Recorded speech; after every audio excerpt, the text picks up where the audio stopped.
stop me. Cause I'm addicted to what you and I realize. Lead the way, I follow. No need to say where we are heading now, babe. I follow to the edge of it all. So tell your good night, 'cause I'll find no matter what, yeah. Susceptible now, before the moment flies, before it flies. So tell your good night, 'cause I'll find no matter what. Susceptible now, before the moment flies,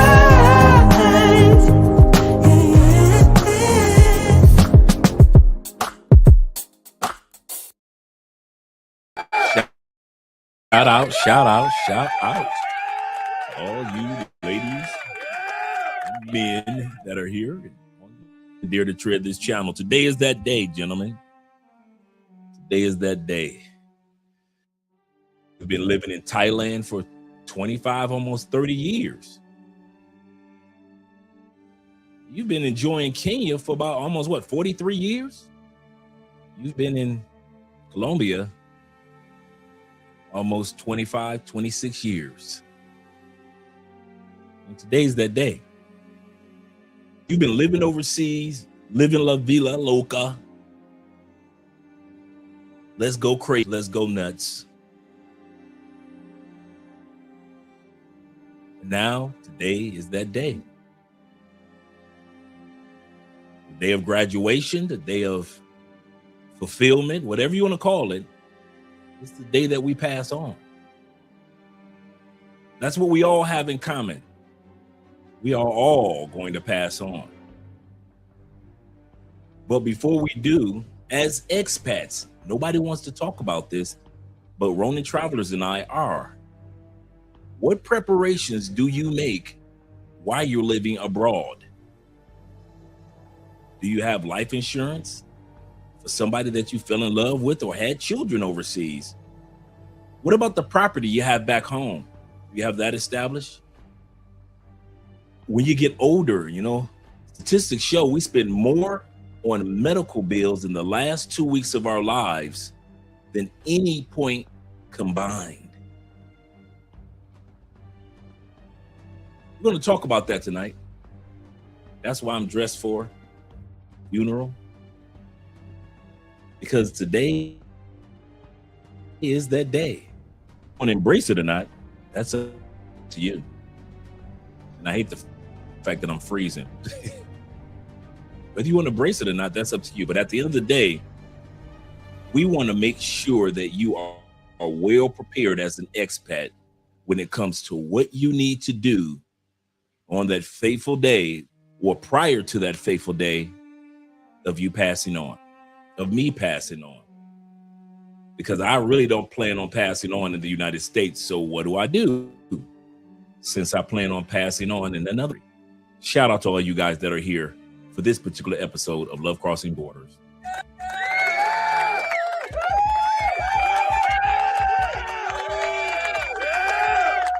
Shout out to all you gentlemen that are here, because it's going to be a great one, guys. This is going to be a great one. Once again, this one's going to be going on to the Patreon. Dropping the link to the Patreon also. We got 17 in the building. I hope we have a lot of guys here tonight, including a couple ladies, because this is a very, very importante topic. Very important. We always tell each other about the clubs and the of living overseas, but nobody wants to talk about that day to come. And are we prepared? Do we have anybody that has a power of attorney back home, family member? Do we want our body shipped back home, or do we want to be cremated or buried in a foreign country? What about if you live in Japan? Japan is a country that, hey, they don't do burials. If you aren't ready for cremation, you got to send your body back to your home country. If you fall in love with somebody in Japan. So at the end of the day, guys, we want to talk about this topic because it is very, very, very serious. Yes, sir, the sky has darkened, like my brother said. The sky has darkened. Glad to see that you guys are. Shout out to Black Nubian, the Canadian brothers in the building. Number one. I told this guy where I was from. He said, oh, Canada. Oh, Canada. That's where you're from. Yes, sir. Shout out to my brother. Salute to my brother, numero uno, Ahmad Milner in the building. Glad to see that you're here, brother. Really see that you're here. As well as Kenneth, Mr. Kenny Peoples, that is, in the building. He said, good evening, Dre. He said, let's say if I pass away in bouquet,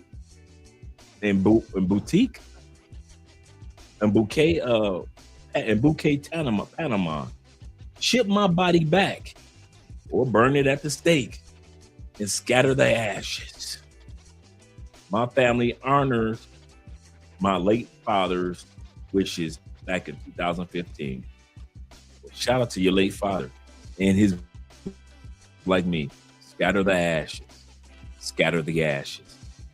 Yes, sir.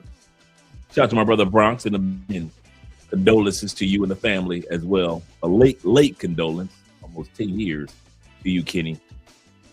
He said, what jobs can us gringos retire as in Colombia? I would say this. Most of us have some type of online presence, whether you have an online marketing job, customer service job, whether you teach online, you teach English, whether you do social media, whether you write books, whether you write courses. There are so many jobs that are hiring online. Number two, contract work. A lot of guys work overseas for companies. They are there. We've done those particular episodes last year. Had a great reception in regards to you guys. We did that last year as a part of the Patreon. The guys walked you step by step how to do contract work. Number three, government contract work. We talked about that last year where guys were able to find out what steps, what websites, what recruiting agencies were hiring not only for government contract work, but also contract work for anybody. The next opportunities that are out there is getting hired for an actual brick and mortar, go to work in the morning job in another country. You could get hired if you apply for your application, not just in the United States, apply in Italy, apply for a job in Spain. Use some of the things that you will put on your resume in the States and apply in other countries. We have that link of how to do that inside the Patreon. We've had it there for a few years, and every year I update the job websites, the job banks, the job recruiting opportunities. Every year I update that. So I'll be updating that. I just mentioned that a couple weeks ago. I'll be updating that information this month. And that'll be a part of the Patreon, the 2026 online jobs that you can do from anywhere in the world. So there are a lot of opportunities that Americans take advantage of. We have just been so programmed to only take advantage of those in our own city, our own country. But there's a lot to take advantage of. Shout out to my brother being in the building. My brother first class. Shout out to you being in the building. Glad to see you here. He says, since this is the topic, Dre, could you get 20 years of your life back? If you could get 20 years of your life back and redo something over, what's exactly would you do differently if given a chance? I probably would have had a kid by now. If I had a choice between not doing 10 years in jail and having a kid by now, I probably would have chose the kid by now. That 10 years of incarceration allowed me to not be around the United States and be impacted like a lot of other people. In other words, when I got out of jail, my mind was so self-made that it made it a lot easier for me to move from Detroit to Indiana, to Atlanta, to San Francisco, to Chicago, to Gary, Indiana, to Tampa. It made it easy because I didn't feel like I was obligated. If I had been stuck in Detroit for 10 years, I'd have been obligated just by way of my location. Yeah, I'm a Detroiter. I'm from Detroit. And I would have been just like the other 65% of people that live and die in Detroit or any other city in which they were born. So I don't want to, I can't say that 10 years of incarceration for me, how I handled it was a waste. But I do wish I had a child earlier in life. Now, me and Andre are working towards that right now, and Andre is still young. But I think that's the only thing that I would change. Any other thing, no. Life is gonna keep life. I have nothing in my life that I could go back and say, man, I wish I had did this, made a left, made a right. I probably could say also, I wish I would have made a lot more. I wish I'd have known to believe in myself in the business arena earlier in life. I was using those same skills, but in the streets. I was using my negotiating skills. I was using protecting my brand tactics. I was using trustworthiness because guys knew they could trust me. So I was using all these business skills, but I was using them in the streets. I wish I would have had enough faith in myself to use them in a legal way, you know? But life continues on. So I don't have too many regrets, man, to undo. That's a really, really great question, man. Really great question. What would you guys say that you would go back and change? Some of the things you would change. Our brother Ronan Travelers will be here in a few moments. Shout out to my brother David Dice of the Dice family. Glad to see that you're here, Dave. Salute to you. I think I got some videos I need to still send you, Dave. You sent it to my other email. I think you sent me a video. I think you sent something to my other email address. You or someone else I'm supposed to be sending some videos to. And I saw it in my other email, sending that out. Salute to you, family. Glad to see that you're here. Andrea and Andrea, salute to the chat. Andrea went out to vote today. So she's excited because they're going to have to do a runoff in about a week. In about 2 weeks, they're going to have to do a runoff between the two top candidates. This is how Colombia works. If you win, you know, the United States, they have the primaries, right? Where everybody decides who's going to be the Democrat and the Republican. It doesn't work like that in Colombia. They have the top 3 to 4 candidates. And if you win the first go round, like today, by 50%, you are the president of the United States. I mean, president of Colombia, right? Republic of Colombia. If you, like today, the guy made it up to like 44%. So the guy that made it to 42% and the guy that made it to 44% are going to have a runoff in 2 weeks. Now, it could be 2 Republicans. It could be 2 Democrats. In this case, it's a Democrat and a Republican. But it's not like the United States where it automatically is a Democrat and it's automatically a Republican. And they call their independents centered. So if you're an independent candidate, we call an independent candidate in the States. But here in Colombia, you are called a centered, meaning right in the middle, a centered candidate. So Andrea is excited that her candidate is in the lead, but he didn't win 50% today, so they're going to have a runoff. She's just over here dancing in the streets because she's so happy. She's just dancing in the streets. Shout out to you guys. And I see we got our special guest here, so that's great. He said, I can't lie. I said, I never thought about this, but I have pen and paper in hand. Yes, this is very, very importante. Muy importante information. I'm so glad that Ronan thought about it, him and Brother Fawdy thought about it. So I'm glad of it. And my brother say, what's up? What's up, brother? Glad to see that you're here. What's up, family? Hope everything is good. Everything is good. It was so many people voting today. We couldn't even make it to church. The roads were packed like crazy. Andrea said, man, they didn't come out to vote like this last time there was a presidential election for Petro 4 years ago. I'm excited because The next time there's an election, you got guys like me, T-Mac, and Will. We'll be a part of the next election in 4 years. So we'll be voting for the president. And we'll have our voters' right, our voters' card, and our passport. Colombia. So yes, sir. He say, in the gym training and ready for the show to start. Yes, sir, brother. Shout out to you, man. He say, we are back with another banger. Salute from the Cleveland boys. Yes, sir. Shout out to Cleveland, Ohio. Roller coaster. And Ronan is in the background. Salute to you, Ronan. Glad to see that you're here. He's going to be here in a few moments. I'm going to pull him up. Going to continue to give you guys some shout outs for a few more moments. And my SpaghettiOs is in the building. Glad to see that you're here. He said, hit that like button for our brother Dre. Hit that like button, if you will, gentlemen. If you will. Shout out to my brother Don, a.k.a. the Don JP, in the building as well. Good evening, Andre and chat family. Glad to see that you're here. He said, damn, the sky has dark and Andre got deep. He came right in with the deep, talking about your demise. What are you going to do? Oh, if y'all think this one is crazy, wait until I think it's Wednesday episode. No, wait a minute.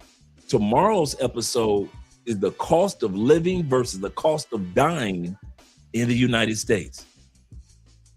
Bruh, I did not know how expensive it is to die. Looks like I froze for a second. I did not know how expensive it was. It is expensive to die in the United States. So we're going to talk about the cost of living in the United States versus other countries tomorrow. And we're going to also talk about the cost of dying in the United States from the time that you go into the hospital to the time that you go into the grave. Oh my God, man. You talk about paying the amount that costs. You could buy a house with the money that you spend to die in the United States. And I am not exaggerating. I'm talking about you could pay for a home cash in order to die from the hospital, the moment that you walk in that hospital, to the moment that you land in that grave. Oh man, America's, boy, they making money. One funeral home with only 800 people passing. Having 800 funeral services, because we're all going to pass. 1.3 million a year. What the average funeral home in the United States, $1.3 million. Every time you drive past a funeral home, Detroit, the funeral home right next to Motown, you know, Motown record label. Everybody in Detroit know that on the east side, right off Grand Boulevard, one of the most famous, if not the most famous funeral home in Detroit. The average funeral home with just 800 people dying in the year. 1.3 million, just the funeral home. So we're going to talk about that this week as well. And we're going to talk about what's going on with our brother MTR in Thailand. So we're so happy for him. Shout out to LJ, the Southern Vegan, being here, as well as our brother Alexis. Glad to see that you're here as well. Salute to you, gentlemen. Glad to see that you're here. Yes, sir. Yeah, we got an episode coming up this month in regards to that. So we're going to be talking about that again. We had a really good episode with that last year. Let me scroll down, make sure I get everybody. We got 33 people in the building, such as my brother, the Black Chairman, is in the building, ladies and gentlemen. The Black Chairman is here. Say many blessings, fellows, on this Sabbath, on this Sunday, Domingo. Aiken's in the building. Shout out to Aiken being here. He says salute, and salute to you as well, brother. Let's go ahead and get started because we got our brother T-Mac representing. So it looks like we're doing good with T-Mac. Glad to see that you're here. Salute to all. Yes, sir. Yes, sir. Salute to all. And this impacts all of us that plan on living in other countries. And if you plan on living in other country, you better start making plans on when you're going to die, like myself, in another country. Shout out to Chris Jeezy. Chris said, I want to be buried in the Arlington National Cemetery when that day comes. Nothing wrong with that, brother. And shout out to my brother Garland being in the building. He says this, bro, I'm now monetized on Instagram and Facebook. Congratulations.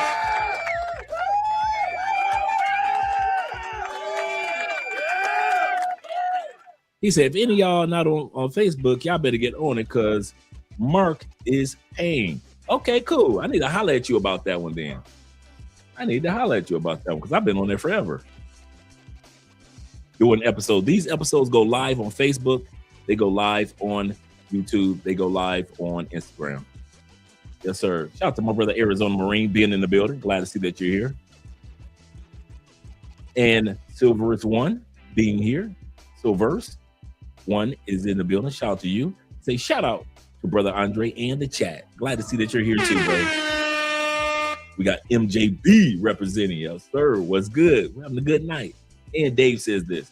He say, Dre, can't find the live where you did the discussion on stock investments and business investments. Can't find that one. I think that's one of the ones that we put on the Patreon. Let me look for it. Let me see if I can find it on the channel too. Because I know exactly which one you're talking about. In business to invest in, I know exactly what you're talking about. He said them threads are something else on Instagram and Facebook. Okay, cool. Thanks for letting me know, gentlemen. But enough of this. Let's change the music up because we got our man of the moment who was here last week, who informed us on life in the Philippines, walked us step by step through how his first year has been, and we're going to follow him again in regards to his life in the Philippines and beyond that, all of our lives. It is very important to set ourselves up, or at least set our families up for success after we pass on. Those of us in the Black community, come on, let's be real. Before I bring our brother Ronan up, we know what it's like to have an auntie, a grandmama, a granddaddy, a cousin, or a brother pass on, and they didn't put themselves in order. Then we basically have to have a family GoFundMe. Everybody in the family donating $50 here, $300 there, $500 here to help pay for the funeral. Let's not go out like that. We've experienced that enough in the Black community. So our brother Ronan is going to show us step by step. If we're outside the country and it ain't nobody to have a fundraiser for you, you better make sure you have things in order. Shout out to our brother being here. Let me bring him up. As he laughs. How's your night going, Ron? It's going well, man. You know me. I've been up early this morning. We were texting already. Texted before I went to sleep. You know, my AI is not trying to have me be great, but I'm still going to get it done and make it entertaining enough. Because here's the biggest thing I do know. Nobody likes talking about this subject. No. It's not the funnest one, but it's necessary. Absolutely is. It is necessary. Okay, let me get. Okay, I see the. Yeah, so I loaded the slide, and then I have some clips, kind of get people emotionally involved in this conversation. And the reason I do that is people learn auditorily and visually, and then the combination of the two is the best. So to keep people interested, I'm kind of got a little story going on while we're talking about certain points of this. Okay, got you. So you don't want me to open up anything? Not yet. I'll be the director. I'll let you do that. Yes, sir. Yes, so, sir. I really appreciate you guys coming in and listening to this. It's a topic that I've been talking about for several years. And I don't know if you know anybody who's been in the insurance game, been in fiduciary businesses and stuff like that. We always look at the what ifs. Okay, what if this? What if that? What if I turn too quickly on this? And am I going to roll my truck? There's always a what if in everything. And in the insurance business and things like that, they have what they call fiduciaries. By the way, let me back up a little bit. If you don't know me, I'm Ronan Travelers. But I also have another channel that I'm trying to grow, which is my first love is helping people. And it's called Wealth Talk Legacy Walks. It's because I've been in the business for almost 15 years of insurance. And before that, I've been in sales for a lot longer. So once I got in insurance, I started getting into annuities, fiduciary work, and also doing retirement counseling or advisory. So, and I did the typical thing, you know, I had a huge business in California. I ran an agency for a company called Health Markets. They later were sold into a health insurance company. I also worked for Transamerica. I was recruited by New York Life to get my Series 6, Series 7 and trade on the open stock market. I didn't want to get that. I didn't want to start advising people in risky factors and still take a commission. I had a conscience and I wanted to sleep at night. So I found products that kind of made it safer for you to want to invest, still gain interest, but grow your money tax-free. We're not here to talk about that today. But what I am going to talk about is what happens to you while you're overseas.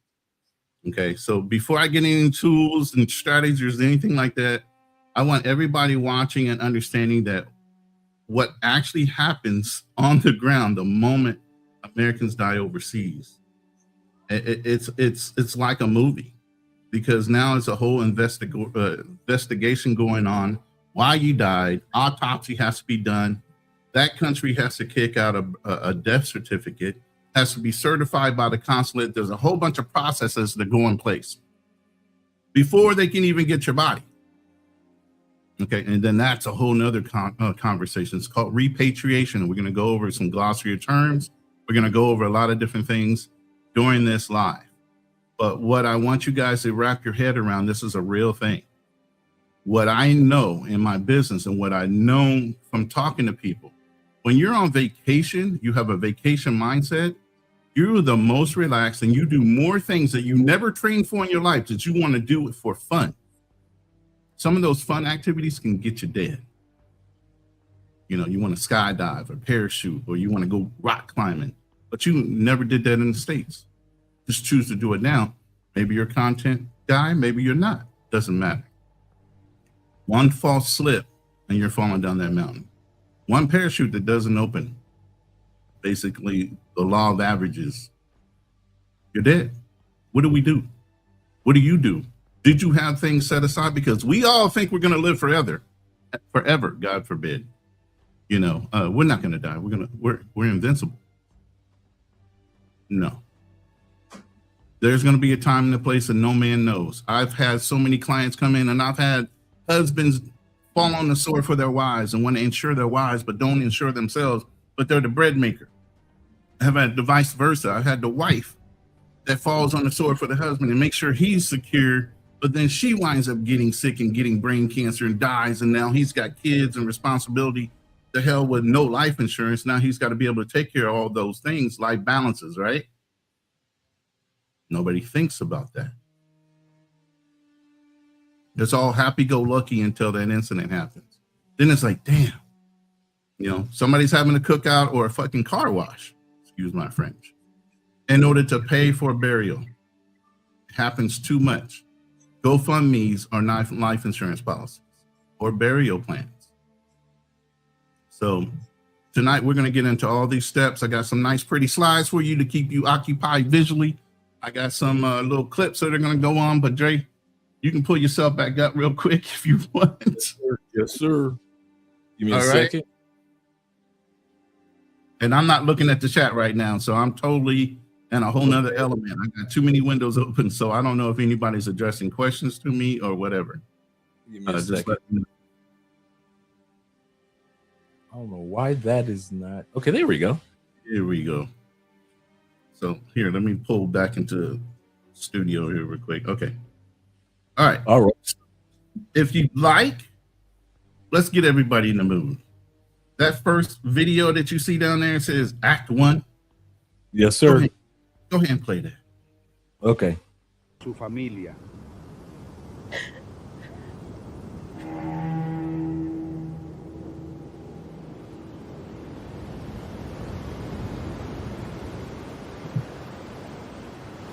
Requiem aeternum doma eles domion, y luz perpetua luci eles. Marco fue un hombre de amor, un hombre que cruzó el mundo para construir una vida con la mujer que amaba. Y esa vida, esa familia, es su legado. We go until we are laid to rest. That part, nobody can stop. But what happens to the people you leave standing at that grave, that part, you control, or you don't. All That's a right. good- Go right into that slide. Thank you. I actually, just like I said, my AI is trying not to make me great today, but I struggled through it and got a couple of them done. All right. That's- So you want to go to the slide? Yes, sir. The slide deck is right there. So what happens when you die overseas? This is basically 5 different areas that you have to look at. They're all layered.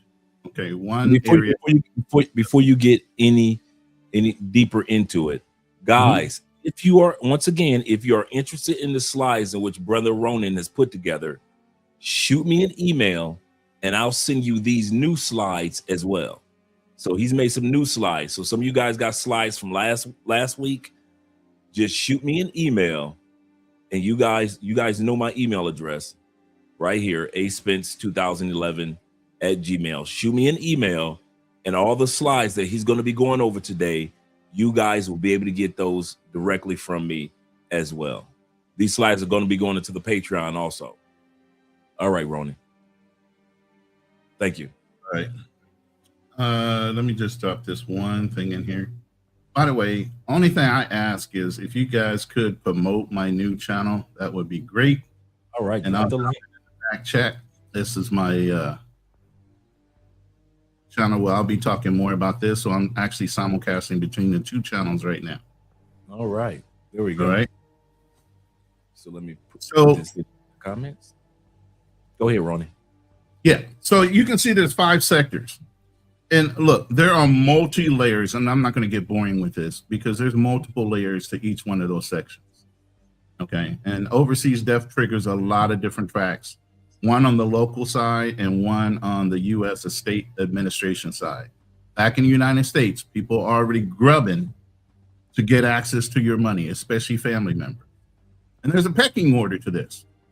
So if you don't organize it in a way that pecking order doesn't overwhelm the people that you really want to have your resources, your legacy, and the things that you want them to have that you took all your life to build. This is the problem I see with a lot of people. You guys take all this time and you boast about your investment portfolios. You boast about what you have, your assets, your houses, your cars, and all these things, but yet and still, you don't have one policy, one beneficiary, nobody named on any of that. Lawyers love you. Probate court loves you because they're going to make a mint off of everything you say before the first person in your family has access to anything.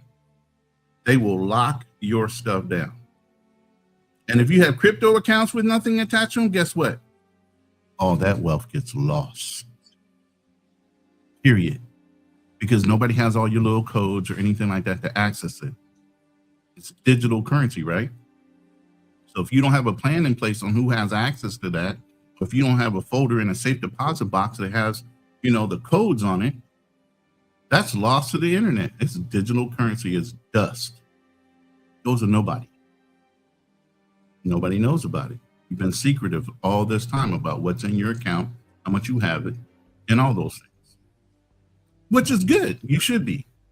But there should be a plan on when you die, if you die, even if you're a young man. We're not just talking about guys our age, 58 or older.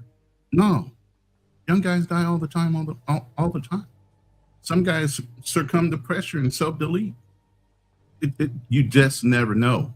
That's the point. You don't know. So if you guys aren't thinking in this mode, you need to get in that mode. I hear you guys making plans. You guys are studying, you're making 6 figures, you're going to Theo's class, you're doing all the right things to build up what? Your resources, your assets, become marketable, be a high value man to do whatever you want in your life. You do all these things and you jump all these hurdles, but you don't put contingencies in place. And as men, analytically, we should be having contingencies in place, a plan B, a plan C, a plan D even. If you don't even think that far, at least have one fallback. When we travel, we talk about having a safety net, have a couple credit cards that you don't touch, that you can grab in a minute of notice. Why? Because we might have a family member that we really love die, and you need to hop on a plane to go see him. You want to pay your last respects, right? What happens when you die? What did you set up for the people that you love? Or are you going to let them rip it apart? Now, I can tell you some stories now. I've seen some people that die. While I was going through PTSD, I stayed in a military veterans home, apartment complex. A lot of brothers died in that apartment complex as I was living there. And each time, sometimes the family really did love the person. And they would come and do the right thing with the body, caring about the resources that the person might have had in their home. I've seen some family dirty, grab all the electronics, grab the gold or whatever is in the house, whatever valuables in the house. They left the rest for the apartment complex to clean up. No receipt. And as hard as you took to earn your money, is all the different avenues and all the fight, the blood, sweat, and tears for you to grow your nest egg, your legacy, whatever you want to call it. Nobody's going to respect it as much as you, because you're the one that went through the struggle to make it. So if you don't set these things up, everything you took so long, your labor and love and all this other stuff that you as a man are trying to commit to your legacy, they're not going to care about it. They're going to rip it apart, tear it up. Within 2 to 3 years, whatever resources you had are going to be gone or dismantled for whatever you thought you were building. We're builders, right? You want to build your house upon a rock, a stable foundation. Some of the things we're talking about are stable foundations. Ain't no sense of building your house on a sandbank that's going to fall the minute any pressure is applied. And your family is going to apply pressure to every side of that wall. And if you have a foreign wife, if you have a foreign girlfriend, if you have children abroad, if things are not clearly outlined, you might have an over-domineering uncle or auntie that wants to be the head of the family or whatever. You leave those resources open. Who do you think is coming to grab those first before the ones you really want to have? And a will's not going to do it. So that your first line of defense, fail.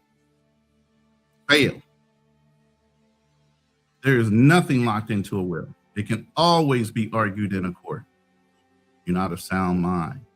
You didn't tie all your resources, your bank accounts, your beneficiary claim payouts. You didn't put any of that in place.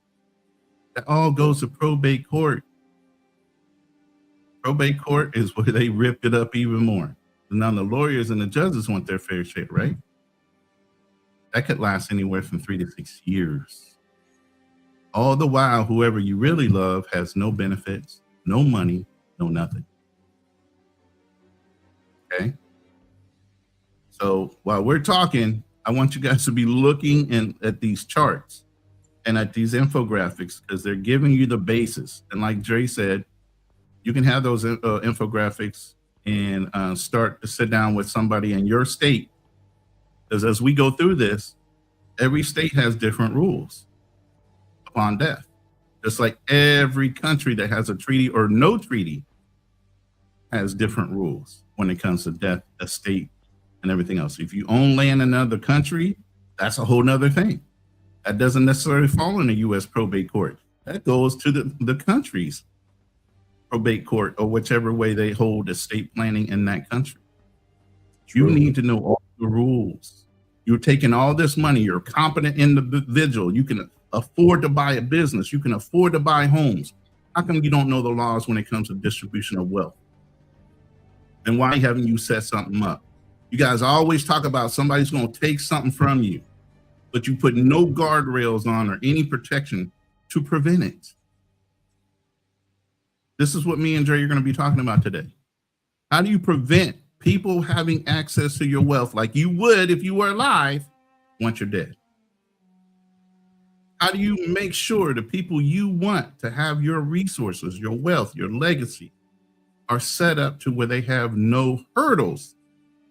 That's a big one, hurdles. because everybody wants a piece of your hard-earned money. The government, people surrounding the government, lawyers, everybody wants a piece of it. And you take all your years guarding it, and the minute you're gone, who's guarding it for you? Nobody. Unless you do these things. Now, I don't get no financial benefit off of this. I was a fiduciary for like 15 years. Okay. I don't do that. I don't keep my licenses up or anything. I can only counsel you and advise you, and I'm going to point you in the right direction of where you need to go. I get no general benefit from for lying to you or trying to deceive you. Okay. When I'm telling you are basic facts, you can refine those out with your CPA or whoever you want to sit down as a fiduciary to outline trust with your lawyer and all these things and set those things up that we're talking about. But at least start working toward it. How do you eat an elephant? One bite at a time. Okay. All right, Dave, we can go to the slides again. All right. Got me your stage, man. Great foundation. Great foundation. I like what you said about knowing the laws in another country. I'll give you a perfect example of what Ronan is saying. Here in Colombia, let's say you got Colombiana that you've been with like forever in the day, and I keep hearing them dogs outside. Let me close this window right over here. There we go. Okay, let's do that again. All right. Let's say you got somebody that you've been in love with in Colombia. Y'all been tag team, but you never got married. Y'all got a couple kids. It's okay. How Colombia works is this: if you were married back in the States and you never officially got a divorce, everything goes to your woman, your ex-wife back home in the States. Everything that you acquired here in Colombia goes back to her, whether she asks for it or not. Colombia will reach out to her and ask her, does she want your home that you purchased in Colombia? The car that you own in Colombia, they'll ask her, does she want that? Any other investments that you've made since you've been here in Colombia, your ex-wife gets all of that. That's how Colombia works. You didn't divorce in the States like you were supposed to. So the Colombian woman that was there for you for the last 40 years, she gets nothing. She gets nothing. Why? Because you did not divorce the person who you were with in the States. And Colombian law is stuff without even going to probate, Ronan. Colombia law is wife automatically has first dibs on everything. Then the kids, everybody else. So if your wife is in the States, your wife gets first dibs on everything. And I'm talking about the woman that you ain't spoke to, slept with, been around for 40 years. You ain't had nothing to do with your wife all these years, but the problem is you didn't divorce her. You just left the United States. You didn't think about that. And so all of a sudden, let's say you weren't with the Colombiana that long. Let's say you were with the Colombiana 5 years, and she gave you the best 5 years of your life, of the last few years of your life, and you didn't get a divorce in the States. Your ex-wife gets everything. All the woman that cheated on you in the States, she did you wrong in the States, doesn't matter. The way Colombia works is the ex-wife or the current wife, let me put it like this, I'm sorry, the current wife is first dibs on everything. So one of the things that you don't want to take for granted when it comes to moving to other countries is, are you divorced? Get that taken care of while you're still in the States. Because I'm telling you, it's going to come back to bite a lot of you dudes and a lot of the people who you fall in love with in Thailand, Philippines, and other countries. I'm not saying that they have the same rules as Colombia, but I'm not saying that they don't either. Let me let you go ahead, Ronnie. We're going to go over a lot of terms, and I don't want things to gloss over your head. So I have a glossary of terms included in here. Real quick, if you want to take a screenshot, so as we're talking about them, you can reference back to what a POD is. Payable upon death. That means you have beneficiaries, life insurance policies, even your bank accounts have a beneficiary form that you need to fill out to give access to somebody if something happens to you and you're dead. And then there are TODs. TODs are transferred on death. Okay. That means there's policies or bank accounts that you have a form filled out. Upon death, you want your resources or whatever assets that are in that account to be transferred to something. That something should be a trust, okay? Because you can transfer all your wealth to fund the trust. Okay, you can transfer everything into that, even your deeds, ownership of anything goes to and the beneficiary an account, your trust account. Okay, they are the next owner after you die. Or you can do it early and just have your trust hold everything, all your resources, all your assets, and it grants you permission to use them through the trust. That's the best way. Because then a lot of things are automatic and there's no extra paperwork that you have to go into those individual entities to do. Okay. So qualified domestic trust, those are different things that I'm going to be referencing as we're talking about it. You know, affidavits of heirs. You know, we're gonna irrevocable, revocable. These are all words that people hear, but they don't really understand what it means. Okay, so I just want you guys to know. All right, here's the first hurdle. No will, no plan. Who gets control? You would think the hierarchy is your surviving spouse has immediate control. Then your children, if you don't have a spouse, you're divorced, like Dre was just talking about. Your children should be next, right? No children yet? Okay, then it goes to your parents. Nope, they passed away, God forbid. My condolences. Goes to your siblings, right? Nah, bro. It can get real nasty out here in these streets. Notice there's a different one when it comes to the U.S. government. Pecking order starts getting out of the way. Grandparents, aunts, uncles, cousins. Depending on what your pecking order is, you might assume this person has first. And remember, I just said U.S. Dre just gave you a scenario where if you were in Colombia, what the pecking order is. So your Colombian or your other country's resources automatically default to that treaty and that country's laws. True. Now, do your family in the U.S. have access to those resources? Even if you own them, who has first right of priority? That country does. Then you have to go to court and start figuring out how that works for your descendants that live in the United States, your children, if you're starting a second family, like myself. You know, who has access to what? You know, and people always say when family dies, somebody is always going to come up and say, well, he really wanted this. Well, no, he didn't. He wanted this. Of course, it's always for their benefit. Mm-hmm. Okay. Nothing breeds greed than free money for somebody in your family, like sharks around blood in the water. They coming for it, whether you intended them to or not. So true. This is a big one right here. What happens when you die overseas? How does your body get back? It's called repatriation. And while you have travel insurance, it's not necessarily included in your travel insurance. You need to specifically say that one again. Don't let that one slide by. Guys don't know that. It is not necessarily included in that specific insurance policy you have in travel, nor your credit cards. Because a lot of people, well, I have credit cards. That's my travel insurance. Nah, not when it comes to your body. Correct. Let me interrupt just a split second, Ronan, just to piggyback off what you're saying.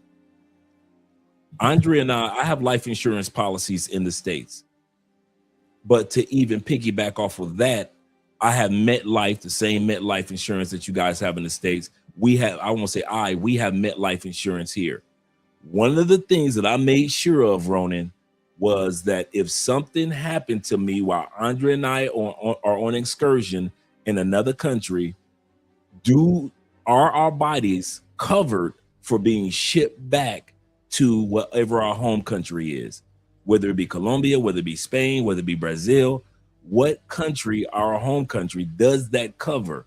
So we thought about with our life insurance, not just the economic scale, But because we're adventurers, and if anything happens while we're in Italy or in the Philippines visiting you guys, will we be covered to go back? And so we made sure that that part got covered, as well as if anything happens to us while we're in another country. So when Ronan says this, he's absolutely correct. And I'm letting you guys know that you don't only have to have US life insurance. You can get life insurance in your home country. That's very important for some of you guys to, you think as an American, I can only buy American life insurance. That's not true. I have the same, like I said, Snoopy, life insurance here in Colombia, and I have other life insurance policies back in the States. And Ronan, I don't know if you guys can do that there. The banks here in Colombia can sell you life insurance as a policy. So if at any point in time you want to take out a loan, you think the banks are just selling you life insurance policy? The banks already have you insured, buddy. You know what I'm saying? The banks are insuring you against your own loss of life. Yep, absolutely.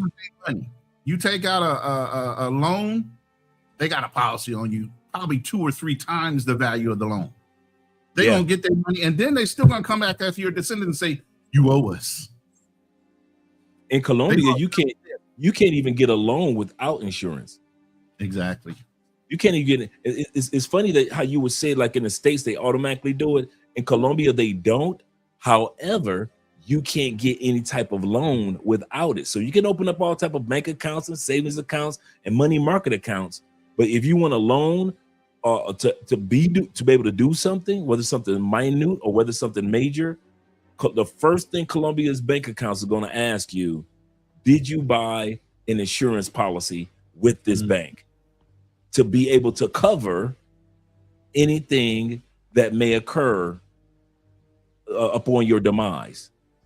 You borrowed 100,000 from their bank. You know, let's say Andrea borrowed 100,000 from the Colombian bank. The Colombian bank said, wait a minute, do you have a policy that could cover that? If you don't, we will not approve your or allow you to have a loan with our banks. So whereas what you were saying in the States, a lot of people don't know that they have, that the banks insure them, no matter if they know about it or not. Here in Colombia, they will let you know you are not insured. You cannot have money. First step is get insurance coverage. So I have insurance coverage with the bank. So if anything happens to me, I not only have my stateside insurance, my Colombian insurance, but also have insurance with the Colombian banks as well. And you can upon death, your loved ones can be a beneficiary of that actual insurance policy by way of the bank. Right. And that just goes to show you that there are a lot of things around the world that these guys, I hope some of you guys realize to take advantage of. But let me let you continue on, brother. Go ahead and pull that slide up while we're talking, and we can sit off to the side real quick. Here. The cost of the recovery of the body. Now, those costs are just to get it back to the United States to a legal recipient of bodies that die overseas. Now, that might not be your mortuary that you want to be buried in. That's just to get it into the borders of the United States. Now, once it hits the borders of the United States, there could be extra cost to get it to your home of record where you'd like to be buried. That's why I like myself and Dre's plan. I want to be cremated no matter where I am. Yeah. Cremate me. Don't worry about doing none of that other crap. Put me out in the ocean. You know, so you have to think long term on how does that work and break those steps down. Okay. Now, just for those in these particular countries, if you want to take our faces down, they can see the bottom. I put up the big 5 or whatever we want to call it: Colombia, Dominican Republic, Brazil, Thailand, Philippines. Okay. These are locations and places where you can start to look at your official resource path in order to recover bodies. And remember, once again, guys, for those of you that want to get these slides, because I'm even though you guys are looking at it from the show slides, I'm looking at the exact same slides that Ronan sent over to me. So if you, like I said, if any of you guys want these slides, make sure you send me an email at aspence2011@gmail, and I'll get these actual slides over to you because you can see the screen a little bit more. And he's got the embassy information for you with each one of these locations that we go to. Let me let you continue on, Ronan. Thank you. No problem. So pay attention to that as well. What resources and who's where. While you might be able to call the U.S. consulate, all they're going to do is help you fill out paperwork. They're not doing it. It's not a movie.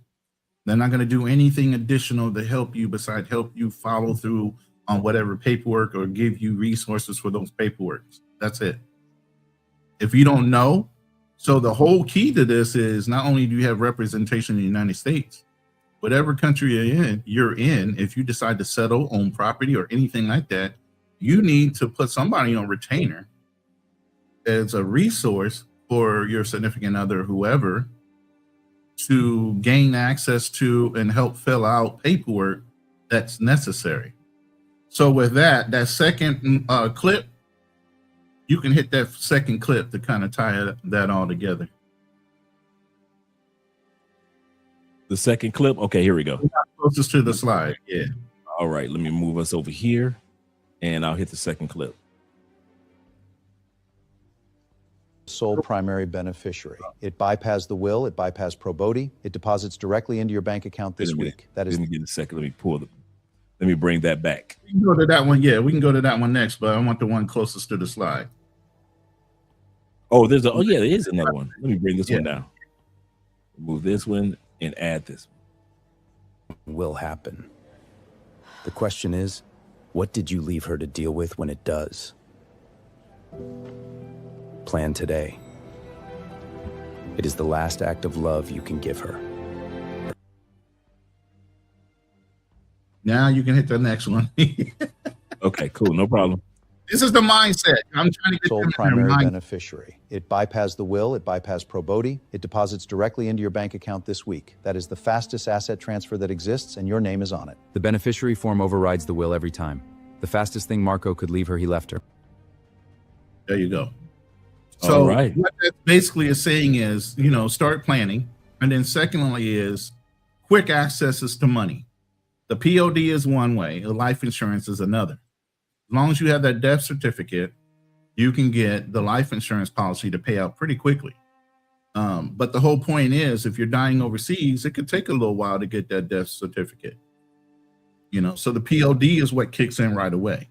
Or she already is attached to your bank account and you trust her enough to have access to your resources, she can still pay your bills. Ain't nothing like waiting in probate court for 6 months or a year, not being able to pay your mortgage, and everybody's coming to foreclose on your house, even though the money's there. It's just tied up in some kind of legal battle. Go ahead, Jay. Okay. You want to go to the next video? Oh, no. I thought you were about to say something, so I stopped. No, what I was about to say is to get, like I keep doing tonight, giving you guys examples. Some of you guys have heard me talk about this before. Social Security. What happens to all that hard work and all that Social Security benefits that you built up? You are overseas. You've been old enough to receive benefits, and you've been with the lady that you've been with, and let's say she's 31, 30, 32. You guys don't have any kids, but you pass on at 64, 70. What happens? What happens with your Social Security. Two things happen. I've already found out about this. First thing that happens, she's eligible for your Social Security if she's your wife, or you're under common law. Colombia is a common law country. So if a woman can prove that you've been treating her as a wife and you guys have been living under the same roof for 2 years, this is very important, guys. Don't get stuck under Colombiana living in the same house for 2 years, because she does have the right to go down to the courts and fight under common law as if she is your wife. This is a common law country, just like you have common laws in certain states in the United States. Now, let's say you guys are married or common law. Is she eligible for the Social Security? Yes. This is the kicker. two things have to take place. If she's 32 and you guys have a child, she can automatically start receiving those benefits like the next month. There's a form that you fill out. Well, I already got it downloaded for Andrea. I've already walked her step by step through it. There's a form that she fills out, and the U.S. Embassy and the consulates help her get situated, and she starts receiving benefits if she's had my child. If she has not had my child with Social Security, Andrea, because even though she's 32, she has to wait until she's at least 60 years old to receive my benefits. It's wild. Yeah, a lot. I know, right? Even though we're married, Andrea, even though she may even remarry, she still has to wait. Since she was the last wife of my life, if we didn't have any kids, she has to wait until she turns at least 60 to file for the rest of my benefits. So do realize you guys have to know these things if you're going to be. And the reason why I gave that example is these are just little things that I know because of, being married to a woman in another country, that you guys have to know. What happens to your Social Security if you're in love and she was the last face that you saw? What happens to it? That's what happens. If she's not 60 or you guys don't have any kids and you're in your common law or you're married, she has to wait until she's at least 60 years old. If you got kids, it's immediately. If you don't have any kids together, she has to wait until she's at least 60 years old. Yeah, that's crazy. Yeah. And a lot of income loss. If you think about the value of the policy, what you would get from Social Security at her age and how long she would get it, And then you have to ask yourself with your investments, because I reached out, for example, not to cut you off, Ronan, I reached out to my Vanguard and my Fidelity accounts. Vanguard has a way to set up your beneficiary and what steps, as well as Fidelity. But I was like, okay, is there anything else that is a form that she needs to fill out or anything? Vanguard actually has a phone number for beneficiaries to call. So upon the loss of my life, we already have that phone number for Andrea to call to be able to get all my Roth IRAs and all my other my other investments that are out there as well. Right. And that's the thing a lot of people neglect. They don't change their policy beneficiaries, or they just forget to fill them out because they were single when they started them.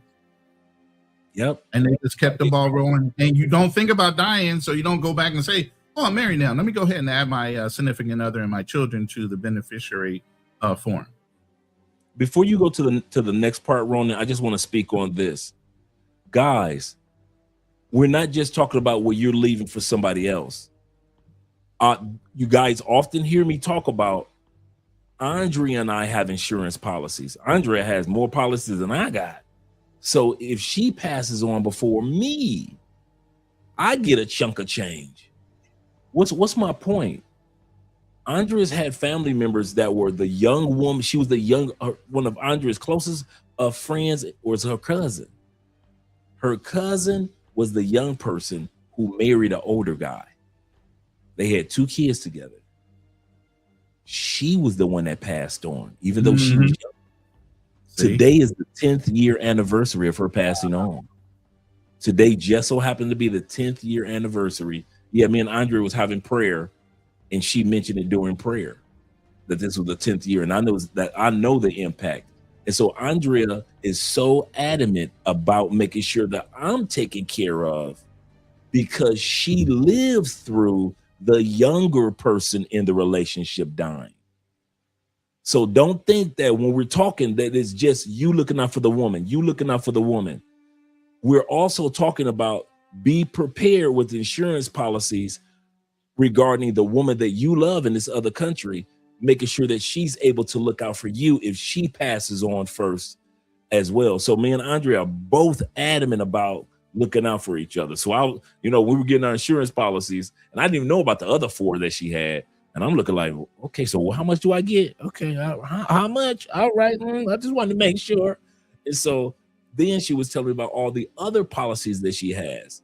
And so you want to make sure that not only are you looking out for that person, but you also want to make sure that you have things set up to where that person, their income, their investments, their pension, because in Colombia it's a pension, not Social Security, that you're putting off into it. You get that as a woman, you start receiving your Social Security / pension at 58. For men, it's 62 here in Colombia, just like it's in the States. No, men is 60. My bad. And so, no, it's 62. And so you want to make sure that on both ends you guys are looked out for.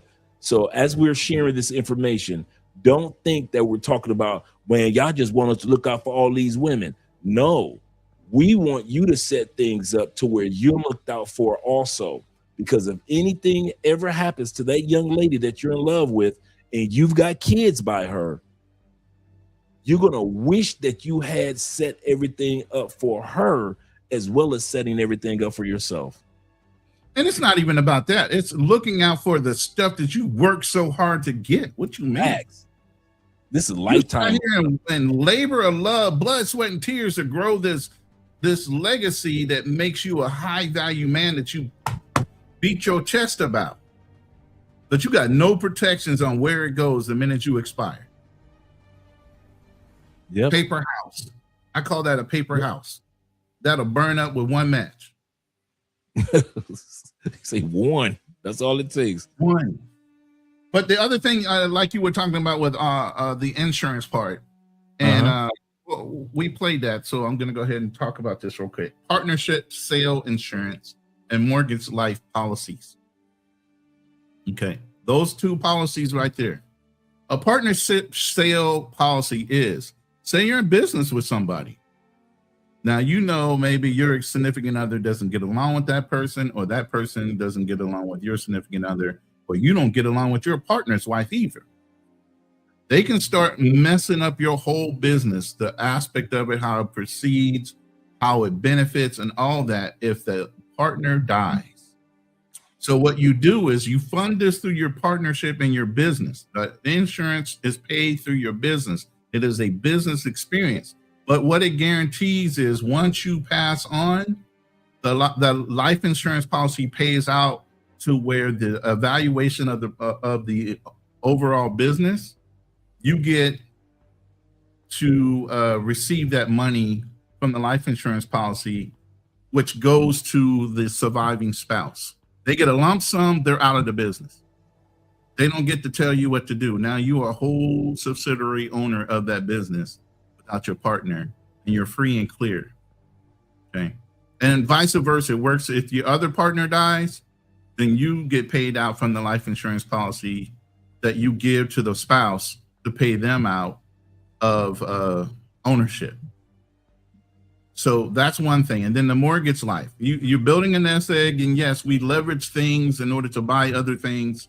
So now you got properties out there in loans. What you should be doing is taking out a life insurance policy against the loan. It's called the mortgage life policy, and it depreciates in value. So if the house you buy is 400 and some thousand, you're going to get a life insurance policy for 400 and some thousand. Every time you pay your premium note, that policy premium starts to drop. Okay. So now it's not 450, it's 420, it's 410. And it keeps going down as you pay your policy. At any given time that you pass on before that house is paid off, the policy kicks in and pays the remainder of the mortgage, thereby leaving the house free and clear and owned by who? Your wife, your significant other, or the trust. But no more do you have to worry about the mortgage not getting paid, because that policy covers the total payment of the loan that's outstanding. So now it can go into the trust, fully funded and owned by the trust. Banks can't come get it unless it's just not being paid by tax. But that trust is going to be funded by the same life insurance policy we just talked about. You can set the life insurance policies to pay into the trust fund. The trust fund then goes out and pays all your taxes as an edict, so that all your assets that you own, property or not, taxes are being funded or paid for through your trust. Okay. You can never lose your property that way. The only thing they can do is eminent domain at that point. Okay. But they can't come and get it off of not paying your taxes because your people didn't know about it.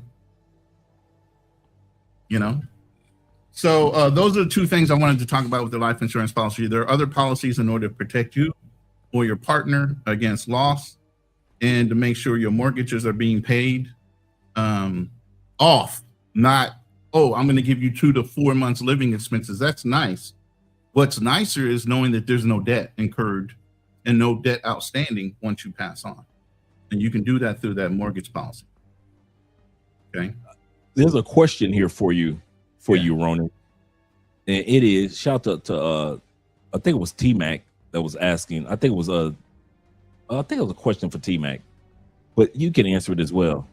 What traveler's insurance do you recommend? Is there, because, and I'll tell you this, the reason why I brought this up is a lot of guys don't know the difference between international health insurance and travel insurance. You know, when you get your visa, you got to get international health insurance to apply for a visa. Most guys think international health insurance and travel insurance is the same thing. International health insurance covers you for that whole year or 2 years, depending on the amount.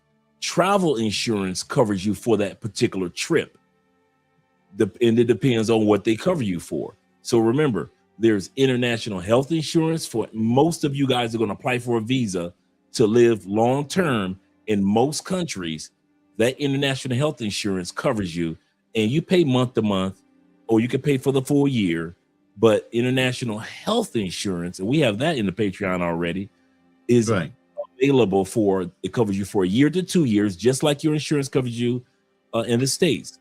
But remember, travel insurance covers you for a certain amount of things, and it only covers you for that trip. So if your trip is for 3 days, your travel insurance covers you for 3 days.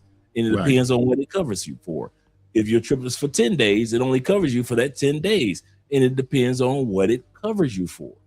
So quite often travel insurances aren't as thorough as your international health insurance, and it's not as long. Let me hear what you have to say about that also, Ronan, if you don't mind.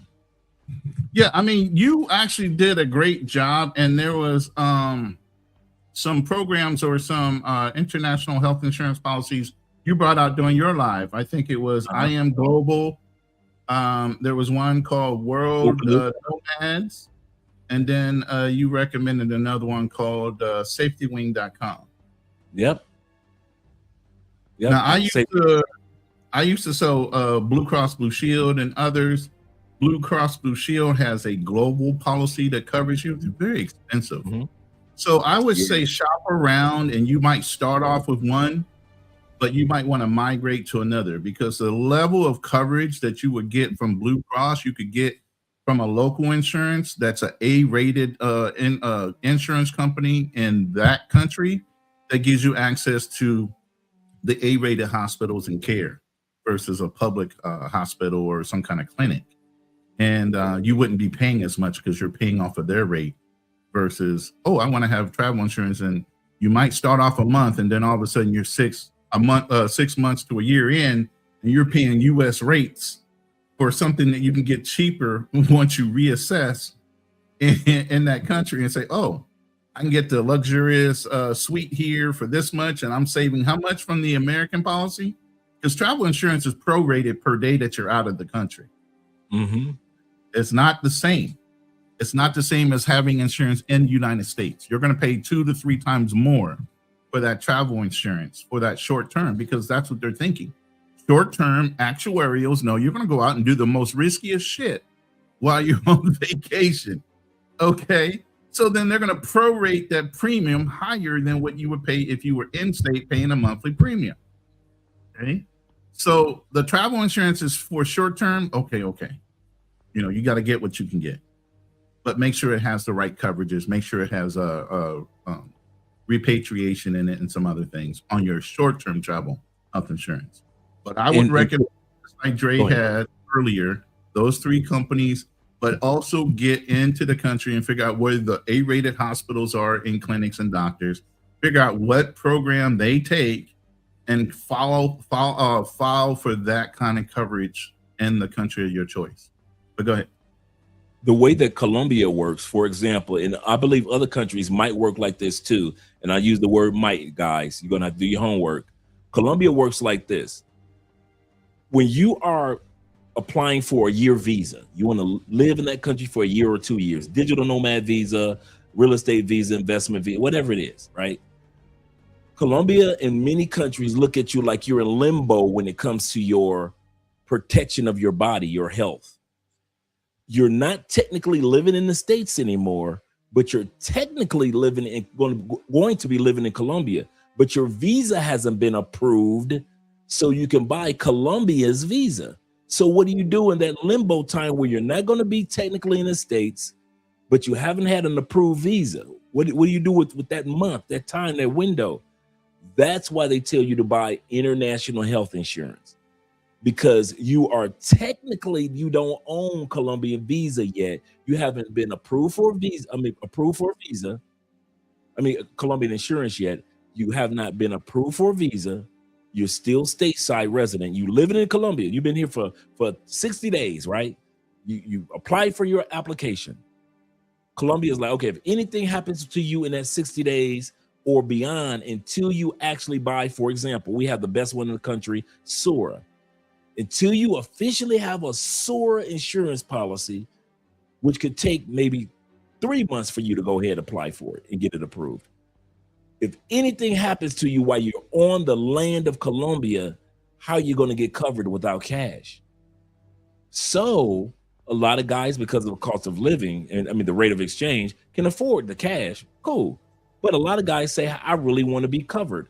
So that's what international health insurance does. It covers you as soon as you land on that new country. You can buy it while you're in the States, but as soon as you land in that new country and you're applying for a visa and you're waiting for that visa to be approved, now your visa's approved. Now you're hunting around. Now you officially buy regular insurance in that country. What do I do? Which insurance did I buy? Oh, okay, I want that one. Now you've purchased it. But look, it took you a month and a half to do your research, figure out which insurance. Let's say you're in the Philippines.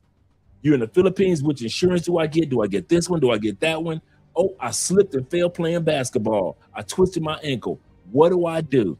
Yeah, you can pay cash, but if you don't want to pay cash, you have to have international health insurance for that limbo time between you landed in Philippines and you officially have one of the Philippine life insurance, medical insurance coverages. Both, really? Yeah, really both. But since I started with the talk about health, I didn't want to be too confusing. So that's what that's for. Another thing that you guys are going to have to realize too, and I know Roland's going to talk about this for his area, there is an age limit on what level of insurance you can get.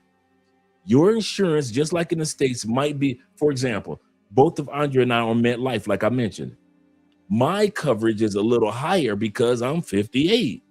She's only 31.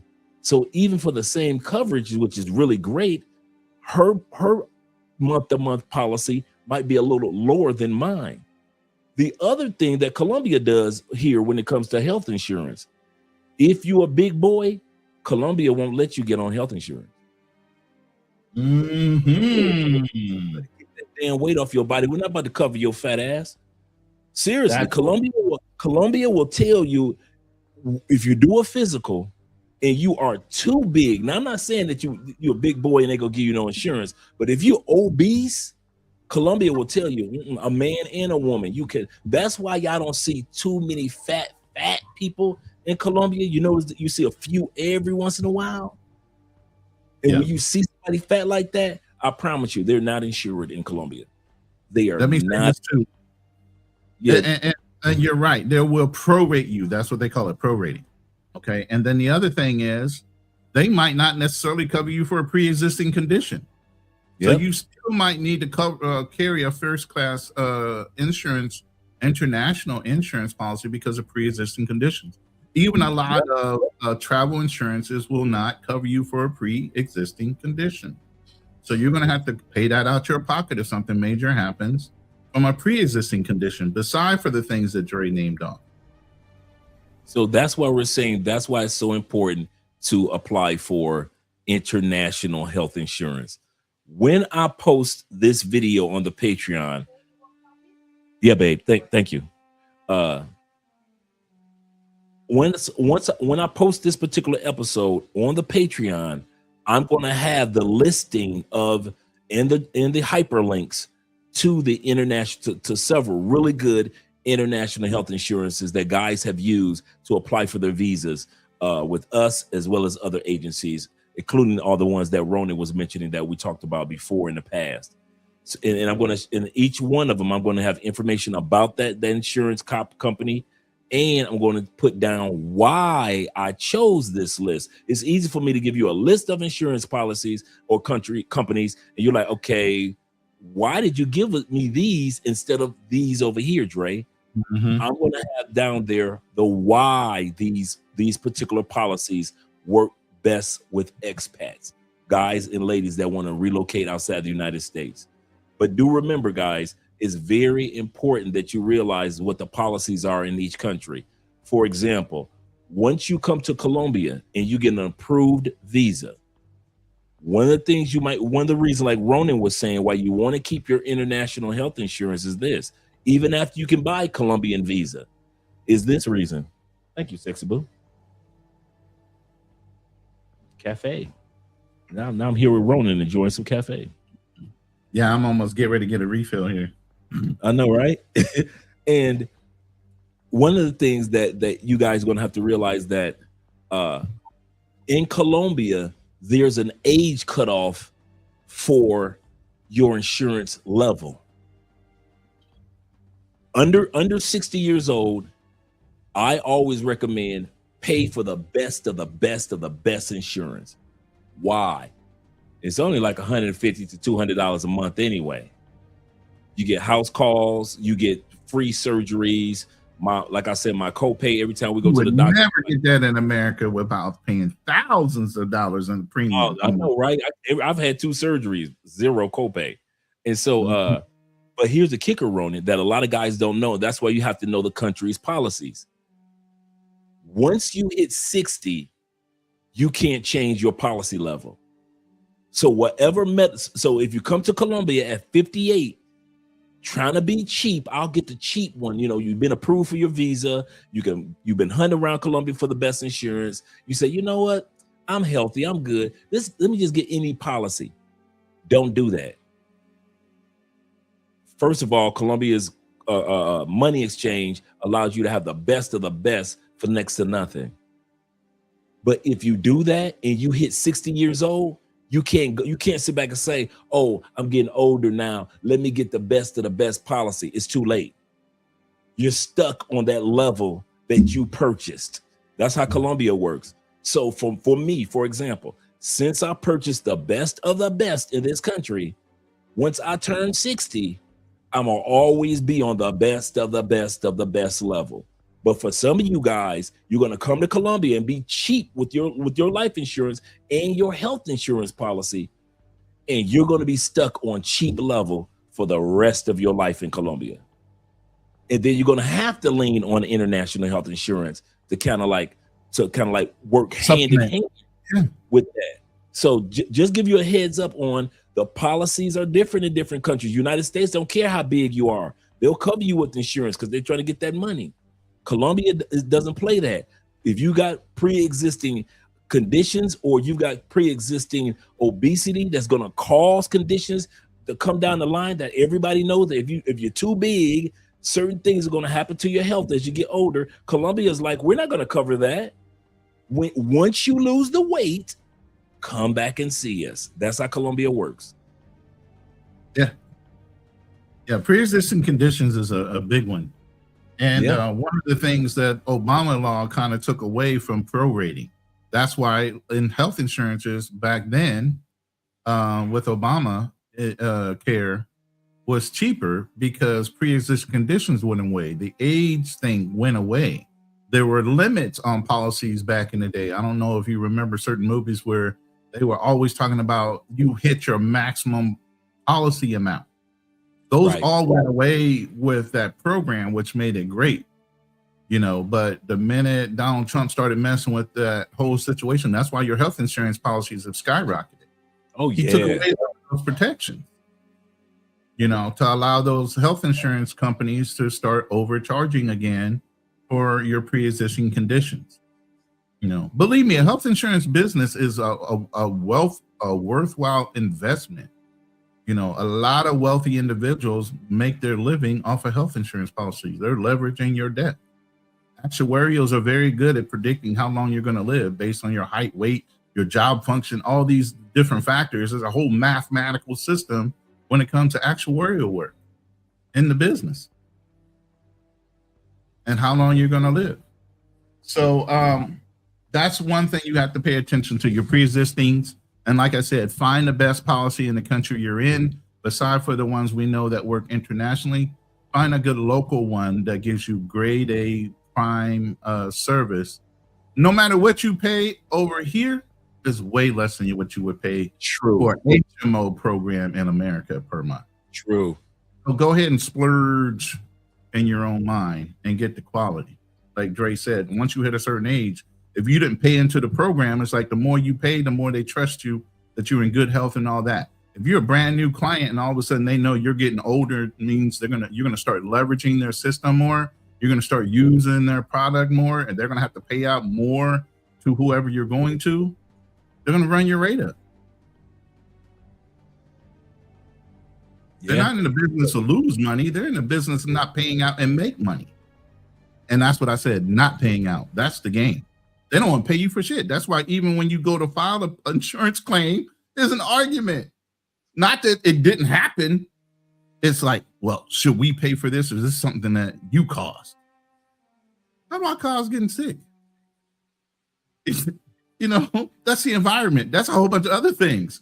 I don't even have genetic markers for inheriting cancer. That's environmental.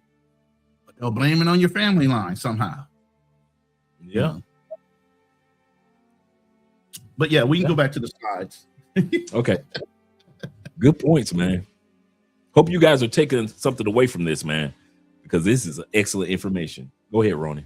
So in America, and I'm going to reference America a lot because, like I said, different countries have different rules. The way your asset transfers goes through probate court.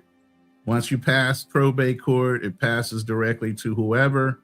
And then there's a mixed way of handling certain things, especially when it comes to foreign real estate, other government agencies getting involved, and everything else. You want the best type of exchange from your wealth and your assets being transferred to the person that you wanted to have. Okay, so when you start getting into having a foreign wife or foreign children, now they're access points. They got to prove certain things in order to have access. And until then, they're locked out. Unless you have these mechanisms like we talked about with trust.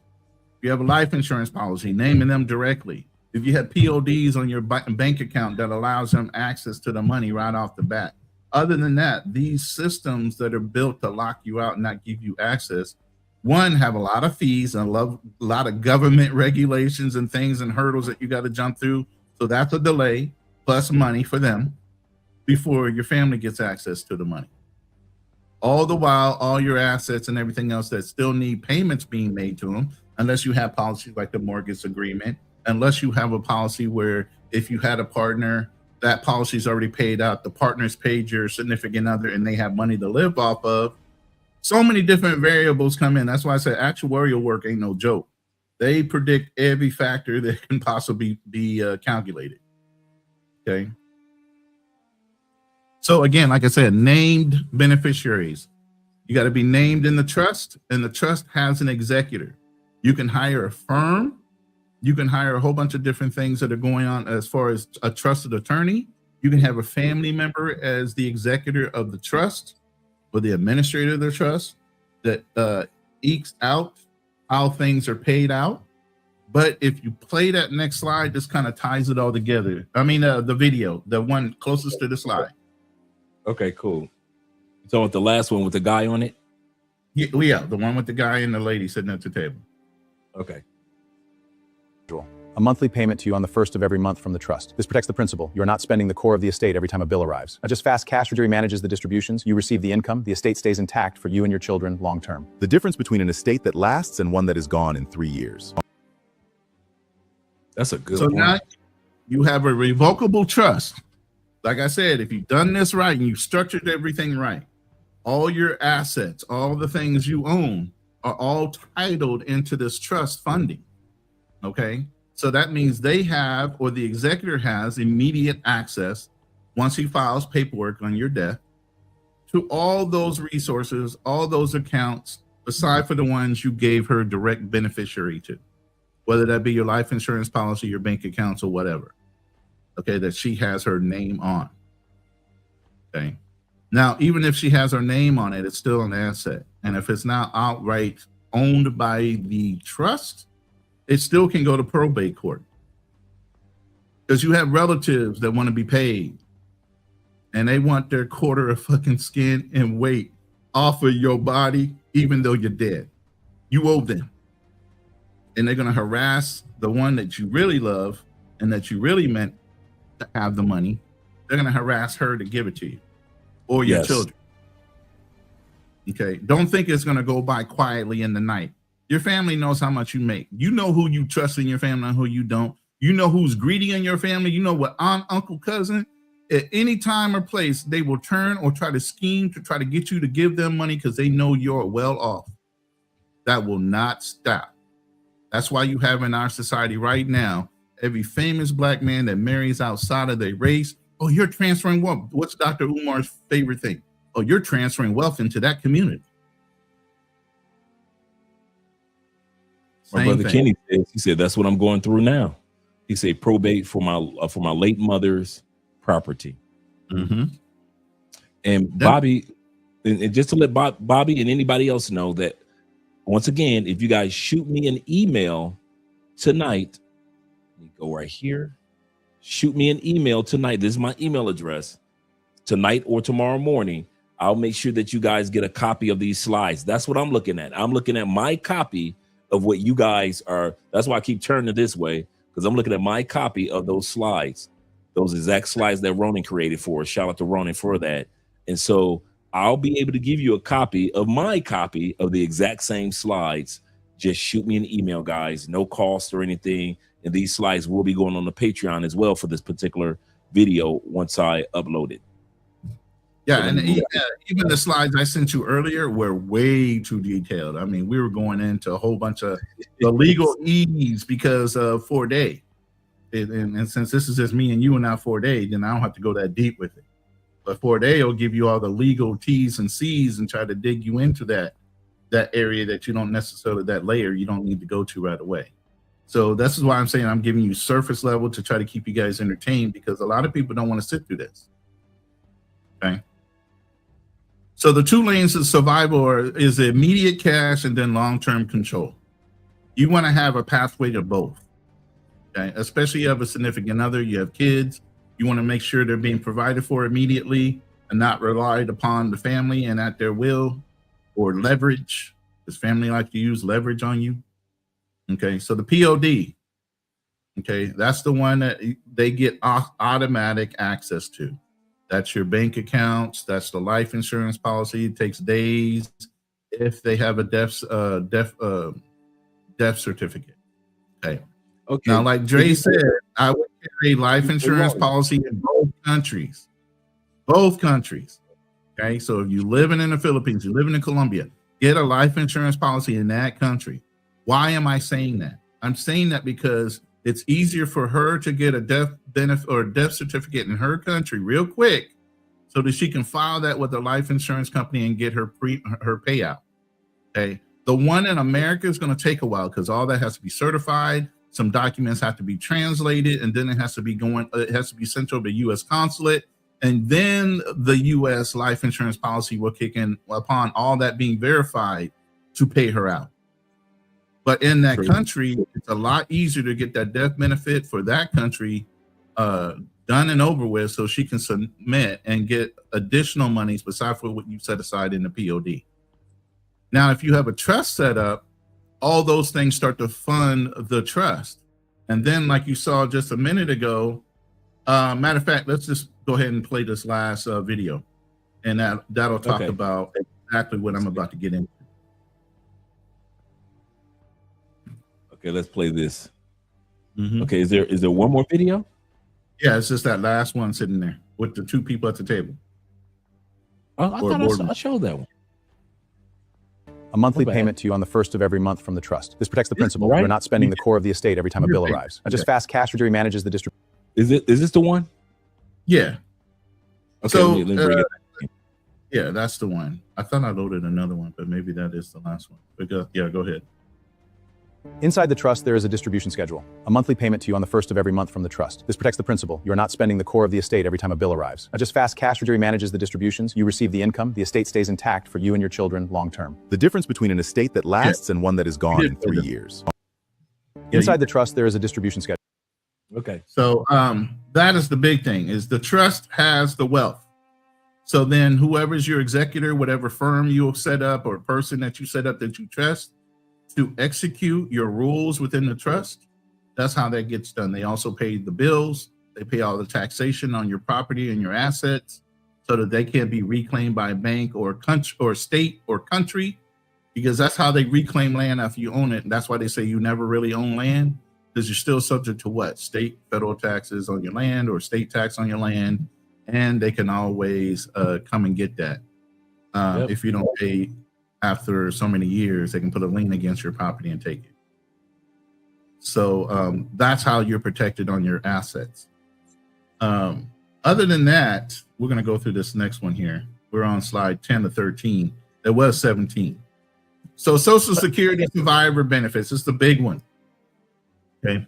How does it work? Who's getting it? How they're getting it? And Dre, you gave a perfect example of how that works for you in Colombia with your wife. If something was to happen, you guys are married, and if you have a child, she instantly gets that money right away. She doesn't have to wait. If she doesn't, then she would have had to wait until she was at least retirement age. But 62, you said, in Colombia?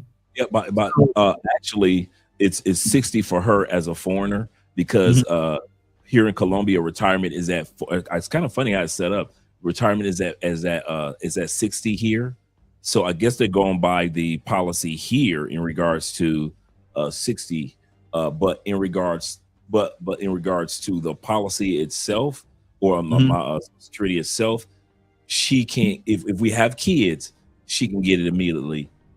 But if we don't have kids, even if she remarried, but she was the last person that I was married to, she has to wait until she's 60. Even if I was already receiving Social Security checks, she would have to wait to restart. It would stop and restart. It would stop because I passed. The government don't want to even give up the money they owe you. I know, right?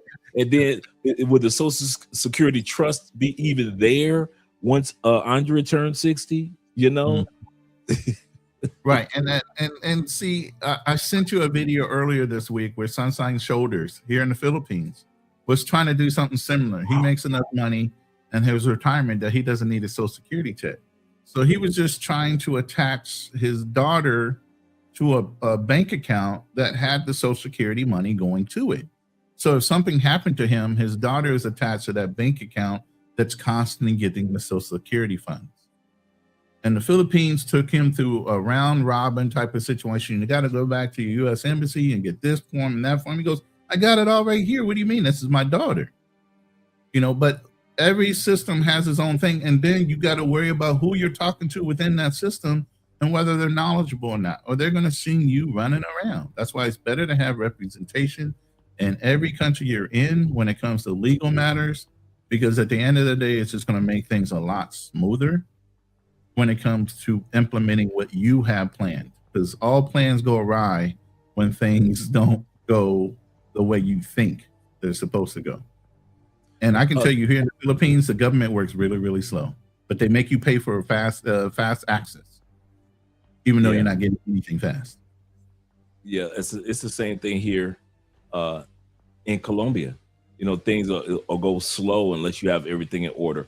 I want you to do me a favor, Ronan, in regards to the topic of trust. This is very important.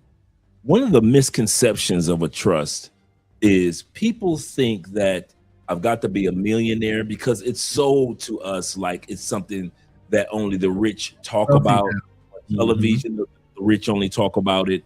The wealthy only discuss it. Those that are in economically in of the intelligentsia talk about it. But when it comes to everyday people, we average people have not had the financial wherewithal, as far as knowledge is concerned, to know that this is not just a rich people thing that we're talking about. I just want you to speak on that and encourage guys to realize it's not about age, it's not about economics, it's about long-term need, because even the Bible says a wise man leaves an inheritance for his children's children in the book of Proverbs. Right. And the biggest thing I would have to say is maybe we had it and we lost it from Black Wall Street and whatever. The ones that had the knowledge, they killed off. And then with this generation that's been proliferated over the last 40, 50 years, nobody's transferring down any kind of financial knowledge, nor is it being taught in schools. If you're in a private school, I guarantee you're being taught it. If you're in a public school, why should you be taught it? You don't rate. All you're going to do is be a factory worker. So they think. But the biggest thing is, financial literacy is a big problem in the Black community, where things that should be obvious are not so obvious. Captain Obvious is not in the room when it comes to our money. And we're short-term thinkers. There's a lot of countries that are like that. Think about right now, the here and now. I want it, I want it, I want it. Not that I need to put my nuts in the tree and save them for a rainy day type of mentality. Or we're procrastinators.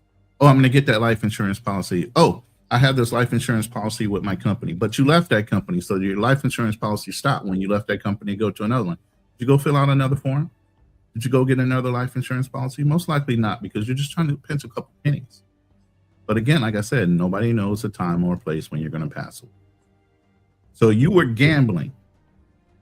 I can tell you one of my mentors told me a long time ago when I was training and learning the insurance game. He's like, Alex, you need to tell everybody that you train and some of your clients. A life insurance policy is the quickest transfer of wealth you could ever do for your family or even yourself. Nowhere in the world can you go into a bank with no assets, no resources or nothing and pull out $3 to $5 million or even more. With a stroke of a pen, a life insurance policy gives you access to that kind of wealth. True. Not for you independently, but to your legacy.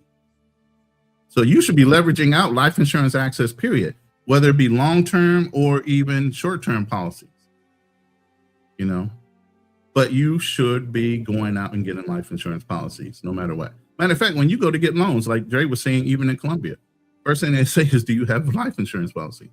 Why? Yep. Because they know once you die, that policy or that loan is going to get paid back. That's the whole idea behind the mortgage life insurance policy or partnership sale policy. Which is funded through the company, which means it's 100% free to you because you get to write it off as what? Business expense for covering the sale of your business to your partner's wife or to you, whichever. So you guys really have to think about, why do we have an aversion to wanting to save money or feel like it's something that we don't deserve? But yet, and so everybody else is entitled to it. Why do you think like that? Really dig down deep, and who taught you to think like that? Who taught you to have a limited mindset when it comes to how you save, how you earn, and how you protect your resources and your legacy? Because you need to break that programming and break it today. Because like I said, you're not promised tomorrow. So get behind what you have for as resources right now. A lot of you guys are already six-figure earners. A lot of you guys have crypto accounts. A lot of you guys have bank accounts with huge amounts of money in it. Whether you have a Fidelity account or whatever, do you have a beneficiary lined out in your policies right now? and your investment firm. With your crypto, do you have a contingency plan that once you die, if something was to happen tomorrow, you got sideswiped by a car, you died of pneumonia. Damn, there's Ebola going on in freaking Africa right now. Right. You know, you don't know what's going to hit you and where it's going to come from. What is a movie called There's a Thousand Ways to Die in the Old West? Yep. More than that, just living every day and breathing. Especially if you're a traveler, because you're being exposed to certain things that culture is used to. Certain amoebas and microparticles, they're used to it. That's why they can drink their water, you can't. You get diarrhea instantly. Get bit by a mosquito, next thing you know, you laid out, sweating. But they're used to it. You don't know what's going to get you and how it's going to get you. If you guys don't start planning right now, then whoever, greedy uncle, cousin, aunt, whatever, has been looking at you, and you know you got family members of your family right now are hating on you, just waiting for your demise to either celebrate it or to take it from you. At the least, that's beside for what's going on out in the world. You got family members that want yours, and you haven't done anything to protect it. Why? Why do you have that mindset? You work so hard for it. And the crazy, the saddest part is that you're living outside the country and you haven't lived in the States in years, and there are people that are hunting after your proceeds. I think a lot of times let me pull myself back up. A lot of times we make the mistake of thinking, guys, you're 32. I hear what these guys are saying, but they're talking to the guys that's in their 50s. No, we aren't. We aren't. We've given several stories of guys that, come on, we don't even have to talk about Colombia, how many guys that are passed on messing with pay for play that were not old. Were those guys financially ready when they allowed those women to their Airbnb? Let's be for real. In Brazil, when you let that woman into your Airbnb, were you ready when she drugged you? You weren't. Now you're gone. And the people who don't even talk to you in your family will be the same ones that are trying to get some of your proceeds that you work so hard for. They'll love you then. Now that everybody wants a piece of your money. We're trying to prepare you when it comes to relocating, not just to buying the furniture or meeting a young lady in another country or where's the best foods. We're preparing you guys for that, but we're also preparing you. Let me say something, Ronan, and I know you can attest to this. One of the things that give me peace about being in another country is not just that country. It's not just because my US dollar goes along a lot further. It's not just because I'm not dealing with police brutality and the foolishness that may be back home or your high gas prices. One of the things that gives me peace overseas, Ronan and guys, is that I am insured and my woman is insured. That gives me so much peace, especially as a Black man that has seen in my family and in some of y'all families what it's like to have a family round table or a family version of a GoFundMe because Auntie so-and-so died and she didn't have any coverage. So when we say we want to go to these other countries and have peace, it's not just because I want to be away from the modern woman. And it's not just because I want to be away from the political back and forth battles in the United States, but the peace is also, you want to make sure up on your leaving this planet Earth that the people who are on your team are well taken care of. You know, you can't take it with you, but at least you can be at peace that, like I said, the Bible says your children's children will be well taken care of. And I give you a perfect example before I let Ronan speak. You guys know I was an academic college recruiter for 20 years. Everybody came in to get Pell Grant scholarships, and as well as other FAFSA benefits. One lady walked in one day with her daughter, wanted to get into the nursing program. Daughter had great grades, so we were able to get her in. She was the only woman that pulled out and was able to basically cut the check In the conversation we had as I was showing them the campus, she said the reason why she was able to cut the check for without a scholarship, without anything else, it was because there was an uncle in her family that had set up a trust. In that trust, a part of it was you guys cannot just come get money whenever you want to, but anybody in this family that wants to go to college, the trust will pay for it. And so as the monies and the interest rate and the compounds were growing because of the trust was making money by way of investments, that trust kept having money go off into it. And so he didn't cover, yeah, you can buy a Lamborghini. He didn't cover, yes, you can buy a house.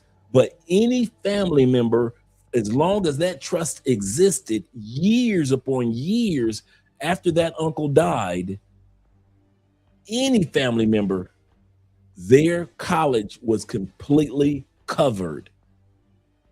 That young lady's nursing program was completely covered by an uncle who she had never met before. Her mom's uncle. Great uncle. So when we're talking about how important a trust is, and you ain't got to be a rich dude to start it. Nope. You don't have to be a rich dude to start it. It grows stronger over time, even.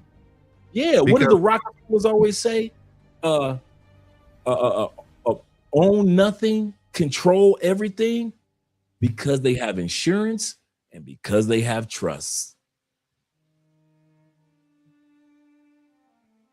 What did Jay-Z say?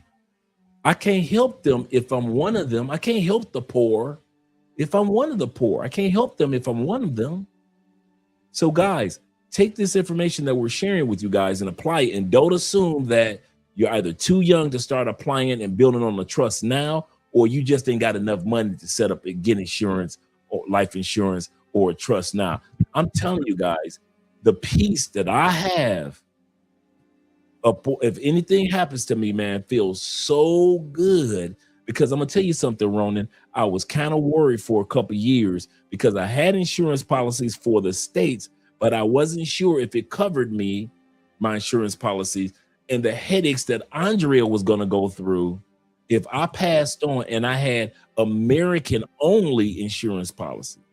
So now that I have insurance policies here upon my demise, I'm like, okay, I'm good now. I'm dancing in the streets now. It feels so good as a Black man to know that every month, and I have whole life insurance. So yeah, we're gonna talk. I need to tell you about that. Okay, talk to me.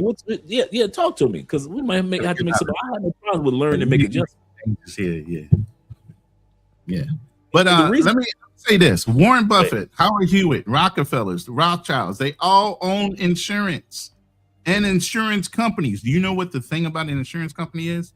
Before they give you one policy, they must have that much money that they're going to cover you with, liquidity wise.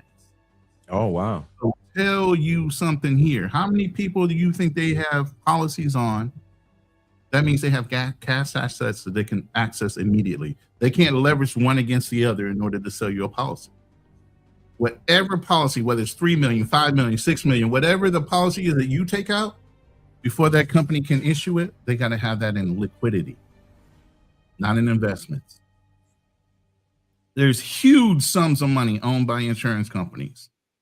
When the last depression hit, the Rothschilds, Rockefellers, all they did was leverage loans against their life insurance policies or their policies, period. There's a tax code in the U.S. IRS. To take a loan against a life insurance policy is your money. You don't pay taxation back. It's free money. That's yours.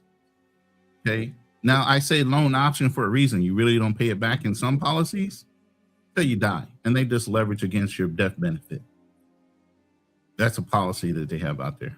Or the IUL, look it up. You'll thank me later. You might not put so much into your 401k if you know about that one.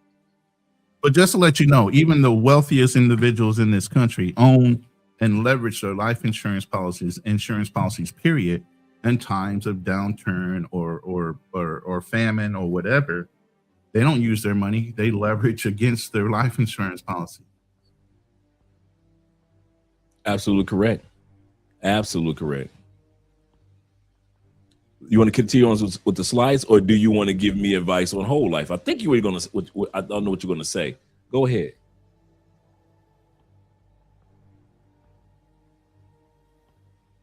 Ronan? I think Ronan froze for a second, gentlemen. Hope I didn't freeze on you. Let me take a look.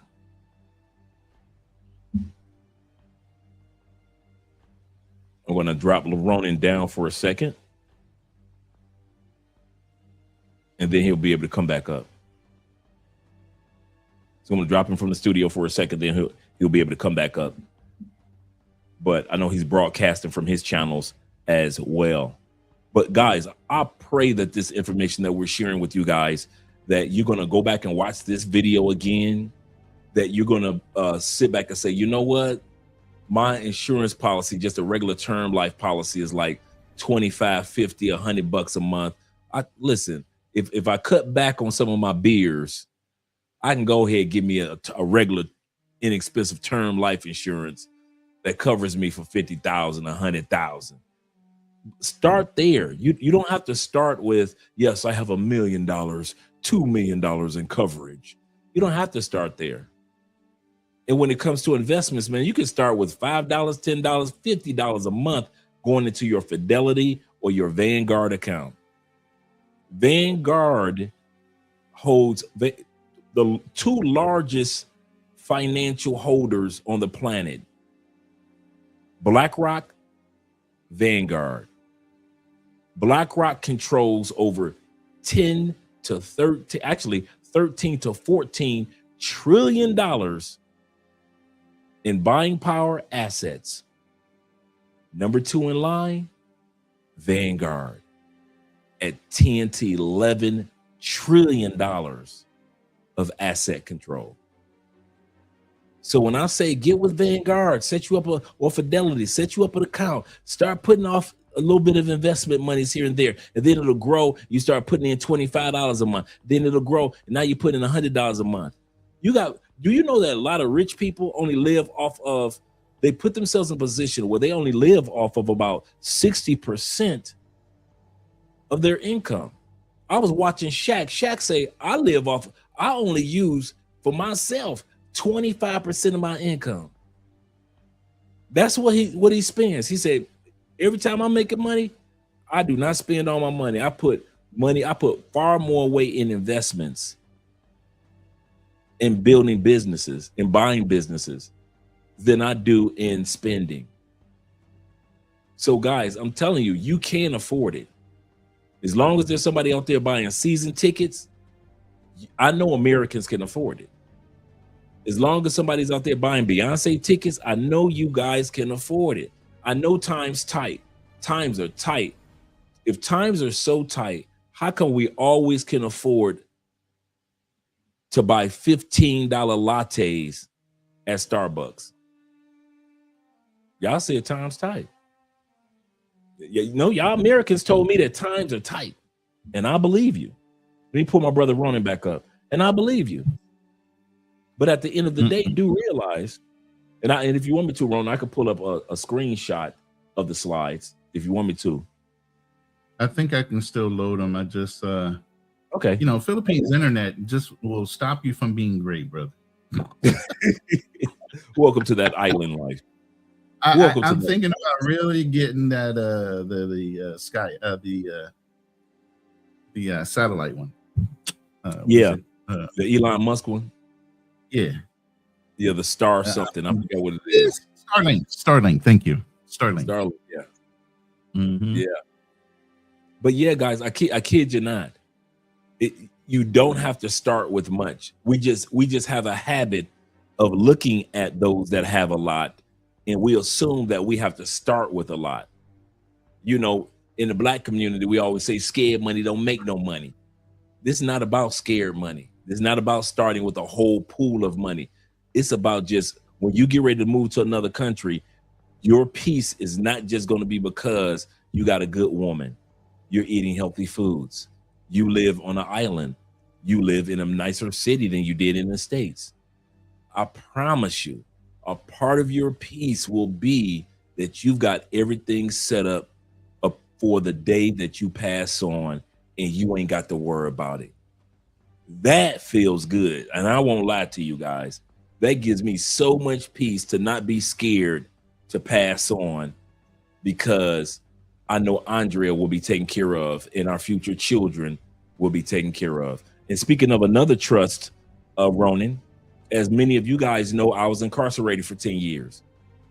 Up on my passing, a part of the distribution of my grandfather's trust, upon my release from prison. I didn't know this was going to happen. I think you've heard me tell this story. 6 months before I was released from prison, I'm ready to apply for jobs. I got my resume set up. I'm good. I'm one of the people that just, focused when I was in prison, right? I had a check for $20,000 waiting for me in 1999. A check for $20,000 waiting for me. Why? Because my grandfather down in Tennessee had a trust and had insurance. And part of the distribution of that trust was to release a certain amount of money and a certain amount of land to his children. So I got, when the day that I walked out of prison, I got $20,000 check and I got 12 acres of land in Tennessee. And I still own that land to this day. That's awesome. That is the best gift you could ever get. Land? Bruh. Land. Yep. Come on. I mean, the cash is nice, but the land is better. Yeah. You can tell I'm a land guy. I want something tangible, something I can touch, taste, and feel. Right. It's going to be around for a while, And my grandfather wasn't a rich dude. He was just a regular Southern man with some land, and he inherited because his father's father and his father's brother were the first two brothers in their region of Cedar Hill, Tennessee, to buy land post-slavery. So once they were freed, they made some negotiations with that particular land owner. And when he passed on, they inherited like 200 acres of land. And were able to purchase even more land. So as time went down, of course, you got more siblings. So the land in the trust kind of like split. So it got, by the time it got down to me, it wasn't like I was able to get 200 acres of land. I was able to get my little 12 acres. My sister was, and my other sisters were, and my other sisters were able to get theirs, as well as other individuals on the other sides of the family were able to get. And we come from a tobacco family. We farmed tobacco for all those years, and so it's. I understand exactly what you're talking about. How the average everyday person can have a trust. And speaking of land, guys, some of you guys plan on buying some inexpensive land in Colombia, in Panama, in the Philippines, in a lot of, like, if you watch the YouTube channel, Our Rich Journey, that black couple went to Portugal. They own several Airbnbs in Portugal now. So they've got two daughters. The daughters are right around 20 now. So now they've got a trust, they've got a will, they've got insurance, and they've got land and Airbnbs to leave those daughters in Portugal. Just a regular couple. We're not talking about, yes, and they are balling. No, they started from nothing like the rest of us. They were a broke California couple that had just finished law school and didn't know how they're going to pay their bills. That's how Our Rich Journey started off. Two young black people in their mid to late 20s, college debt, broke, and now look at them now. They got life insurance, they got wills, but they definitely have a trust set up. So I'm telling you guys from experience, If you plan on buying land and all these apartments and condos in other countries, you know, and get a great bang for your buck, you might not want to just go to probate. And in many cases, you might not want to go to your ex-wife or your wife who you have back in the States who you haven't seen in years. Because if you buy an apartment in Colombia, and I'm going to let Ronan continue after this, if you buy an apartment in Colombia, guys, for you guys that weren't here earlier, and you are still married to a woman in the States, Colombia will make sure that your ex-girlfriend, or I mean, not ex-girlfriend, but your current wife, who you haven't slept with in 20 years in the States, she has first rights to everything that your Colombian girlfriend took care of you with. Your Colombian girlfriend was there with you from day one for 20 years. You loved her. Y'all may even had a kid together. All of it. The first rights of refusal of all your property, your house in Colombia, your apartment in Colombia, your land in Colombia, your car in Colombia, whatever you own in Colombia, and whatever you built up while you was with that Colombiana for 20 years in investments throughout crypto and other stock investments, that money first, the first person they're going to go to is your wife back in the States who you haven't slept with for years, because according to Colombian policy, she gets first dibs. And this is why I keep trying to tell you dudes, if you're going to move to another country, clean your slate. Go downtown, file for that divorce. Get you an attorney. It's really simple. You ain't been with that woman. You ain't going back. She don't want you to come back. File for that divorce in the States, because I'm telling you, that playing around, talking about we're separated, is going to come back to bite some of you dudes. If you land in the wrong country and you're living there for years and you don't want that woman who cheated on you in the States to get any of your money 20, 30 years from now, she will in certain countries because you did not divorce her. Therefore, that country, including Colombia, gives her the first right of refusal regarding anything that you will ever own. And that woman who took care of you to the day that you died in the Philippines or in Colombia or in Brazil, she will not get a dime, including your child that you had in Brazil or Colombia or the Philippines. You know what, as you're talking, I'm just sitting here thinking, you know, we are so quick to want to boast, be the first to get something done, but we don't go back and reinforce anything that got us there. You'll build, build. You don't reinforce it. Reinforcement means protect it. You'll get it all. You'll project all that success. Like I said, being a high value man, as they say, however you value yourself, whether it be in wealth or other things. But then you don't reinforce it and protect it. Mm-hmm. And I kid you not, I'm sitting back watching Andrea's family buy, and since I've been here, I've been watching these people buy apartments, buy land, build on land. So when I'm sitting back, I'm telling you guys, if I'm seeing everyday Colombians do it in this family, that is nothing but motivation for me to do the exact same thing. I'm in a family of people that buy land, that buy apartments, and build on land. It's in my blood now, because it's part of the family. That's what they do here.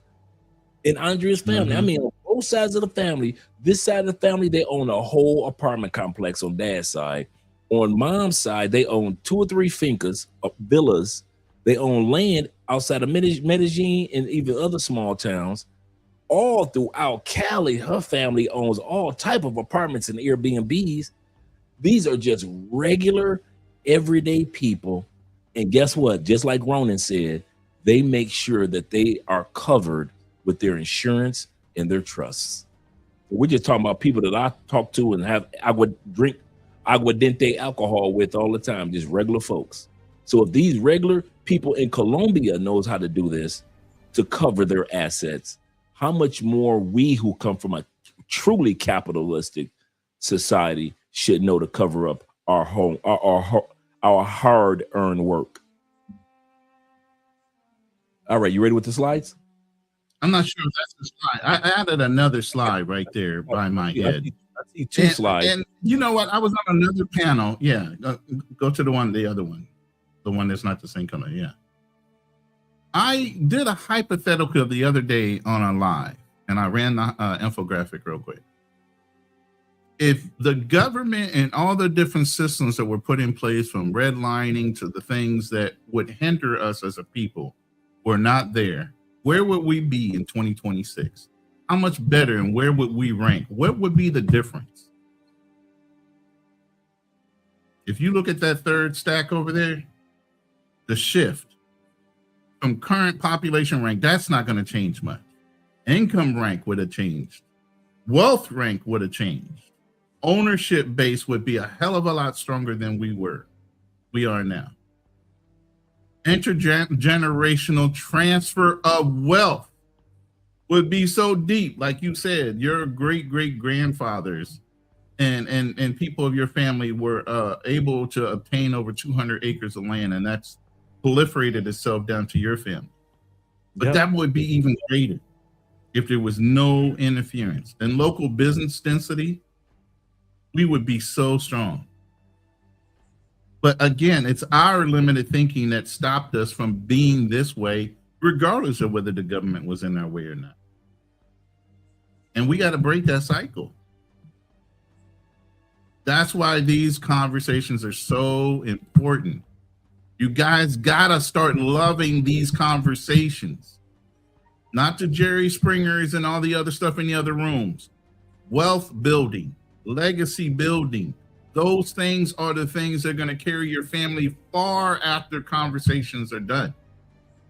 And the immediate gratification of making fun of somebody is gone. This is where you should be. These are the things you should be thinking about. How do you protect all that stuff you want to brag about? Anybody in these other rooms talking about that? Anybody trying to teach you, hey, I know you say you 6 figures or you're a millionaire and all that. What are you doing to protect it all? Who's getting it after you go on? Half of y'all in this room already say you don't even trust your family members. So we already know this. But if you don't put anything in place, those same family members will take care of everything you took so hard and long to build while they sat back and watched you grow. You want them to have a share of it? If you don't, you better start doing something. That's a fact. That's a fact. Let me know if you want to add the other slide. Yeah, go ahead. You can go back there. We're down to the last two anyway. I'm kind of dragging right now. Tax compliance and factors, and your wife and you guys can talk about that all day long, but she's a CPA. I'm not anymore, so I don't really touch those things, but those are factors. You have different taxation laws based on the country you're in, aside for the ones you got to deal on the federal level. The thing that's going to protect you more so than not from all those taxational laws, most likely, are going to be having a trust where nothing changes beside who's running it. You run your own trust when you're alive, but once you die, your executor and everybody else administrates it, but everything else is exactly the same. There's no transfers and probate and none of these other things that give access to the government of taxing it while it's being done. So everything stays status quo. Okay. Like I said, a consulate can and cannot do certain things. This is the breakdown of what a consulate can and cannot do. Oh yeah, let's walk through that. For her. Mm-hmm. Okay. So let me blow this up real quick for myself because I'm blind. So I'm pretending with my glasses off. What can a consulate help you with? They can notify your next of kin that you passed away. Wow. Yeah. They can set up and issue a crota, which is the certificate saying that you are dead, to the consulate. And once it gets to the American consulate, guess what? Then probate can get involved and some other things can get involved. Life insurance policies can be filed. And that might take a while depending on how fast or slow the country is that you died in. And believe me, there should be greasing of palms involved in getting this stuff done earlier. If you're opposed to doing those things, then go ahead and wait the regular amount of time. I know, right? But expect to have to pay to get some stuff done. You know what I mean? Provide a list of local funeral homes. And like I said, even if you have repatriation insurance, all that does is cover you from that home of record. And I ran the numbers earlier. It's up to 15,000, 20,000 in some cases.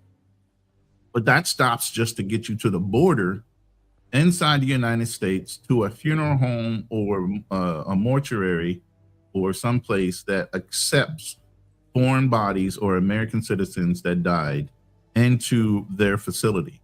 Now you have to arrange from that facility to your home of record. It's not, oh, you get to jump all the way back to your home of record.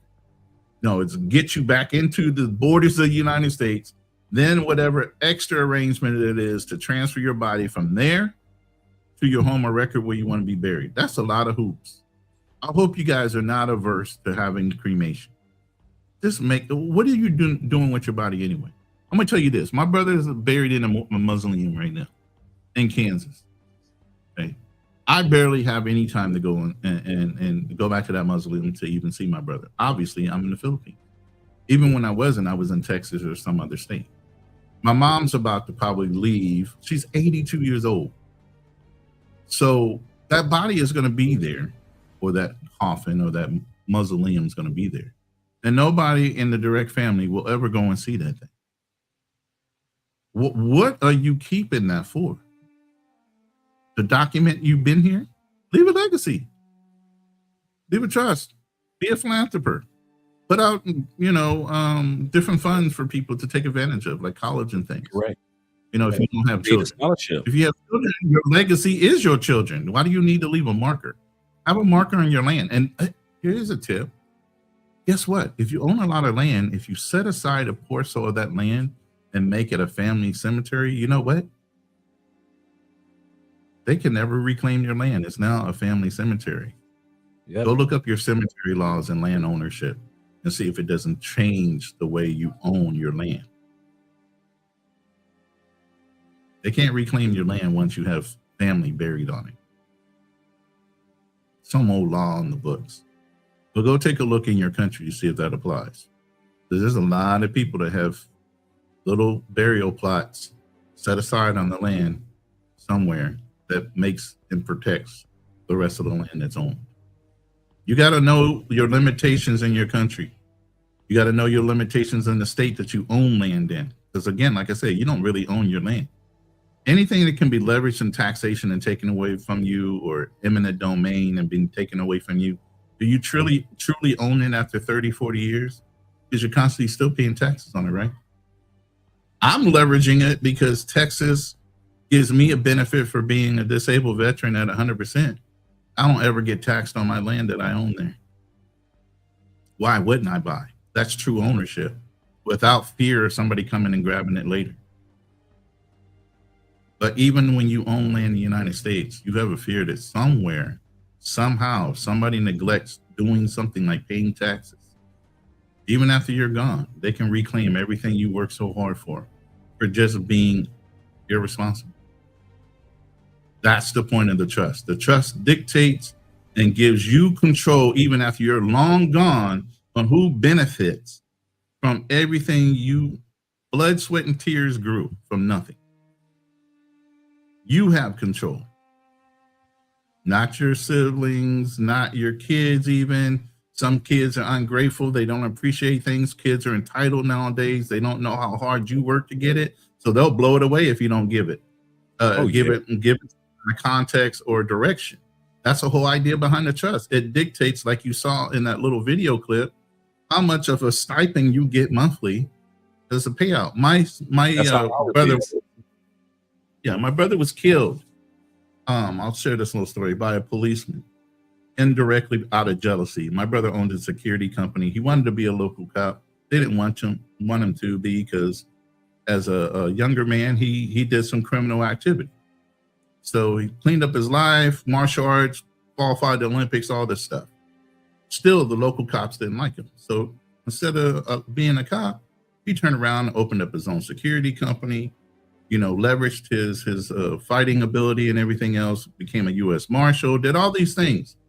His insurance company, his security company thrived to where he almost had 100 cars, huge jobs. He always had a insurance policy for the sites. So if something happened, his company was responsible, not the owner of the company that he was protecting. Right. Well, the local cops are pissed.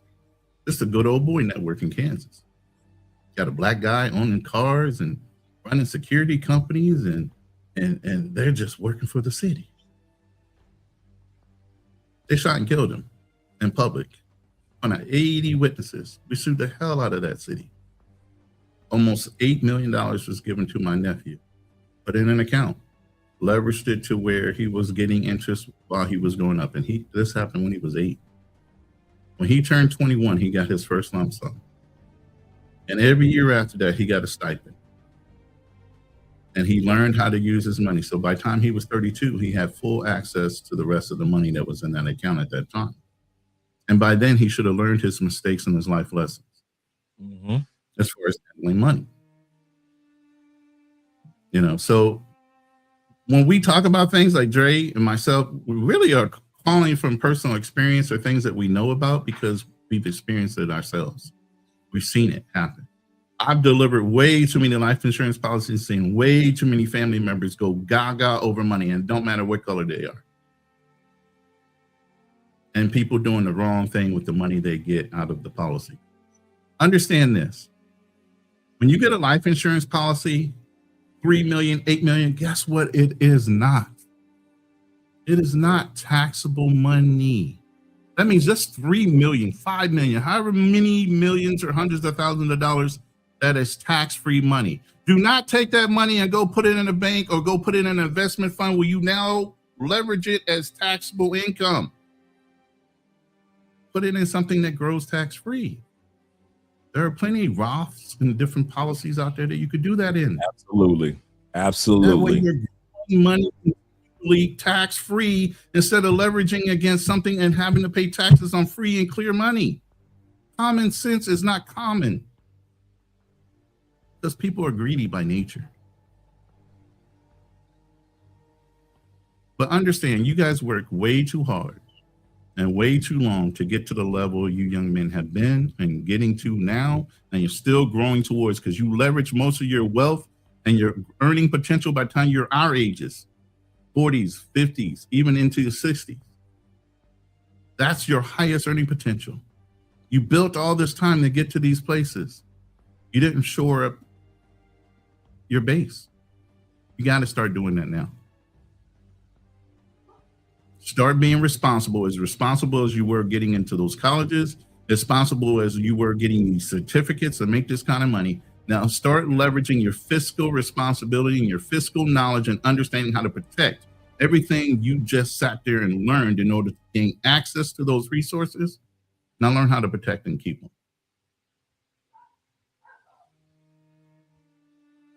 Listening to conversations like this. Okay, come on, man. Get me off the center stage, man. I'm an INFJ, man. I don't like being in the center, man. Stop. Dre, you there? Did he just leave me on center stage, or did I just drop out again? All right. I mean, it was man. You on mute. Yeah, I was like, man, get me out of here. Get me off the damn camera. I'm going back to everything that you were saying, and one thing that I plan on setting up, and I want to do this for my mom and under my mom and grandma's name as well. But I'm going to do this for myself. Is a lot of guys don't realize that you can set up scholarships as well. Yes. A lot of times we think of scholarships, we think about a college that does it. Take it from an academic college recruiter. There are thousands upon thousands of scholarships that individuals create under their loved one's name or under their name once they pass on.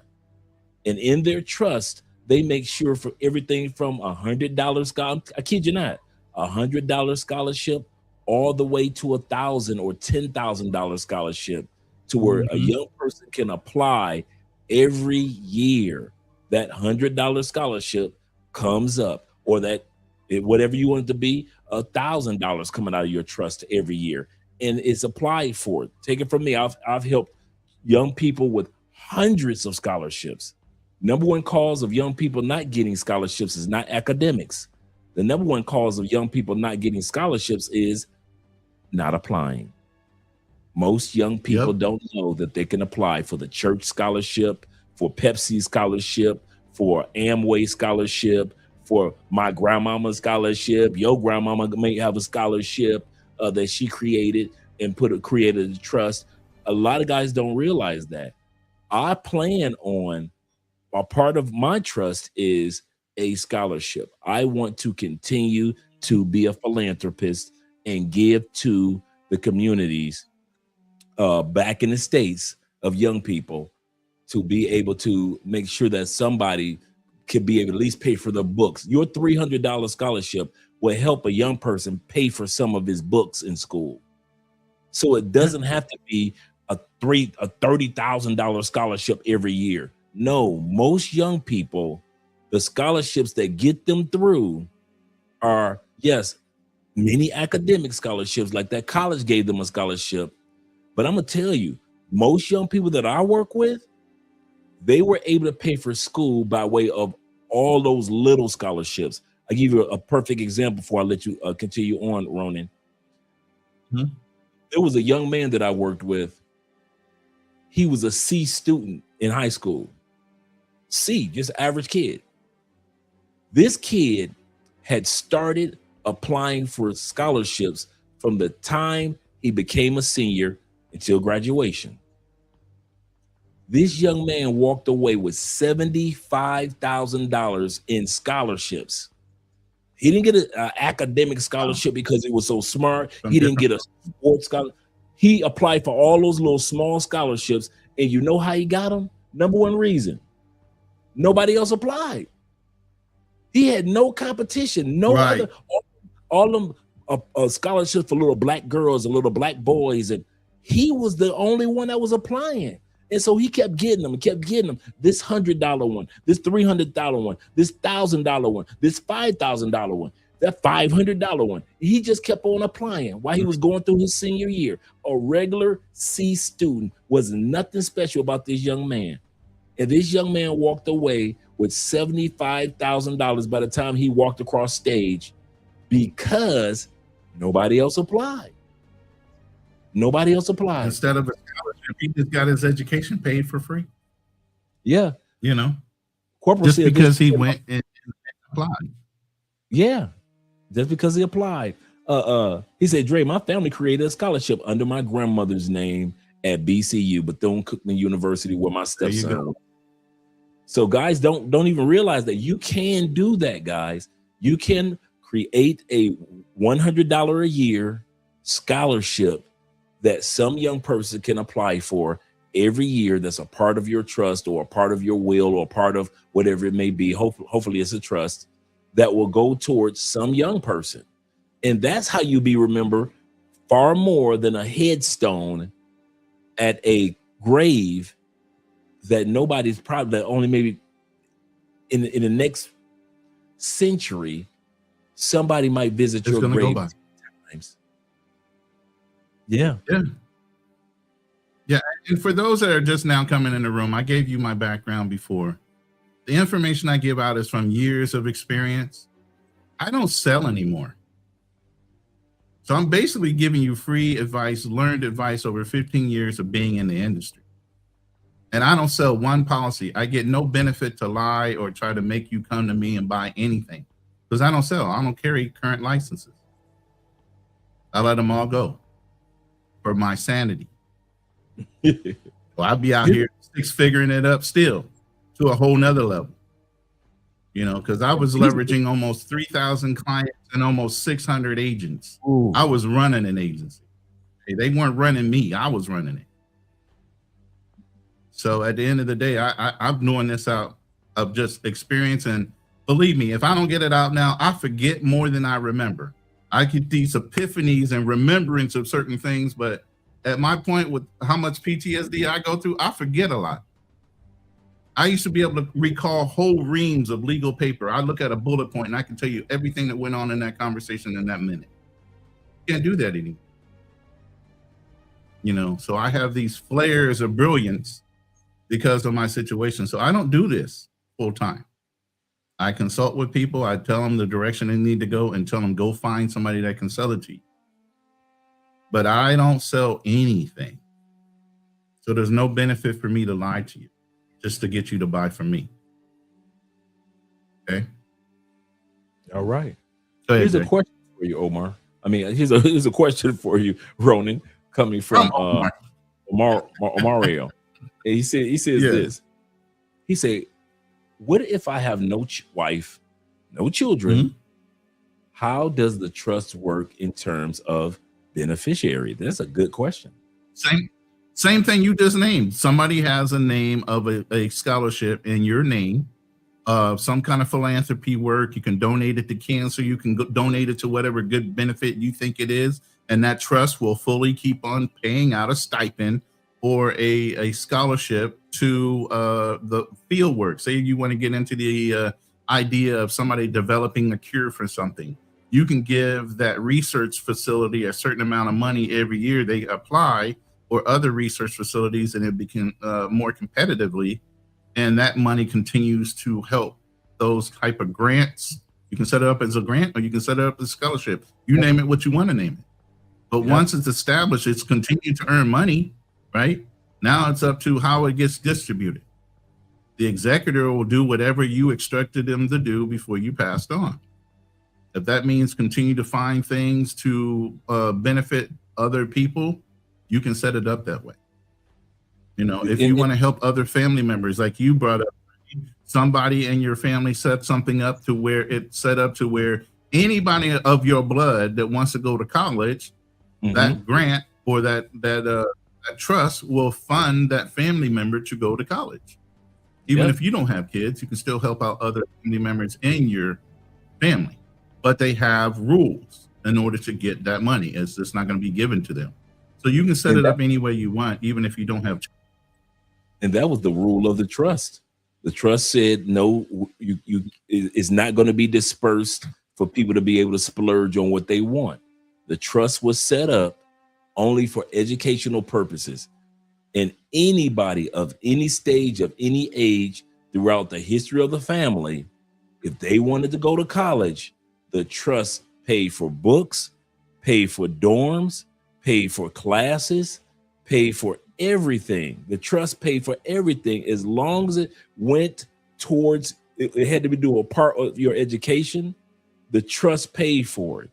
The only thing that the trust didn't pay for is your everyday living expenses, like food and you know, your clothing expenses and things like that. But anything that has to do with your academics, like I said, it didn't pay for football games or basketball games you want to go to in college. But as far as the basic foundation of getting your education, the trust paid for any family member.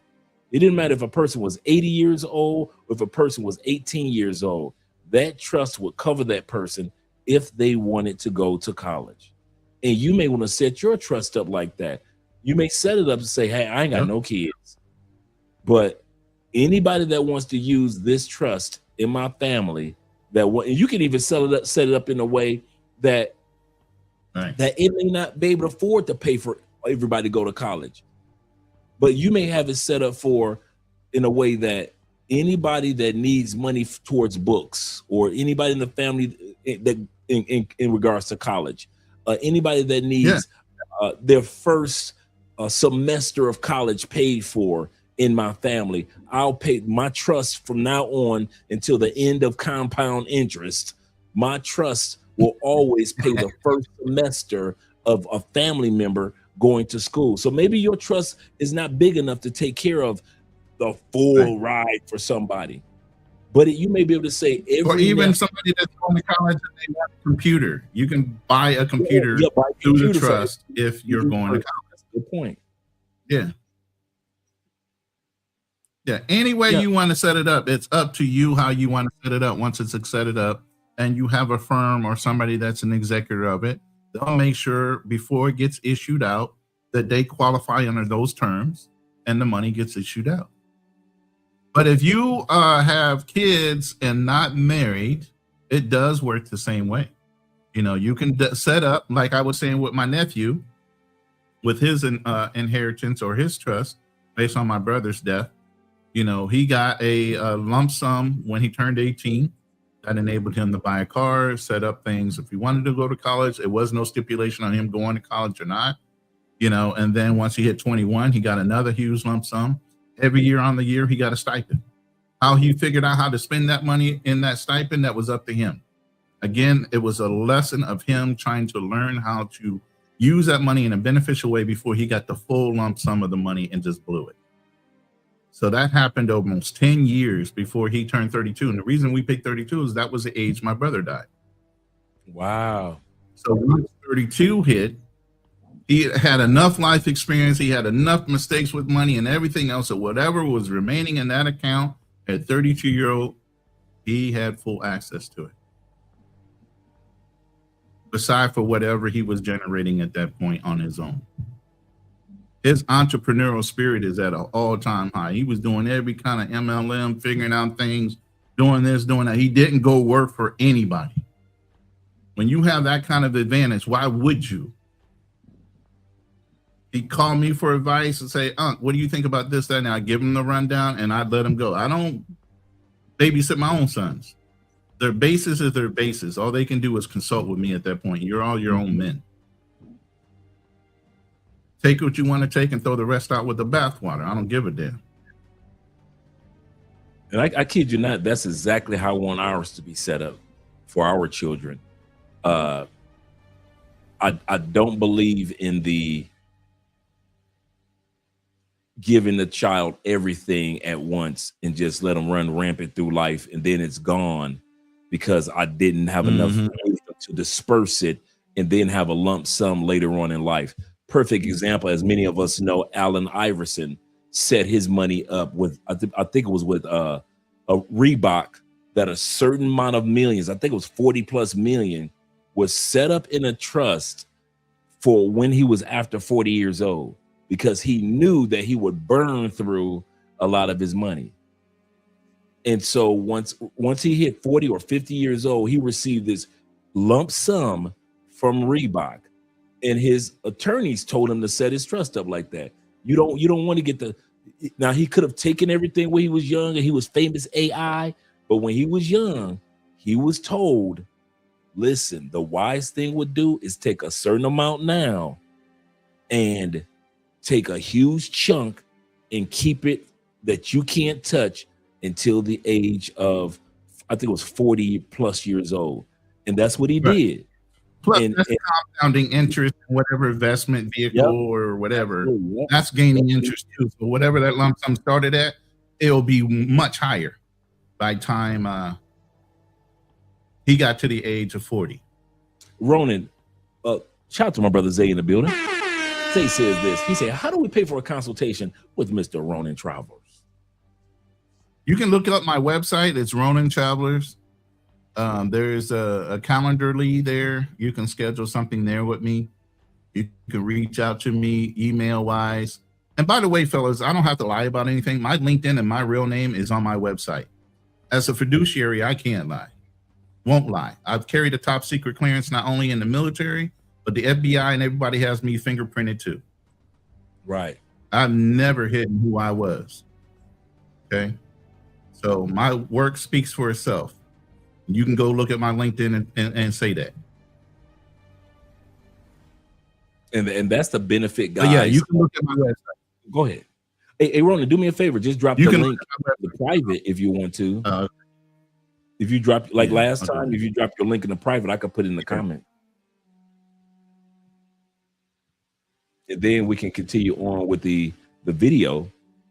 I mean, with the slides. Yeah, I think it's just one more. There we go. One or two more. I think you got two more. I'm looking at two more on what I have. This is great information, man. So You can go ahead and pull up that next slide and we can go ahead and continue on and finish this up. I know, like I said, I can't believe we made it 2 hours and something minutes. And people are still in the room. I try to have this in my room, man. It's crickets up in there, you know? So it's all good. So what happens when you die overseas? And here's a scenario walkthrough, real life examples. You know, you have a small estate. And so I got to blow this up so I can see. Okay. Small estate name plus name beneficiaries. So the life insurance, the IRA, all those things. Spouse admits or submits the form claim. Usually it's a very fast. I think if you remove us, you can see some things underneath our pictures. All right. So fast and simple. Okay. It starts getting more difficult the more different levels that you get to. Okay. So fast and simple life insurance policy, beneficiaries are named United States only. Okay. One house and one name, will only. This is where you start running into problems. A little bit slower. You got probate involved. You got lawyers involved. You got family members that think they know what your will was supposed to say, but it didn't say it, or you weren't in your right mind because you died at 80 something of senility or some shit. You got Alzheimer's. All right. Third stage, it could be a large estate, but you have a non-citizen spouse. That's a lot of people doing that right now. People have large estates, they own multiple properties and other things. They have investment funds. They're six-figure, high-value men, so they say, and they go out and marry a foreign wife. They didn't put everything in place. It starts to get more complex. More assets, more complexity, more layers. Now, instead of one country and one state being involved, you got one country, one state, because they both apply, federal and state. Then you got a whole nother country involved in it too. Because of course they want that spouse to get her fair share so they can tax her, right? They want that money too. Everybody's after your money. Okay. Indirectly or directly. Stage 4 is your properly funded trust, like we've been talking about. Your spouse is abroad. What does it say at the very bottom, Dre? Doesn't that say smoother, more control, because you already did all the pre-planning out? Although you did not necessarily plan out, you just thought, oh, this is the way it's going to work. No, if you set up the trust, it's funded properly, everything's done in good order. You have key contacts from lawyers and firms that are already ready to go the minute the button gets pushed that you had passed on. They know how to implement your wishes. You still are in control even though you're 6 feet under or burned up into ash and floating around in the ocean like me and Dre. Either way, you still have control long after you're gone. Dre's giving you perfect examples of his grandfather leaving in the trust a certain amount of money and land. His great-great-great-great-grandfathers before him that actually got to the grandfather. That's how you give generational wealth. You set it up and prepare for it. It's not going to happen if you don't. You have to plan as hard as you did to learn, gain the income, to get your education, to start getting 6- and 7-figure incomes and grow your personal wealth. You also now have to be responsible about how it's distributed after you're gone. Or like I said, you're basically, family is a pack of wolves waiting to devour whatever is thrown at them. That carcass will be down to the bone in a matter of minutes. They will take what they want and discard the rest like it's trash, even though you might have taken 30, 50, 60 years to build it all. It won't last 3 years once they have access to it. The only reason they don't have access to it for the 3 years is because it's in probate court and everybody's bickering over who's supposed to get what. Yep. So they heard you say private conversation, this person. The other person said, no, during the family function, he said this. Oh, no, I had a personal conversation and he's saying he wanted it this way. All, of course, for their own benefit, right? And then the worst case scenario, you're an American, whether it's Philippines, Colombia, any one of those other countries we went over, and there's nothing is planned. And she's got to fight through a mountain of paperwork in both countries, even though you wanted her to have everything you built up to that point, because she has your children. She has your legacy. Yep. Absolutely. You want them to do it, right? That is so true. So, I mean, the story can be either very smooth and like the fantasy of the story can be very smooth, like the fantasy of any movie you see, or it can be chaos and a nightmare for the person you leave behind. Because now they got to fight your family. Now your family is your family. They're used to dealing with you. Some stranger, some foreigner that might not have that kind of way about them, they're very docile or feminine. You never heard them raise their voice halfway for nothing, besides to kind of argue a point that you guys are having a general conversation about.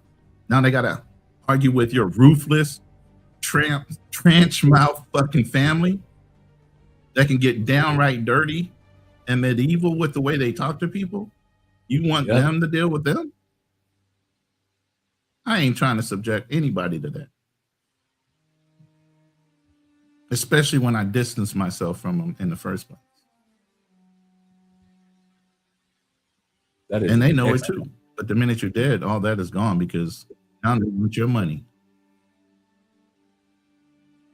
And y'all could have been the best of family members. You just lost touch.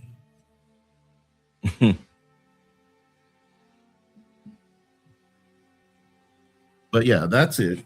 I think that was the last. You got one more slide. No, you got one more. We got best practices. That's it. So the best practices is just basically things you can look at trying to get done. Here's your checklist. Update your beneficiary forms today. If you have net assets, you have property, even your car, your vehicles, anything, put beneficiary forms to them, put it in a safe deposit box until you get your trust set up, and then put them as far as assets listed in the trust for ownership. That's the best way you can protect anything you own. And Dre has the checklist. He has these slides. Please get them, download them. If you want them to contact me, I'll do the same thing. I'll send them to you. They're just going to sit there. Right. So somebody asks. So if you guys want to reference, like I said, I'm not selling you a thing. Don't matter whether you take this to me, take it from me, and go see somebody that actually can sell you whatever the hell they want. At least you have a guideline of what that person's supposed to be asking you in the first place. We going dumb and not knowing what we're supposed to even be asking. And let anybody tell you anything. That's why you got half of these scammers that's on YouTube right now selling you whatever the hell they want and telling you how you can leverage your bank account against this, that, and the other, get your ass in jail because you just believe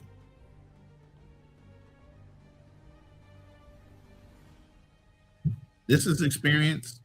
This is what I used to do, and I'm giving it to you for free. You use it how you want to use it. Use the pieces you want, throw the rest away. It don't hurt me at all. But do something for yourself, because you worked so hard to get where you were and where you are and where you will be, that if you don't get this done and start doing it now and you keep on procrastinating and kicking it down the road like a can, eventually that day will come and you don't wake up and none of this is done. And all that hard work that you thought was going to last for generations is taken, literally, and misused against what you thought it was supposed to be used for. But you don't have a voice. You didn't set up a trust. You didn't set up guidelines. You didn't set up anything. You just thought people in good nature, your family, was just going to do the right thing with your money because they knew you. No, they did know you, and they've been waiting for you to die all the way up until now. Think I'm lying? I'm not. I've seen people literally attack other family members and friends. My mentor, specifically, good friends with one of his clients. They consider him like an uncle, right? And then he goes to the funeral, delivers the policy. The kids are sitting around the table with him, and the mom is standing there. And the kids are like, well, you knew my father so well, blah, blah, blah. And why didn't you tell him to stop doing this? And why didn't you tell him?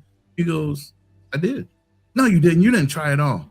The mom stepped in and said, look, Fred has been doing this for years. He's known your father before y'all were even here. He's constantly told your father to stop smoking, stop drinking, stop doing the things he needed to do, get these policies. He was trying to tell him. He refused to listen. You got any complaints? Look at your dad. Don't look at him. He tried to help. And that's the thing. Sometimes when you're so close to something, people ignore your word for somebody else's. He had no access to gaining anything besides helping somebody he felt like was family. And they treated him as such. Didn't want to listen to him. I think that's what's wrong with our community. When people are actually telling you to do right, all of a sudden you got to fight against them. But if a YT person, an Asian person, or somebody else told you the truth, all of a sudden they're making perfect sense. I'm sitting here telling you, I've done this. I do this. Something I enjoy doing, helping people. I even refused to sell stock because I didn't want to lead you down a road where you were gambling your retirement instead of putting it up somewhere where it grew safely. We'll see who listens. And we'll see who has the GoFundMe's and the car washes later. Yeah. Yeah, and it's very common in the Black community. Okay. Evan, shout out to Evan in the building. Evan says this. He say, Ronan says that there is a beneficiary form. He say, I have beneficiaries assigned to my account, but no forms to put in a safe deposit box. Am I wrong? No, it just depends on what kind of form you're talking about. Some are electronic now. Some don't have safe deposit box. What the safe deposit box might be for is final instructions for somebody that you might know to have access to so they can get what to activate, what not to activate, who to call, what not to call. Because it's not like the minute you die, it goes on a national board and everybody knows you're dead. And then those things get activated. At least you have something in the States, especially you're abroad, that you're just paying a safe deposit box at a bank that you bank at in America. And if something was to happen, one or two people have access to that safe deposit box to get out your instructions on how you want things implemented. Maybe you give them a little benny for them doing it. So they'll be honest about it. Maybe they call the right people. There's only a couple phone numbers. The firm that activates your trust. This person that knows what you need to do as far as your burial. It just has a list of people and a phone number, but you're going to give them a benny for being one of the people that have access to that safe deposit box. If in the event of your demise while you're overseas, however you want to set it up. But yeah, there's some policies or some beneficiaries is 100% electronic. It's nothing you're going to have to keep in a box. Nowadays, I'm still talking like mentality wise. I used to do paper insurance policy. There was 30 to 50 pages of damn policy paper where you had to fill out certified copy, keep a record for yourself and send one off to the insurance company before you got your commission. I'm talking that way. But yeah, there's a lot of things that are now digital that all you have to do is keep on a thumb drive, whatever. Yeah. Don't necessarily have it where it's paper anymore. But hell, keep it all on a thumb drive and keep that in a safe deposit box.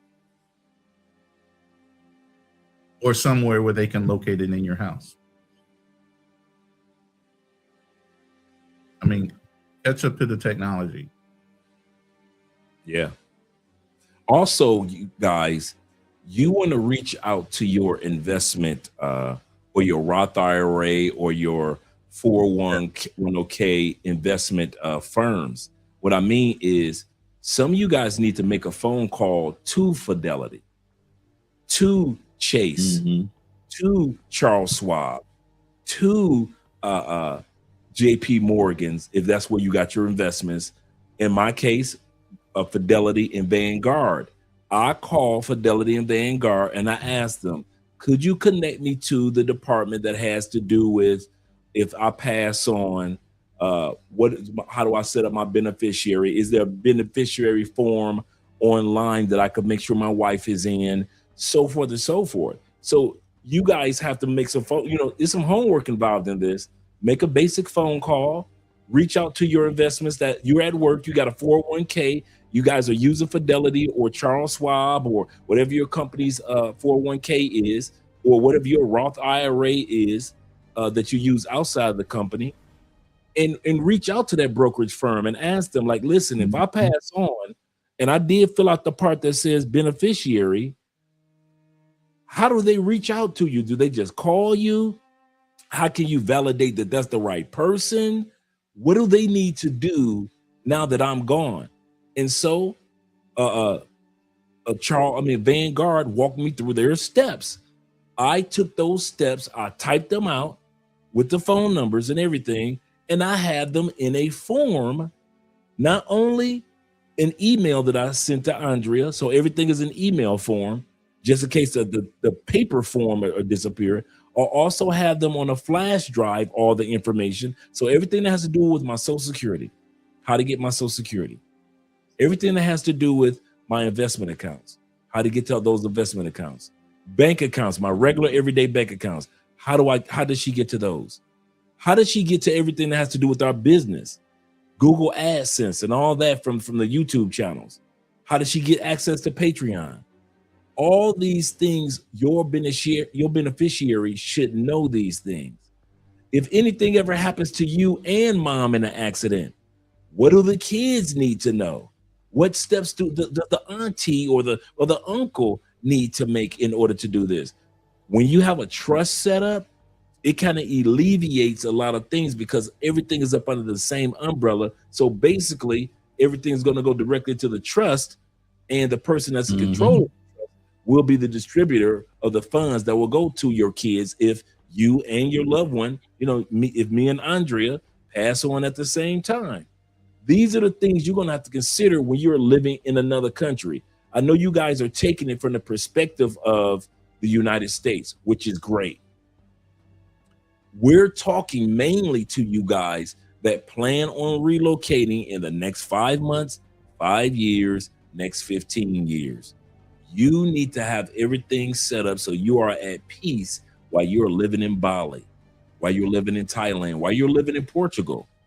That's going to give you peace because you have all of this set up and the family members that you haven't seen in 10, 15 years. And that's the part. I know I'm sounding like I'm rambling, but that's a big part, bro. I've got family members. I lived in Tampa for 14 years. I probably saw my brother and sister maybe twice. My aunties and cousins and them, I saw them at my grandmama's funeral. That was the last time I saw them. I saw them once when my grandmother turned 81 years old. I saw the whole family. And the last time I saw the whole family was at grandma's funeral and at my mama's funeral. But I'm telling you, that 10 years of incarceration, that counted too. So I basically have not seen my extended family and many of my immediate family, except for a few times. It's got to be 30 years. It's got to be 30 years where since I've been around on a day-to-day basis around my brother and sister, a day-to-day basis around my cousins. And I talk to them on the phone all the time. And you always see my uncle is always watching the show. I got cousins that watch the show. So don't think that I'm not close to my family, but I'm not close enough to the family where they're beneficiaries. We haven't seen each other in 30 years. They have no right to argue over my things. Some of you guys are going to be in the same position. You think about your relocation and you think about it as of now. I'm 32, I'm 33, I'm 43. And the next 5 years is full of fun and just hanging out, meeting the ladies. And, I finally made it to Brazil. I'm living full time in Brazil. And you get caught up in that moment of time.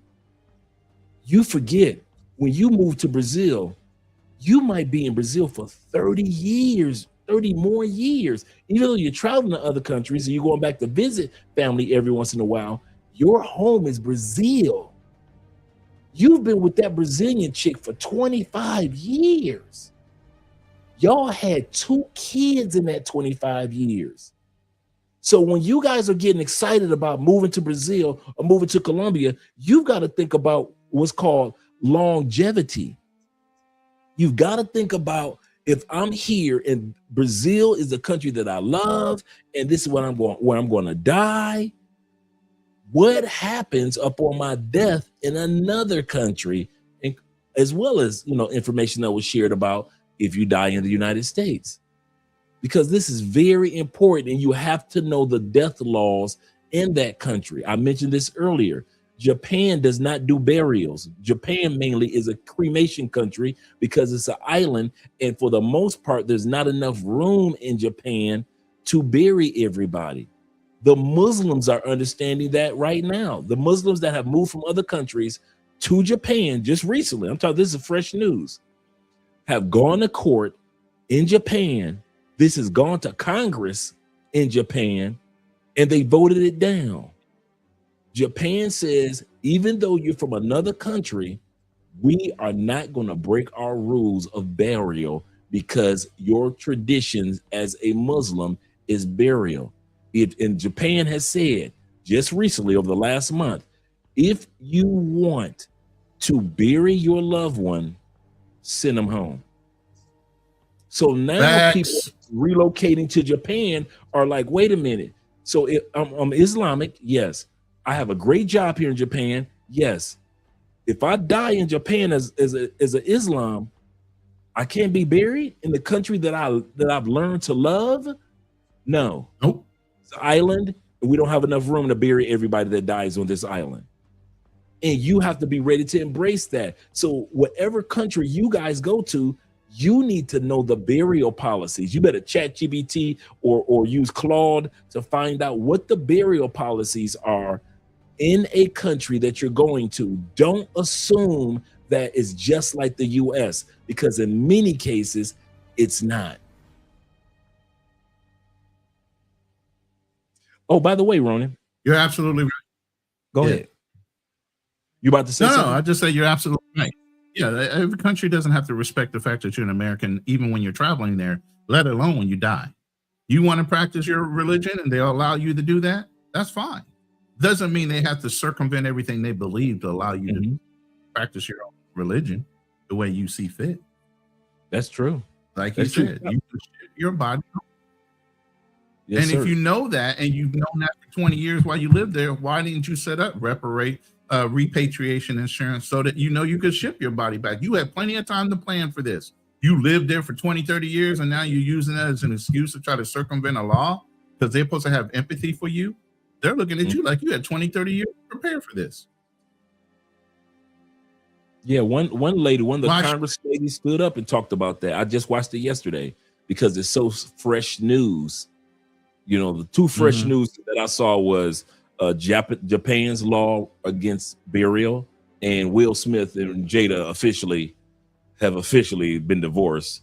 And Jada, check it out. Officially? They're officially done. And Jada did not get the money she thought she was going to get because she cheated. And when she cheated with the young man, too. She cheated and it broke the contract of the marriage in which they were in. So Jada thought she was going to go for half. She didn't get half because she had cheated. And so she only got a certain amount. They were actually telling them to split the LA home. And we're sitting there smiling like yeah. Yeah.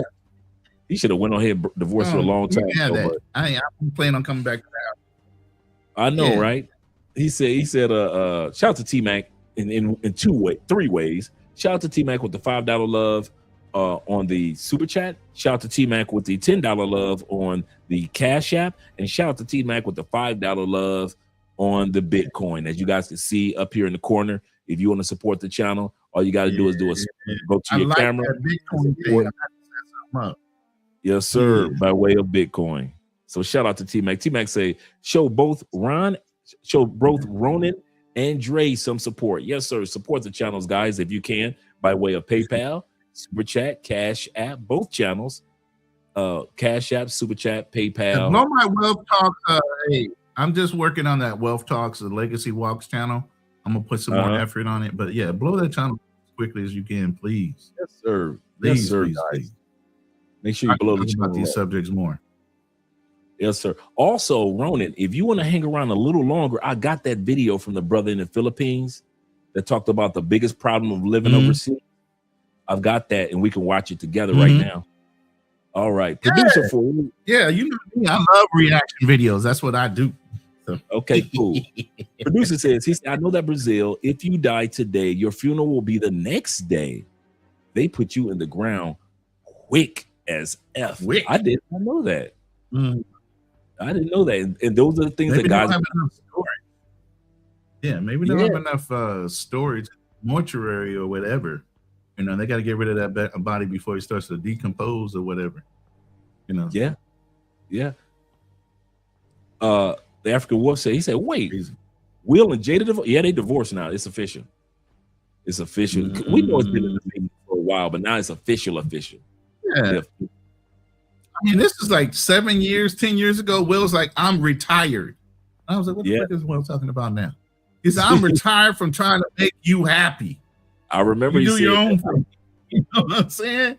I stole that for a while. I know, right?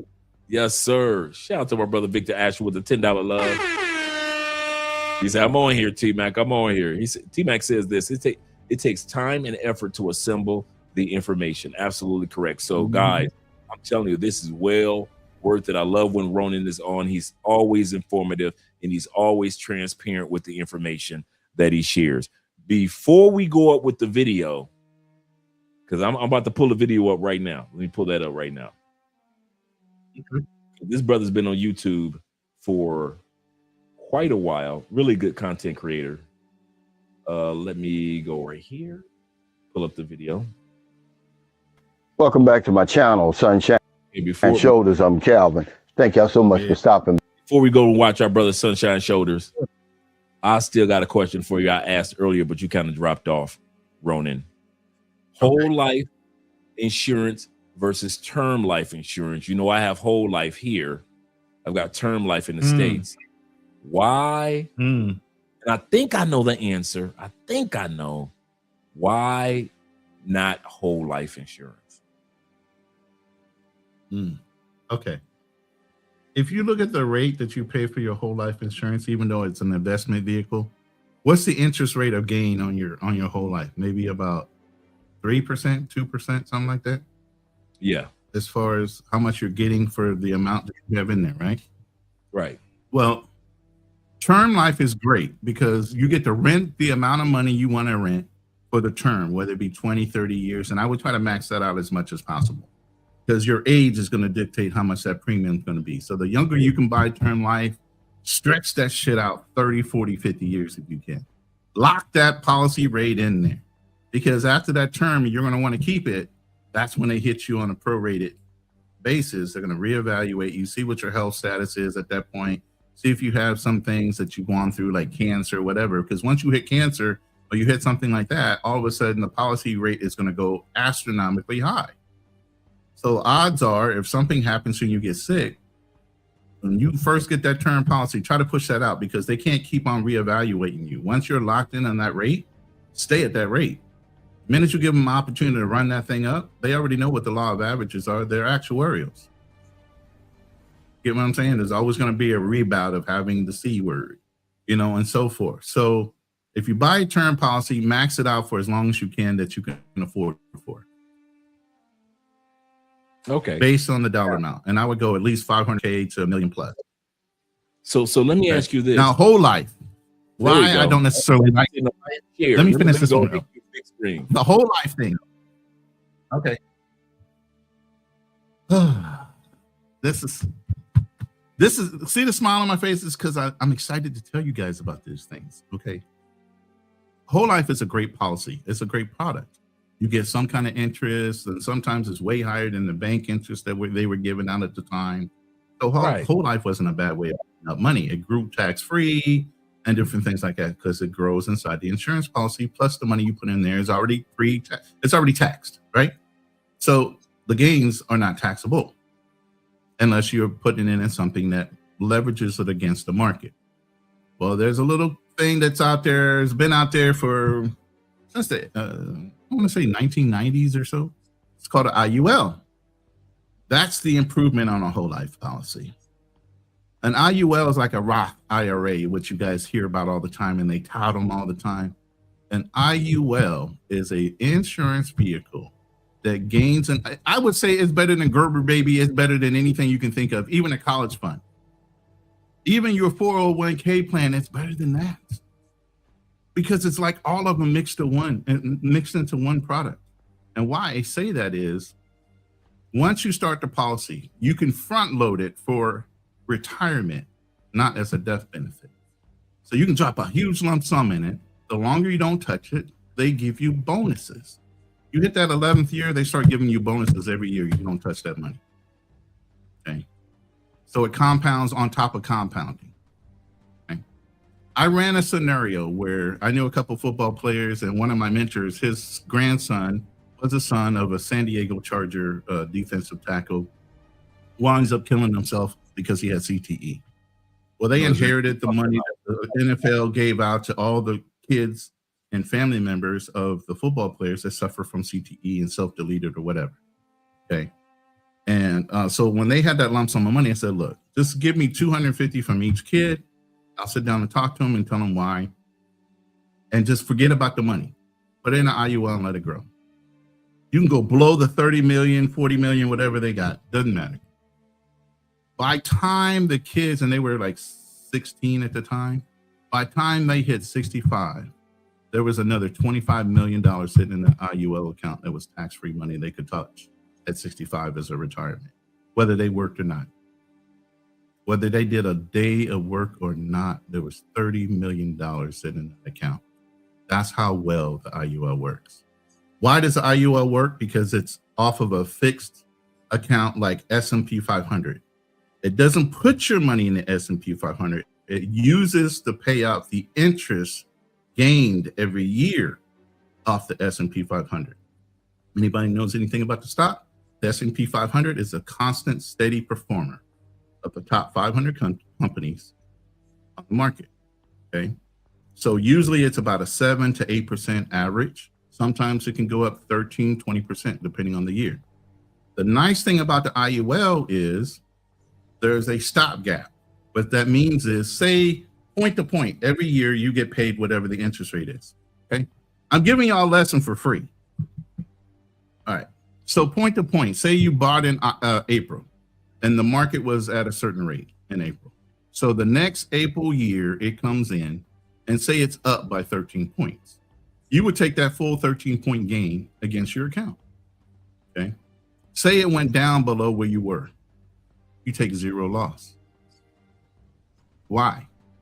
Because you never really leveraged it against the market. The only thing you will take is a guaranteed 2% that year that the contract automatically pays out anyway. So the net is, if a whole life pays you 2 to 3% no matter what, and you can get an IUL that might pay you 12, 13, 14, 20%, depending on what the top line max is, right? Then that means you don't have a loss, whether you go with the IUL because it's still paying you like a whole life. If no gains are happening and the market takes a dump, you don't take any hit on your nest egg, you just get 2% that year. But if the market is up, oh boy, you get 100% of whatever that gain is once you hit your point to point. So there's no loss on that. Now here's the extra thing. You're in an IRA, you're in a 401k or whatever. You got to take a loan against your money with Fidelity or whoever, right? They give you the money, but you got to pay it back, and you got to pay it back with interest. Plus, what do you have to do when you touch that money? It's a tax-deferred vehicle. The first thing you got to pay is the taxes on the loan that you're taking out against your 401k, which is your savings plan. True. Guess what the difference is? On the IUL, since it's a life insurance policy and it's paid with pre-tax dollars, or tax dollars, sorry, when you touch that money, it's 100% yours and you don't pay taxes on your loan against the policy. And the reason I keep doing air quotes like this, because the loan policy never has to be paid back. It goes against your death benefit upon your death. Whatever you took out in loans, it just gets compensated by the death benefit that is still left out over in that bank account or in that IUL account before it goes to your beneficiaries. So why I say this is, you can take and start a Gerber baby account when you first get your first child. Say put $6,000 or $7,000 in the account. I think you can put up to $6,500 in the account once you establish it, once you seed it. So the best thing to do is seed it with something that you've gotten a massive payout with. Say a life insurance policy, say, You get a life insurance policy with $1 million. That's tax-free money, right? You take a quarter of that, 250. Like I told you with the scenario with the kid, NFL player, right? Take 250, throw in that IUL, forget about it. Go blow that 750, go buy a house, go do whatever. That's your retirement vehicle, right? 11th year, you start getting bonuses on that money. By the time you get to 65, depending on how old you were when you put that account in there, it's going to be more than enough money to live off the interest on that account. And again, remember, every time you touch that money as a loan option for your income, a vacation, or whatever, you don't really pay it back. You don't pay taxes on the money. It's not a net gain. You don't have to report it to the IRS as income coming in that year because you took out $30,000 on your policy. It's free and clear. Now, for those that don't, because as you were talking, bruh, I went directly to my insurance, and it says this for me, and I'm gonna, you know what, just for the guys to let them see what I'm looking at, because this is important for a lot of guys, and they don't realize it. So as you were speaking, I was looking it up, and just to let guys know that this is what you're going to be doing when it comes to the countries that you're in. You're going to see if some of these things are available in your country. So this is what I looked up. Let me make sure you guys can see this on the screen. Let me take this one down for a sec and bring this up. Okay, let's put us down here. So the IUL, I looked it up. I say, let me see if my insurance company in Colombia has IUL. And it says in Colombia, MetLife, my insurance company, offers the Index Universal Life. In other words, IUL equivalent to the Protection Universal Flex USD. This policy combines life insurance protection with investment opportunity indexed in US dollars. Letting tax deferred cash value while covering risks like critical illnesses and disabilities. And then it tells me, you know, how to manage my account to set it all up, because I know how to get into my account already. And then it tells me some of the feature benefits of flexible income, customized coverage, protection, things like that. So okay, go ahead. Let me say one thing about this policy, and it scares me. There's a lot of fakers, and there's a lot of people that try to mirror because it's such a great idea. Matter of fact, Tony Robbins, the book about money, that first book he put out that says Money, he talks about this banking institution and the way he runs his bank. He was talking about IUL, but he didn't want to outright name it in a book called Money. Okay. The only thing that scares me, and I listen to words, especially in contracting, he's saying tax deferred. You don't want to defer your taxes. That's like a 401k plan at that point, because that means the minute you touch it, what do you pay off the rip? The taxes on tax deferred. You want taxed money to go in there, meaning you already paid the taxes on the money before you put it in the investment vehicle. That way, the money that grows in there is now tax free. So, but if you put tax deferred money into something, you're deferring paying the taxes. And what we say in the business is what's guaranteed in life besides death and taxes. That means you might defer at 25%. God only knows what the tax is going to be in 2035 or 2040 when you get to retirement and you want to touch that money. Maybe it's at 35 or 40%. So you deferred to take the tax hit at 25% for a 10% increase when you actually need the money most, and you're in retirement. Now you got to pay Uncle Sam first off the money you saved. They're saying thank you for that. That's why I don't like 401k plans. If you look up a 401k plan and who invented it, his name is Ted Benna. Ted Benna. If you look at when he first invented the 401k plan, it was supposed to be an executive savings plan for people that got bonuses to defer them taking a tax hit off the bat so that they can use it later for Christmas funds or whatever. It was never meant to be a retirement vehicle by itself. But what the companies did was if you realize the three-legged stool idea, you had Right. Social Security, savings, and your pension, right? Right. Well, pension plans go until you die. People are living a hell of a lot longer. So a lot of those companies that pension plans were trying to get anybody and everybody that worked for them off of those pension plans because baby boomers are living until their 80s and 90s, and they were pissed the hell off they couldn't have access to that pension money. True. So they stopped putting people in pensions and started offering you matching funds in a 401k plan that wasn't supposed to be part of retirement. It was supposed to be a temporary fund. Go look up Ted Bennett if you think I'm lying. I'm talking to everybody in the room. So when he invented it, he's had several interviews that I never meant this to be a retirement vehicle. It's not set up to be a retirement vehicle because you're tax deferring all your money that you're supposed to have. A pension plan, you got that lump sum of money every month until you die. Companies didn't like that. They wanted you off of that because you know what they get to do once they got everybody off the pension plan? They got to reclaim millions of dollars back into their coffers to get you to buy into the 401k plan. And as baby boomers drop off, they get access to more and more of those funds that they have to leave there, sitting there until the last baby boomer in that pension dies. And now they got you risking your retirement because a pension plan was guaranteed. Your 401k is not. It's volatile. 2008 made everybody wake up to that fact. 2008, when the market took a dump for over-evaluating real estate funds, what happened? Most people lost hundreds of thousands of dollars on their 401k plans, and they started going back to work because it's out on the market. It's a mutual fund. It's at risk. That's why you can set it for low, medium, or high risk. I'm never saying turn down free money. So if you're in a 401k plan, fine. Go up to the legal amount that they will match you for. If they say 6 or 12 points, fine. Match them on the 12. Anything above that, when you start getting promotions, oh, I'm going to be smart and double whammy that thing. No. Take that 12 other points that you might have double whammied it and throw it in the IUL and see how much greater that one's going to be by the time you get to retirement and see which one you're going to like accessing more. Because they're going to force you to spend that money at 70 no matter what. So when you hit 70, that 401k plan that you've been avoiding having to pay the taxes on, you got to spend it now.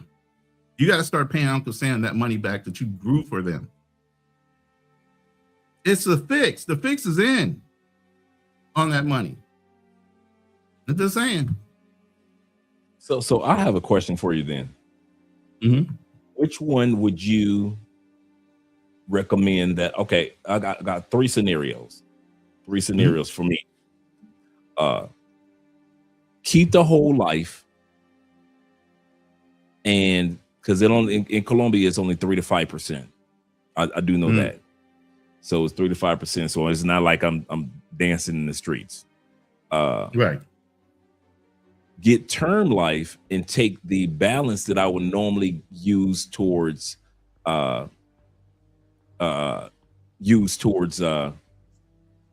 whole life, and use that balance towards a Roth IRA investment towards those investments there, or keep whole life and get URL coverage in Colombia. I mean, IUL coverage, or get term life and get IUL. Which one? My best mix would be based on your age. Based on your age, and we're both the same age, right? So based on your age, your health, and everything else, because you're going to get evaluated when you buy these policies. So they're going to look at your blood work, see if you have high blood pressure, cholesterol, and all these things. So you open yourself up for examination, even with the IUL. That's why you should get it when you're young. Now, as you get older, if you're in good health and everything else, they might not try to prorate you or put you up on the premium. The nice thing with an IUL is it's about a death benefit. So if they're going to cover you for a term life, they'll cover you for the IUL. Okay. The term life is for the immediate. Like you say you go and buy a house, Trey, or you want to put up college funds and all this other stuff. Then you do the term life for the greatest amount of money you want to pay for as long as you can, if you can get funded for it. Okay.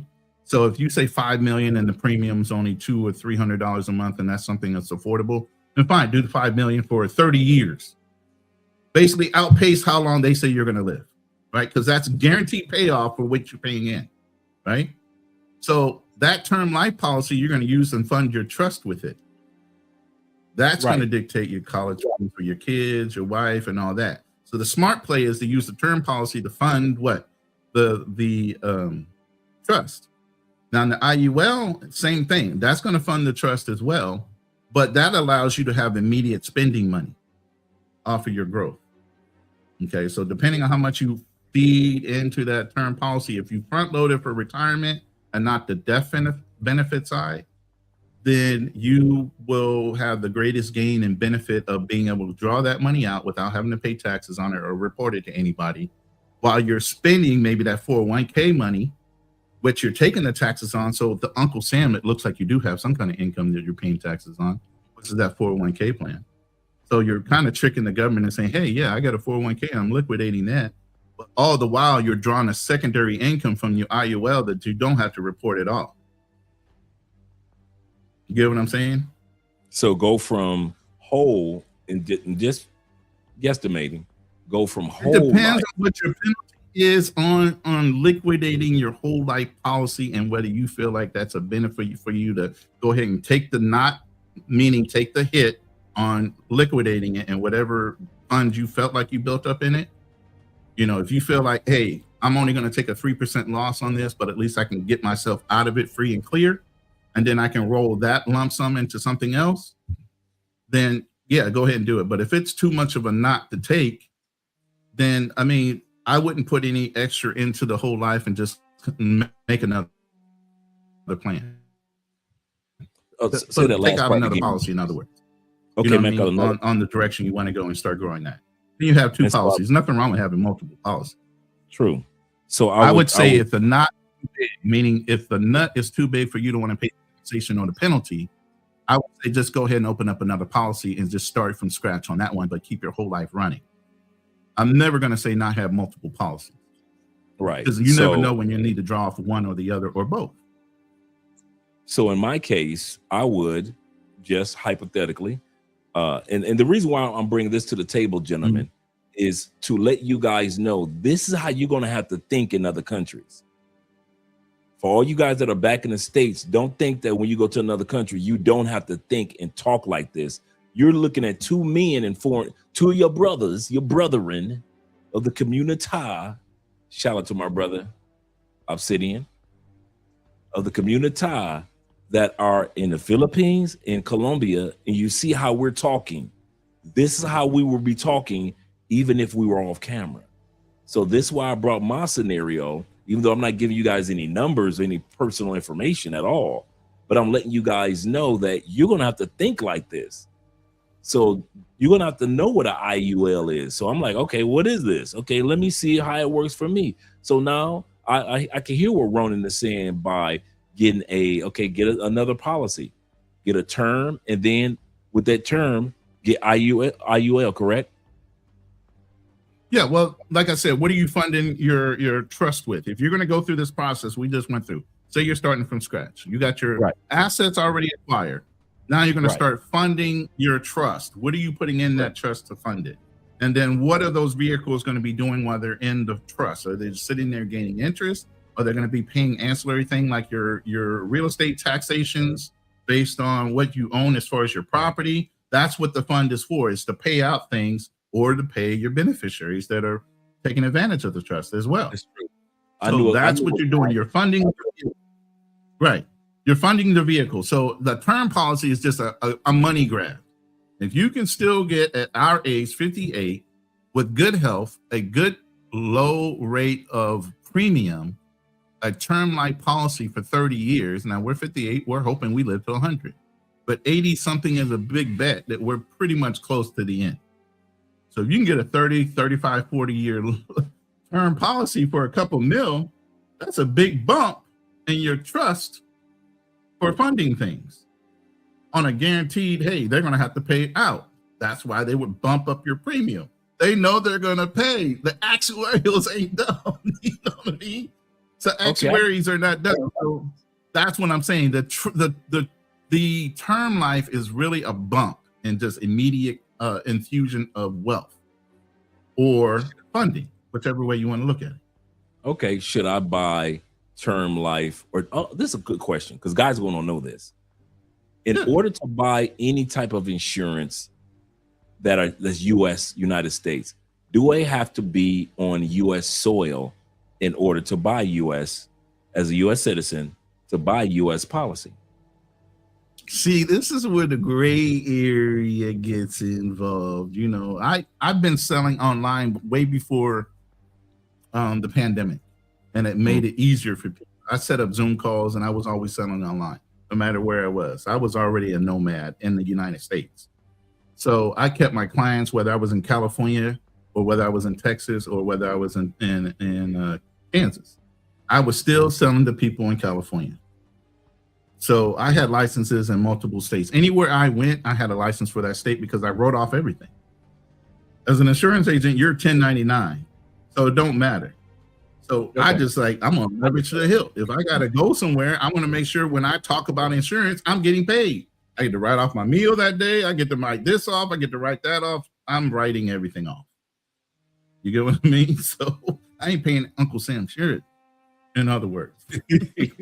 Okay. Once again, you say as a person that just so happen to be an expat, it's a great dance of purchasing. You're online buying policies from somebody in the United States, and they're either going to say you did or didn't.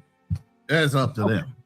Okay, cool. You get what I mean? You can always take a trip back to the States and say, I landed here on this date, signed a contract, and left. Yeah, and but everything that I did know. That I did Right. know. I did know once I'm on the land, I can actually sign, blah, blah, blah. And that I did know. And the reason why I presented that question, guys, is for some of you guys, because I told my Uncle Jeffrey this. I say, one of the things that I wish that I had done, I had gotten more stateside insurance coverage before I left. So now I'm at the point, like what you're saying, getting more the term while I'm outside of the States. And yep, I might even reach out to my to Fidelity and Vanguard in regards to that. That's a good point. AMSM, good point. But this is what I encourage you guys to do before you leave the States. Make sure that you have insurance coverage. And just like my brother was saying, term life is not going to break the bank. Get the longest amount of coverage that you can get, especially if you're of a certain age, and you know you're a younger person. Get that, because I'm telling you, even though I feel peace with what I have, I still look at my insurance as going towards my trust. The pot can be bigger. The pot can be bigger, and that's how I look at it. So everything that Ronan's been sharing with me, I'm going to take advantage of and say, okay, cool. And I'll probably be reaching out to Ronan anyway, but I'm going to take advantage of, because you want, just like any other culture does throughout history, U.S. history, they take advantage of not just property ownership. They do take advantage of the leverage that they can have with insurance policies. This is what makes the mega rich from generations to generations. This is where old money comes in. A lot of it comes not just because of their own land or businesses. A lot of it comes through the fact that they were able to leverage their trusts, wills, insurance policies. A lot of us who are regular people realize that you can do the exact same thing. You can do the exact same thing. Yeah. So go ahead, Ronan. Answer Mr. 007, sir. Thank you for coming in the room. I see him in my chats all the time, but just under Bobby, yeah. I used to train. That's the whole thing. I was training agency people. You know, here's the way you get paid as an insurance agent. You can sell it yourself, or you can hire people and train them to sell. And as a running manager of an agency, you get paid a percentage of everything they drop. So my thing was replicating a whole bunch of mini-me's to go out and sell while I train more, while I maintain my lump sum of 3,000 clients. So I have my steady income. I would train others to get up to that level, and I'm getting paid as much for my rate of time for training. So I did both. I sold and I trained. So yeah, I can train anybody on sales. I mean, I've been in sales for almost 40 years. So Yeah, another psychology of the all those things, ABC, all that stuff. So yeah, I've been doing that. What up, Jay? Very late. Excellent. Just check blood work 4 times. Long-term policies should I get? Like I said, get a term policy first. Term policies for a maximum amount of money that you can afford for paying a premium, and max it out for however many years that you feel like you want to do it. But I would also start looking at, if you're working at a corporation, they offer you a 401k plan. Look at 3 things. Look at, well, 2 things at least. Are you over matching what they're giving you, and how much? And then do you have it turned up from low to medium or high risk? That's the factors that they look at when you do a 401k.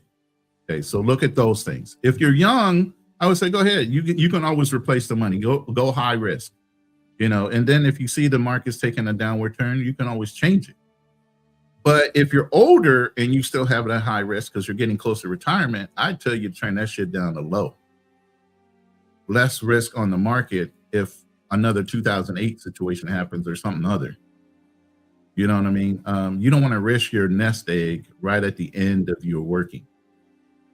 Or you're going to be like some of those guys that had to go back to work in 2008 because they lost so much money in that 401k mutual fund that was supposed to be for their retirement.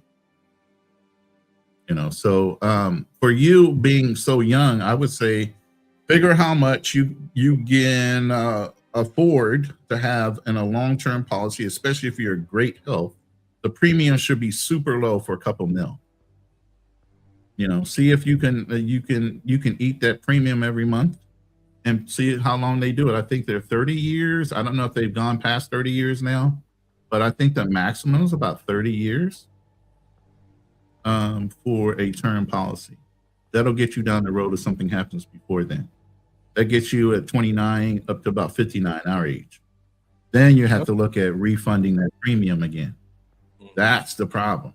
Now you're 59 years old, wear and tear on the body, ageism, and all these other things come into play, and that's where it starts to mess you up on reapplying for the premium. Do not keep an old term policy and just continue to pay. They get you on that too because the premium is way higher.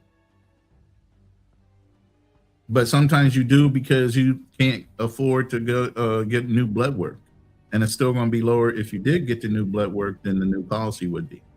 So you're kind of stuck at the 30. That's why I say for older guys, the 30 is the max, because I would basically say you're 80 something years old, you're pushing the time limit. If you're blessed to hit 90 and 100, hey, they won the bet. Basically, they're hedging their bets. They won the bet. You outlived the 30 years, so kudos on the premium.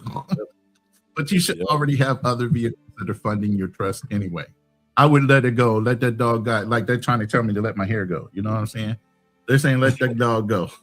Let's go, brother. Welcome to the smooth world. Welcome to the smooth side. Come on, she keeps brother. telling me no. Let it go, man. She's saying don't shit. She's telling me no. So I'm like, hey, you the one that live with me. I don't care. She like it. We love it. Then there we go. Yeah, she like it. If you like it, I love it. I don't care. That's it. But all right, that's the best I would say. And then look into IULs and funding it. Look into an IUL to fund it and fund it for front load retirement, not for death benefit, because you're not going to use it for death benefit. You want the benefits of the investment vehicle, which is attached to the S&P 500. Okay. You want to leverage that. Yeah.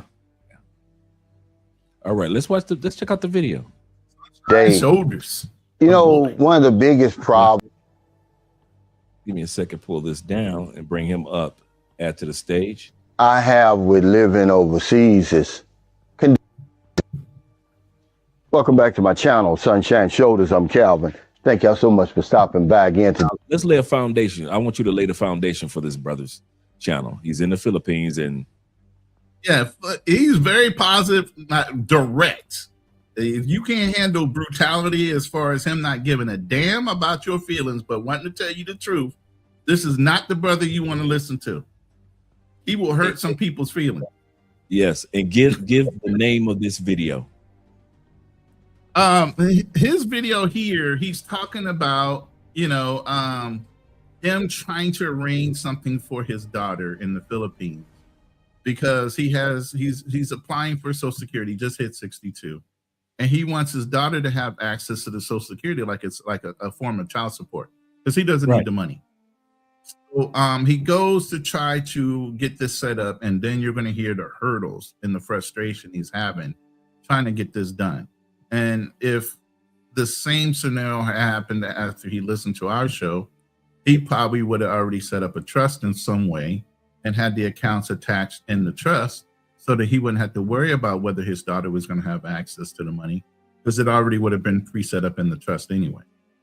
That's true. So now you hear the nightmare outside of it, of him trying to just do the right thing.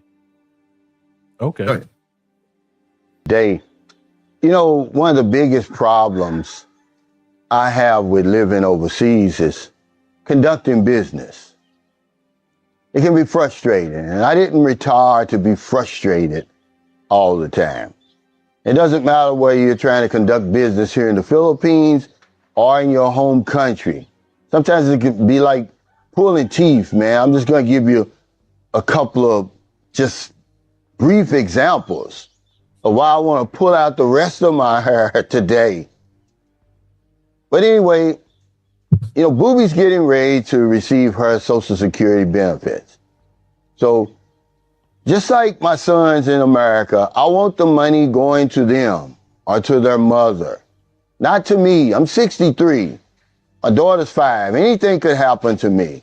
I don't want them to have to go through, jump through hoops and all of that to get the money if something happens to me. I want it coming directly to them.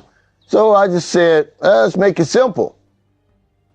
Maryland, go over to the bank and open up a joint account with you and Boobie. That way, the money can go right to her. Okay, let's start right there. Let's analyze this. What did he do wrong so far? He said, I just wanted to go to a bank account and just open up a bank account. The money just go directly to the account. What would you have done? He didn't necessarily do anything wrong. I just would have set it up to where my significant other didn't mention anything about where the money was coming from that was going to get put into the account. Just go open up an account, drop a couple dollars in there. That's all I would have said to her. I wouldn't have gave her any extra information on why. Because if they mention the wrong thing in a room with financial people, they're going to want to start asking detailed questions on why you're setting this up. And then they want to get the government's benefit of you dropping in a certain amount of cash into a foreign bank. So they want to know why and get all the details. And then they're going to run up the numbers on all the things and forms and all this stuff you got to get done. So the first things first, I would have said, hey, I need to go open up a secondary account with you and our daughter's name on it. Okay. Not why. Don't give her no details why. Just say, go open up an account. Here's a couple 100,000 or here's a couple 10,000 pesos to go throw in that account. Say it's going to be a slush fund to her. That's all she knows about. Later, you can fund it without her even knowing about, you moving your Social Security payment into that bank account. But initially, just give her about 10,000 pesos and say, go open up a slush fund account for you and the baby. Too much information kills sometimes. You know what I mean? Yes, sir. Because that's what they asked you. See, I've got an appointment Friday, which is a week from today. And that's what they're going to ask me. They're going to ask me the bank account that you want this money to go into. It's either going to be your account or the person you're applying for. Well, the first mistake is Maryland goes over there to open up the joint account and mentions a pension. Mentions Social Security. Well, that sent bells and whistles going off over there at the bank. Now all of a sudden, they want all this documentation, proof of guardianship and all of that. And I'm like, ma'am, we don't need all of that. So I come there, I'm sitting there, and, we got the letters from Social Security and the embassy. The first thing she does, she looks at them, because remember, over here, you better dot your I's and cross your T's. One of the big problems with dealing and conducting business overseas is you're not at home. The rules are different. Or at least they'll say they are. So she says, oh, you need an official letter, an official appointment letter from the government or the embassy. I'm saying, lady, this is official. You see the Social Security and the U.S. Embassy on, it's official. June the 8th, I've got to go there. Mm. Oh, you just going to talk to him on the phone? No, that's another appointment, ma'am. This is where I'm filing for her claims. Because I gave him 2 letters. Oh, you got kids now. Like, I'm trying to scam. Like, yeah, Booby will be 6 in August. Well, anyway, she said, no, we're not going to be able to do that because you got to go to the embassy and give proof of guardianship. I said, look, ma'am, the only reason she's receiving these benefits from the government is because she's my daughter. Do you understand that this money is not hers? It's mine. She qualifies for it, something called survivor benefits. Talking too much. Sometimes you need to tell your woman when to say something, and sometimes you need to tell your foreign woman when not to say something. Just because she opened up her mouth, it opened up a whole can of worms. Just open up the bank account. So now you might have to go find a different bank and tell her, could you open up the account and don't be telling no business? Just open up the account. Yeah, this is a lesson learned for a lot of guys. No. Yeah. She's telling me I've got to go to the embassy and get proof of guardianship. My God. You got to go through it. And this is the funny part. All of this stuff he should already have on record. See, he did. He had all that and sitting in front of it. She wanted another additional letter beside for what he already had. Oh, wow. Wow. I got you. Yeah, he really opened. Yeah, they did open up a can of worms with that one. In order for my daughter's money just to go into my account here. Because what they're going to do, if we can't get this situated, they're going to send the money to my account in America where my Social Security goes to. I don't want that. But in order for it to get sent here, I've got to have proof of guardianship and all kind of stuff. And I'm like, I'm thinking I'm talking to the manager, but I'm not. That's the problem. When you go into a business, I don't care what business it is, no one has the authority to make any kind of decisions or any kind of changes. You're really not going to get any help. You're going to come out of there frustrated like I did. My blood pressure was probably twice as high as it should have been. And I didn't get retired for that. See, I'm telling you now to conduct as little business as possible in your host country and at home because, okay, I'm going to give you another story, but first of all, let me finish this story because it's going to be so frustrating, man. I mean, I couldn't believe it.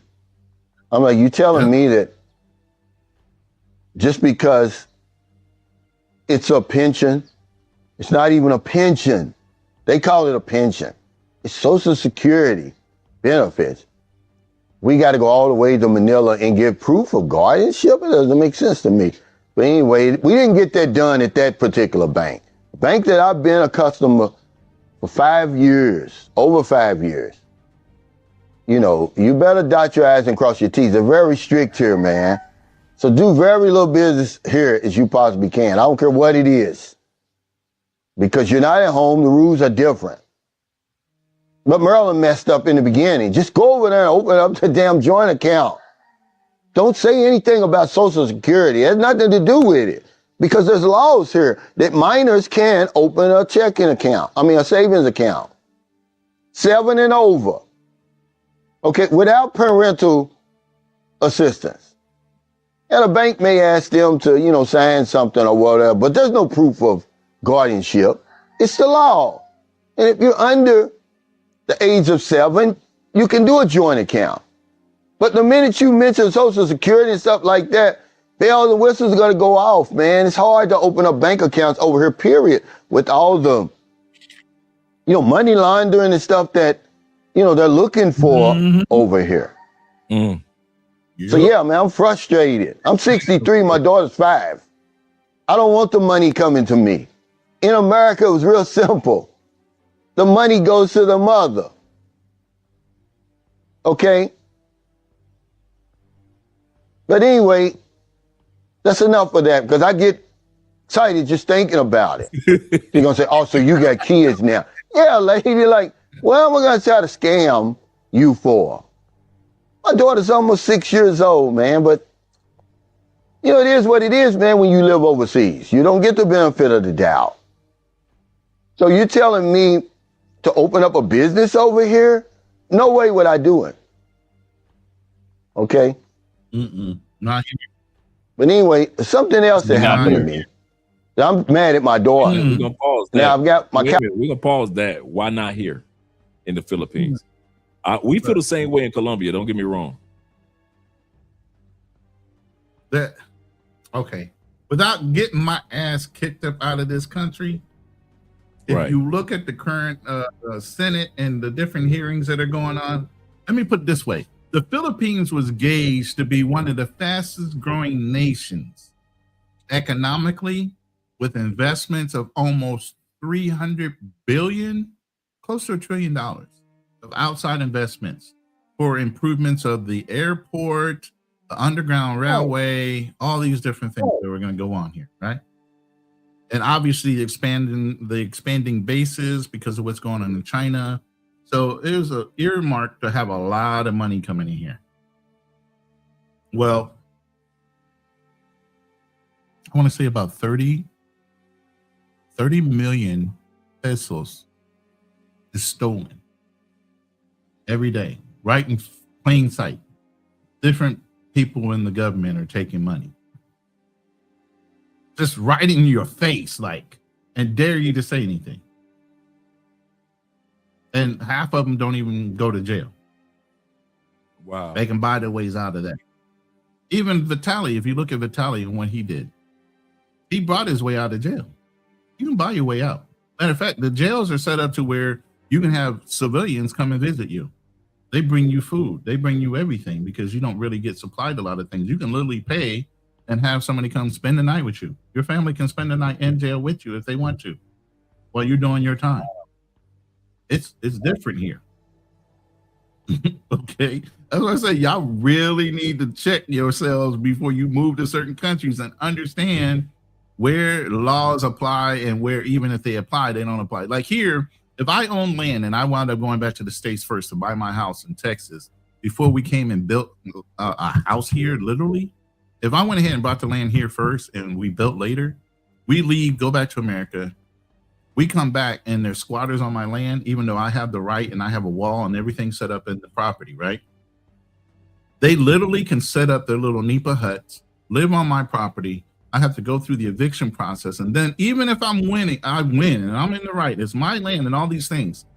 The judge is still going to say how much you're going to pay them to get you off your land, get them off your land. And they're more concerned about the people breaking the law and how they're going to be displaced from a place that doesn't belong to them and they don't have any rights to it than you as the owner. And that's for their people, let alone let it be somebody that's a foreigner trying to do this. It's the same thing With here in their Colombia. lives. You don't understand. Yeah, it's crazy. Why are Same you so thing here. displaced about the person breaking the law versus the one that's trying to just have his own rights and to his own land or her land? Yeah. Yeah. You know, so I was like, nah, Same we'll thing. buy it back in Texas first. We'll come back and buy it here when we can be here.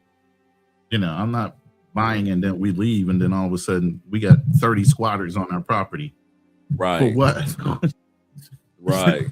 The one card, the only card I use over here.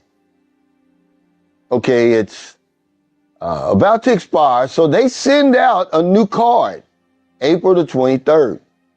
See, one of the good things that I did when I went home last year was I was able to physically have my credit cards in my hand, which is very important to me. You know, even though this card's expiring and they're going to send me out a new one. Once it comes, I'm not going to have physical control of it. I can still use it online and everything like that, right? I want physical control. Well, anyway, April 23rd, they sent it out, still hasn't come. So I'm thinking to myself, are you sure? I'm asking my daughter, are you sure that card didn't come? Because when I was staying with her, she would have a pile of mail on her table. And I'm saying to her, you know, I've been gone a year. You telling me I haven't had any mail at all from Social Security, from any of the insurance companies I represent? Nothing. She says, no, just fake credit card approval letters. One came from MasterCard. I'm saying, yeah, because my Capital One is MasterCard. That's the kind of frustrating stuff it is. So what I'm going to do, I'm going to have to pay about $100 to have her send that card to me once it comes, because they had to deactivate it. So by deactivating that account, they deactivated the card I've got in my pocket because they're connected. Now, before he goes any further, I've had to do that. I've had to do that exact same thing here in Colombia. Once my card expires, Sunday though. No, it's about a month before. Go ahead, Ronnie. No, I'm sorry. Go ahead. I'm talking to my lady. No. No problem at all. Once my card expires, I have FedEx send me out I call my bank and I say, just take the money out of my bank account, the $75, and FedEx it to me, and I get it within 2 days. So I know what it's like to have they'll say, well, we have to deactivate the card that you got. I say, oh, that's cool. I said, it's going to expire in a month anyway. So yeah, you could deactivate it. And in 2 days, I got I've done this twice since I've been here, because I've been long enough to where cards have expired. And so I'll just reach out to my bank. My card is going to expire next month. They say, cool. Take the money for FedEx out of my bank account.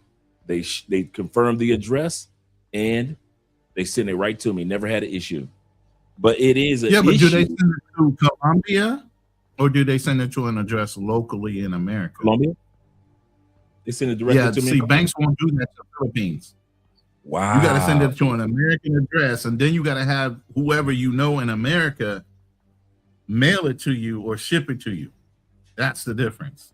That's where the frustration is. If it came directly to them, that frustration needn't come out. That would be convenient as hell. But nah, it's got to go to an American address, and then you can ship it or send it expedited. Wow. T-Mac says, Robert Harrison said, laws are messed up. Sometimes someone can steal your car, get out of jail before you you get a new one. You at the bus stop, and the guy that stole your car is driving. That's wild. That is true, though. He said, man, before you can get a new one, you at the bus stop. That's classic. You say squatters' rights is something here in Baltimore City and Bmore. Shout out to Aiken. So it's not just a foreign thing. It could be a U.S. thing too. Because think about how many even people in America though. But in America, once the law is enforced, you got a certain amount of time. You got to go. They don't care how you get displaced. That the cops will come and put that thing on the door and like, you got X amount of days, or we're gonna physically remove you out of here. Nah, not in any of these countries. They don't come and move you out. They like, you need to pay them a bribe, even though you lost, to get them off. Then find them somewhere else to stay to. That's they like. Good point. Good point. Dang, you got to find them somewhere else to stay. Oh man, that is not fun or funny. My brother said crypto is the move when you are living abroad. Having a crypto card that gives you liquid cash is the best way to move. And that's a good point, Brandon. But even crypto cards have expiration dates, and that's the part.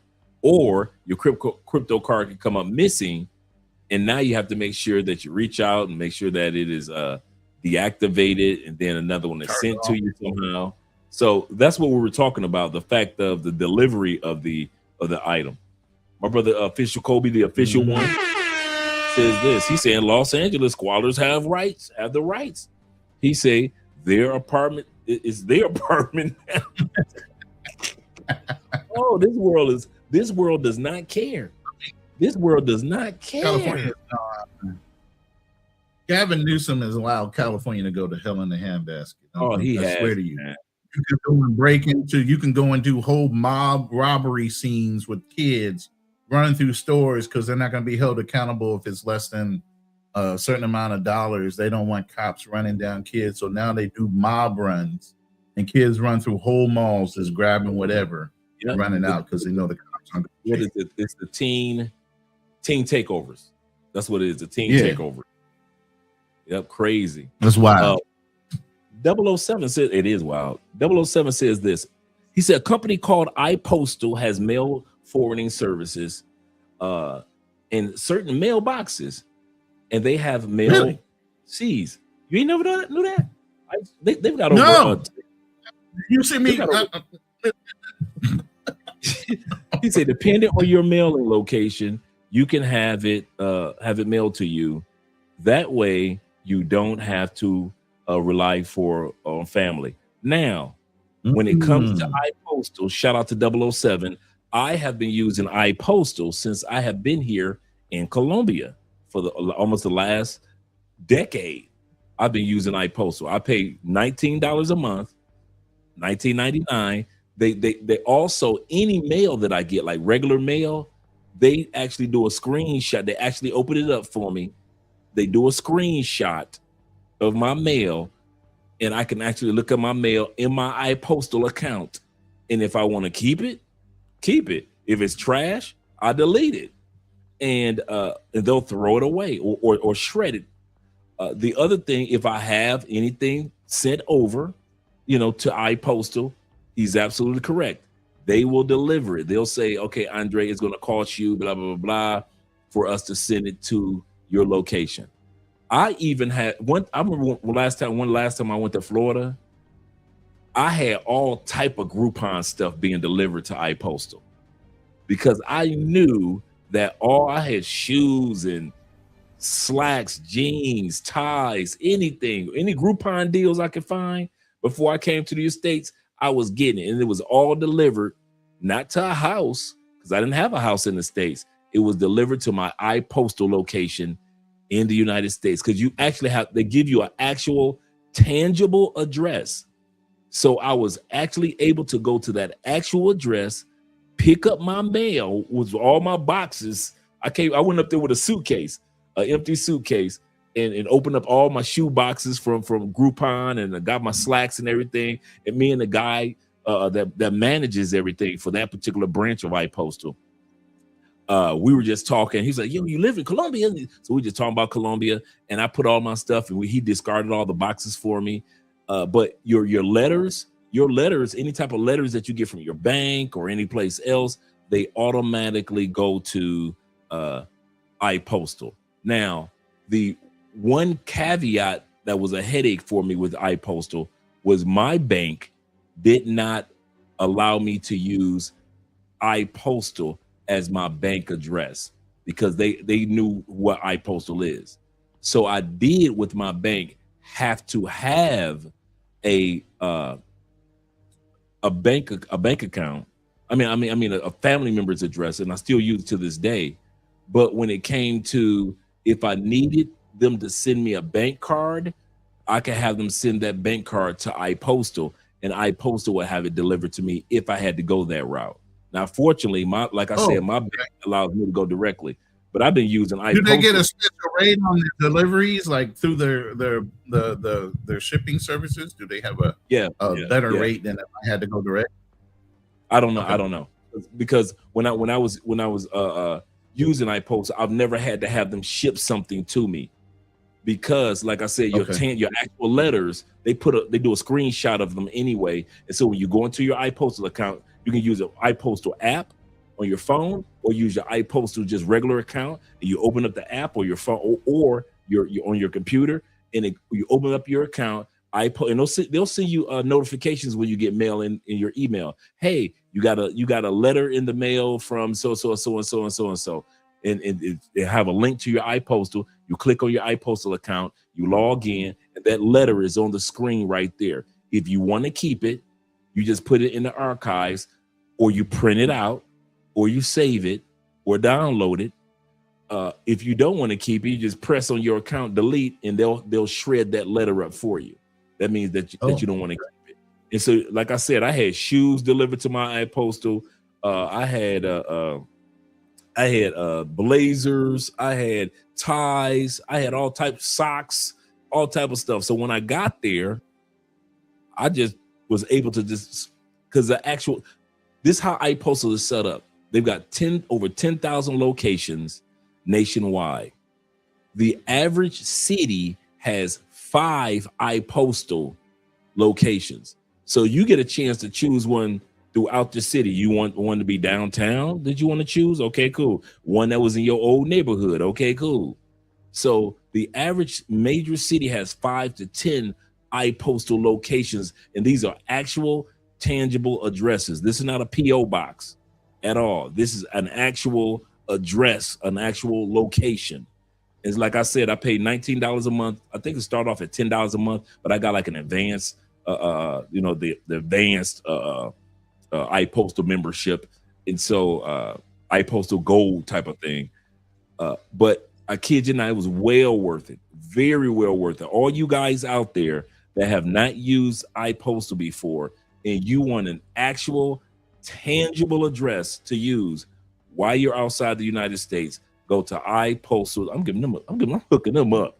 iPostal.com. You will not be disappointed. You need an affiliate link for that. No, I do. I've been thinking about it for years to set up an affiliate link, but I never did. But go to iPostal.com, and I promise you, guys, he say iPostal raise red flags to the banks for businesses. That's why I sat back and I said yes. Well, my bank, I couldn't use iPostal as my address. I had to use a friend's address. However, when I needed for them, or if I had needed for them to send me a bank card, I could have used that address as secondary, my iPostal as secondary, for them to mail it to my iPostal account, and iPostal would have mailed the card to me. That's how that would have worked. Said, I was thinking about that, Mr. 007. He's saying if you live overseas, it's better to get a local. I wonder if iPostal is in Guam or Hawaii would be the closest 2 places I can imagine that are U.S. territories, aside for United States being there. I would have to go with Guam or Hawaii, so the shipping wouldn't be as high. Yeah, he said Ronan might be Hawaii. What about Guam? I think Guam would actually be even. Actually, Guam is the closest. Yeah, mine is still in Tampa, 007. Mine is still in Tampa. And like I said, I've had it for almost a decade.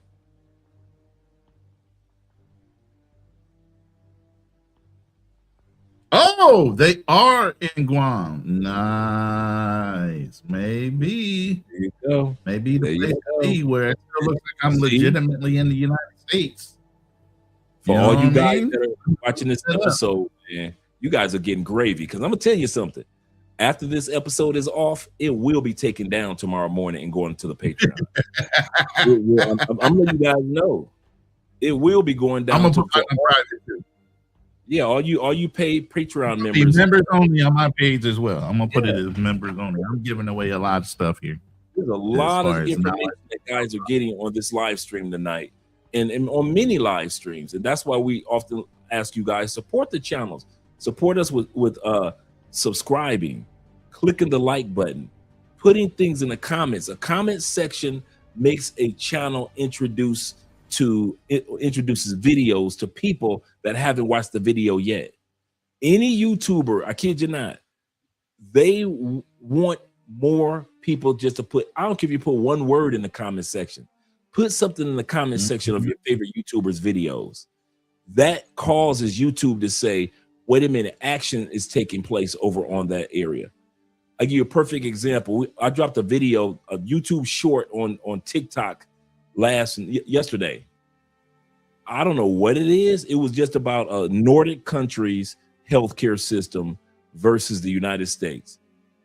Do you know in 24 hours that little TikTok short of the lady talking about Nordic countries got over 30,000 views in less than 24 hours and almost 400 comments because the people are commenting.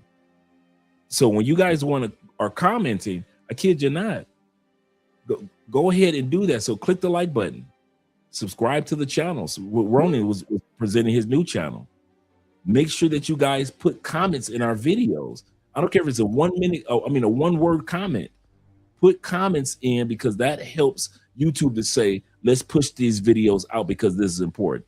But as for this one, this was going to be chopped up because all you men that have been part of the Patreon or part of the paid Patreon, you deserve to have this information first before everybody else. So shout out to all you guys that are here tonight. But by tomorrow morning, all the latecomers are called latecomers for a reason. And we haven't even finished with this video, but yeah, iPostal, I kid you not, I am a alumni, if you will, of iPostal, so I can validate use of iPostal. And they give you a choice of an actual address, and you get to choose what part of your city that you choose. Like my brother said, Andre, you'd be better off in Florida. There are 5 of them in Tampa, Florida, where I'm from. So I went on ahead and I have a Tampa, Florida downtown address. And it's not a P.O. box. It's an actual address and a manager that actually works there. I've met him because when I went there and I had all type of packages and mail sent out there. I kid you not. So yeah. Wow. Yeah, I gotta look into that because that man, I got Amazon is here. But as far as returning product, man, I had a product I've been trying to return since December. Dang. Guys just don't want to come pick the stuff up. So I've already got a return authorization twice now. And it's still sitting here. Broke. Don't work. Wow. Let's go back to the video. Yeah, I need to find a better way. I know, right? Especially on the island. So I got to pay all that. You understand how frustrating it can be when you move to a whole different country. It's always going to be something. Okay, take care of everything before you move, guys. Doing business overseas is crazy. It's one of the biggest problems with moving overseas. Certainly, I've got a divorce that I've got to get done. I didn't get that done when I went home. You see what I'm saying? So I got 1 foot in the United States and 1 foot in the Philippines. You can imagine how frustrating that is. But that stuff didn't even bother me, but the Social Security, getting that money sent over here, oh yeah, that frustrated me, man. It frustrated me because they don't understand. Once they hear government, once they hear pension, oh man, they go crazy. Now all of a sudden, it's all different rules now. Maryland has to prove her guardianship of her own daughter. I said, well, when you sign up for school, you don't have to have proof of guardianship. If you do anything else but try to open up an account over here at this particular bank, where you need proof of guardianship. But the minute you mention government and Social Security and pension, it all goes out the window, guys. Do as little business you possibly can over here. Okay? Remember, that's always going to be a problem. You're always going to have something going on, either in your country or here, that you're dealing with. We didn't retire for that. See? That's why I only use 1 card over here. Imagine trying to manage all them cards that's expiring and all of this and all of that. Not worth it. So if you're in America, if you're in the Philippines, wherever you are, finding your heart to help somebody. Not a day goes by that I don't help somebody. We ended up giving away helping 75 people get free gasoline on my birthday. Imagine that. 75, it's a lot of people, man. 200 pesos each. And then I gave 5 people 500 pesos each. Well, I actually gave 4 500, and then I gave one guy 1,000 because his birthday was the same day as mine, and he had it on his ID. Because if I don't know anything else, I know this one thing for sure. We help other people, we help ourselves. Take care, stay safe, stay out of trouble. I'll see you next time. Don't do anything stupid, guys. Have all your I's dotted and your T's crossed when you talk about moving overseas. Because eventually the day's going to come when something's going to be due. Something's going to expire. And you're going to be like, man, do I have to go all the way to America for my Social Security appointment or to get my new credit card or whatever it is, to get my divorce finalized or trying to do business over here? It's like pulling teeth, guys. I know some people going to say, oh, it's easy for me. Man, look, you ain't doing a whole lot of business over here. Because if you was, you would understand what I'm talking about. Just opening up that account was a headache for me. Even though it's the law that you can open up an account over here. They're going to put you through the ringer to do it. That's why a friend of mine, Angelo Habib, shout out to you, Angelo, he made a great point. He said, look, if you're able to open up an account in the Philippines and you do go back home, leave it open. Fund it a little bit, but keep it open because it's hard to get a bank account here. It's hard to get a joint account here. Okay, I want to hear what you have to say about that, Ronnie.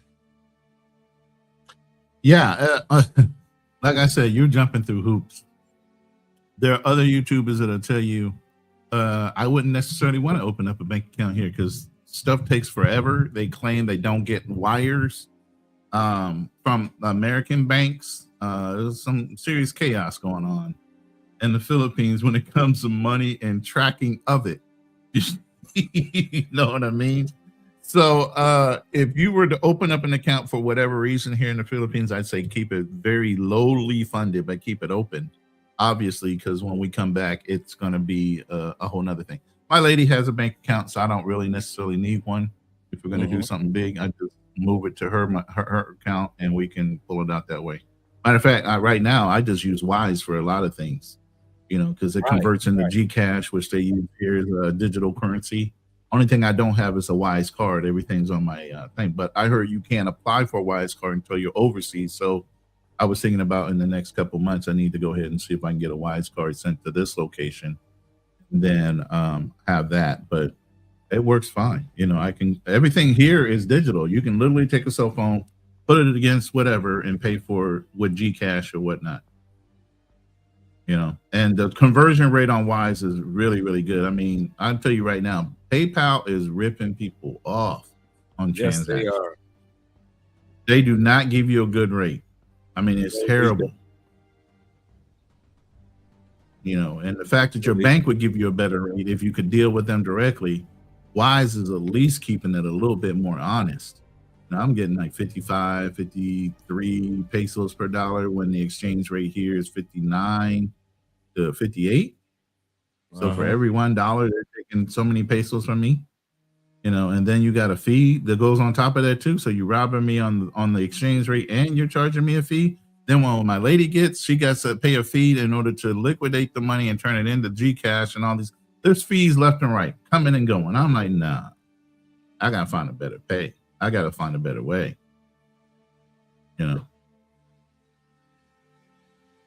That's an excellent point. I actually use Remitly to do transfers. I do transfers through Remitly, and I kid you not, it's been working out great. It only takes seconds to get money transferred from my U.S. account to my Colombian account or to Andre's account. And I've been using them for maybe. I have to see if they have Remitly here in the Philippines, though. I'm not sure if they have Remitly. I know there was one you were saying you can literally order anything. I don't know what that service was, but similar to like a Uber, but it's more. Yeah, that's in South America. That's Rappi. RAPPI. Yeah, Rappi. That's Rappi. They have Grab and some other ones. They don't even have Uber here. It's Grab. Wow. And like in Thailand, places like that. But what was I going to say? I can't remember. Go ahead. Yeah, what I was basically, I'm gonna continue on with the last part of his video. Let him finish off his Oh, that reality. was his closing right there. He said, "If anything I can For do your to daughter. help somebody." I found that out. I was so frustrated because at some point I just stopped. I said, okay, ma'am, thank you. Have a nice day, because I was not getting through. The only reason, okay, you're telling me I need proof of guardianship for my own daughter when the only reason she's getting these benefits is because I'm the father and she's my daughter. That's the only reason. But she says, no, you need authorization from the U.S. Embassy. Imagine me going to the U.S. Embassy asking for that. They're going to look at me like I'm crazy. But I'm going to ask anyway because I got to get that done, guys. Now I'm gonna say something right out the gate that I knew. He should have been had that done based off of me and Andrea hired an attorney, a immigration attorney regarding when we have a child. What steps do we need to take as far as passport, birth certificate, U.S. citizenship? These are things that should have been done within the, if we don't even have a kid and we're making steps with an attorney to find out what would need to be done. Now, I'm not saying that we need to use an attorney to do this. We asked the attorney, we hired her to let us know what steps need to be taken. So, for example, DNA test, the blood test, the validation if I'm the father, that's a must. That has to be done to validate if I'm the father. There is no, well, yes, I'm the father of this child. Well, Andre, you have to prove it. Just because you wrote your name on a birth certificate, that does not mean that you that daddy, that you that baby's pappy. In other words, that does not mean that that child is American. We need a paternity test, so that has to be done. So we already know that. We're not this. What I'm doing is I'm showing you guys the contrast between the frustration that this brother is having with the banks, and really, in a small sense, he's creating his own frustrations. It's just caught up with him. And it just so happened to happen in the bank. It could have happened when he was trying to enroll her in a school, or it could have happened when he was trying to do something else for the child. And they were asking, who are you? Give us validation. It just so happened with the banking system that is kind of quirky. But the more he talks, the more I'm realizing these are things me and Andrea knew about 2 or 3 years ago, and we ain't even got kids. You got to have the DNA test in order to validate, or the paternity test to validate that that is your child and that child is of U.S. citizenship. You need to go ahead and get that child's passport early. You do need to get that child's birth certificate and everything else validating to prove that you are of guardianship to that child. That child should not be 8, 9, 10 years old and you have no proof of guardianship of that child. They just got to take your word for it. Now, as I was saying, we understand in foreign countries the bureaucracy system is quirky. Got it. But I'm telling you, the reason why I'm telling his scenario compared to our scenario, for you guys who will be future dads in other countries, and you got current dads like T-Mac in Colombia, these things should be taken care of like immediately when the child is born. It should not be a 5, 6, 7, 10-year waiting period for a person to do this. T-Mac said you can tell which chicks are gringo hunters and which ones aren't. Gringo hunters will always want to go to nice restaurants. Okay, we're talking about something else. I guess I'm dipping in their conversation. He said no chicks are cool with Rappy and that. Okay, I think I'm dipping in their conversation. So let me not dip. Let me not dip. But these are things that I hear his frustration and I understand it. But even though we know the bureaucracy of the countries that we go to might not be as straightforward as the United States at times, we have to make sure that we are taking care of things a lot earlier Everything that he's mentioning are things that me and Andrea already knew, and we ain't even got no kids yet. So I wonder how the hell he doesn't already have these things implemented in place, and he's scratching his head, he's frustrated, he's upset, as well as he should be. I do not deny that part. And everything he's saying about the banking system, I do not deny that part. But to help alleviate some of that headache, he could have knocked some of that stuff out earlier. Is that the right one? Remitly? That's the right logo? Yep, that's Remitly. Yep, that's the one I use. Okay. That Remitly app. All right. That's the one I've been using. I'm gonna check that out. I'm gonna check that out. Really good. They're really, really good. PayPal's tripping. I'm like, damn, what is going on? Dude, and I'm talking about bills. Remitly. I ain't trying to open up. Remitly will tell you what the fee is. They'll tell you how much you're going to be sending. They'll tell you what the rate of exchange is against the dollar for that day. Remitly has this is a cool thing about Remitly.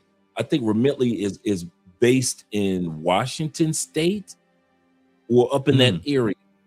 They have a customer service number you can call. That's the other thing I like about Remitly. They have Remitly is great. They have a customer service number that you can use, and it is really good, guys. I kid you not. So if I was doing money transfers, I would do Wise or I would do Remitly. And I kid you not. Let me pull this up on the screen for some of you guys. And this is their website as well. You know me, I like to do an old-fashioned screen share for you guys. Give me a second. Let me remove this and bring this up real quick. This is Remitly right here. As you can see up here, this is the same logo that you're going to see for the app. So when you download the app and go to Google Play, you're going to see that same logo. This is Remitly. Let me see if I can put this in the comment section for you guys. And you guys are getting hooked up tonight. I swear, man, you know what? I'm going to tell y'all something for real. Y'all ready? Here we go. Man, when I started traveling, man, I ain't had nobody sharing none of this information. I did not have one content creator sharing none of this.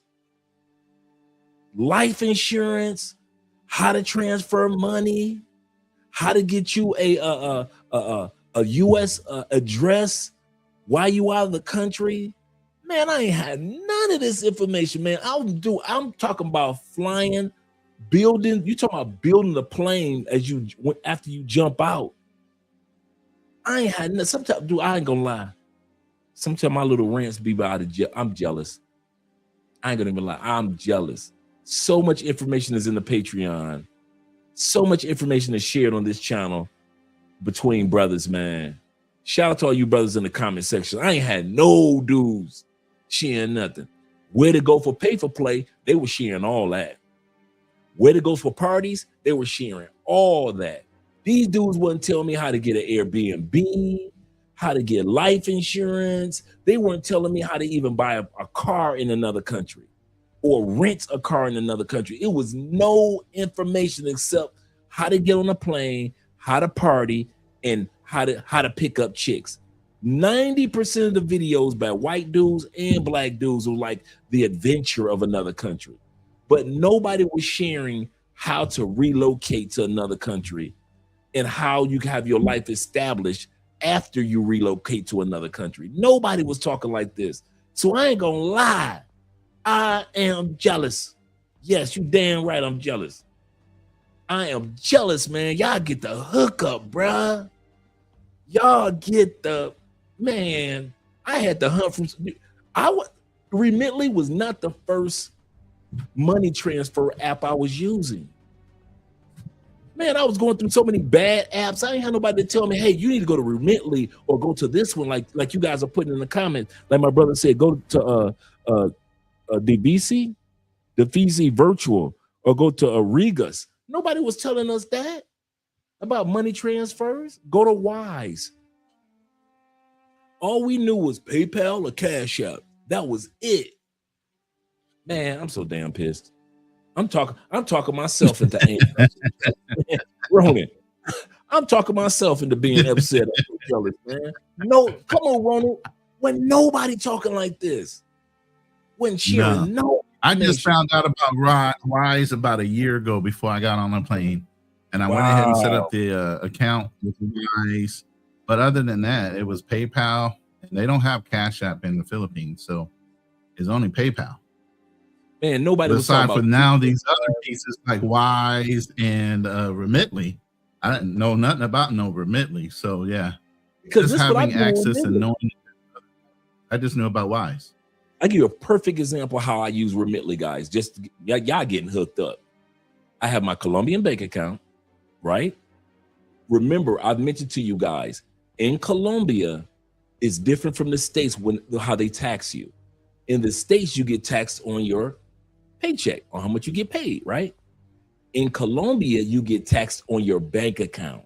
So that's why most people in Colombia that got real jobs, not under the table jobs, they get taxed, as T-Mac knows, on their bank account in September and October, depending on what your number is, your like your last digits of your cellular number, right? So my date is October. So Andrea does my taxes for filing in October. Hers is September. And so I know as long as I don't go over 10 or 11,000 going into my Colombian bank account every year, when Andrea does my taxes, I'm basically tax free. So I've only paid, come to think of it, I have never paid taxes, had to pay taxes in Colombia because I don't go over the threshold.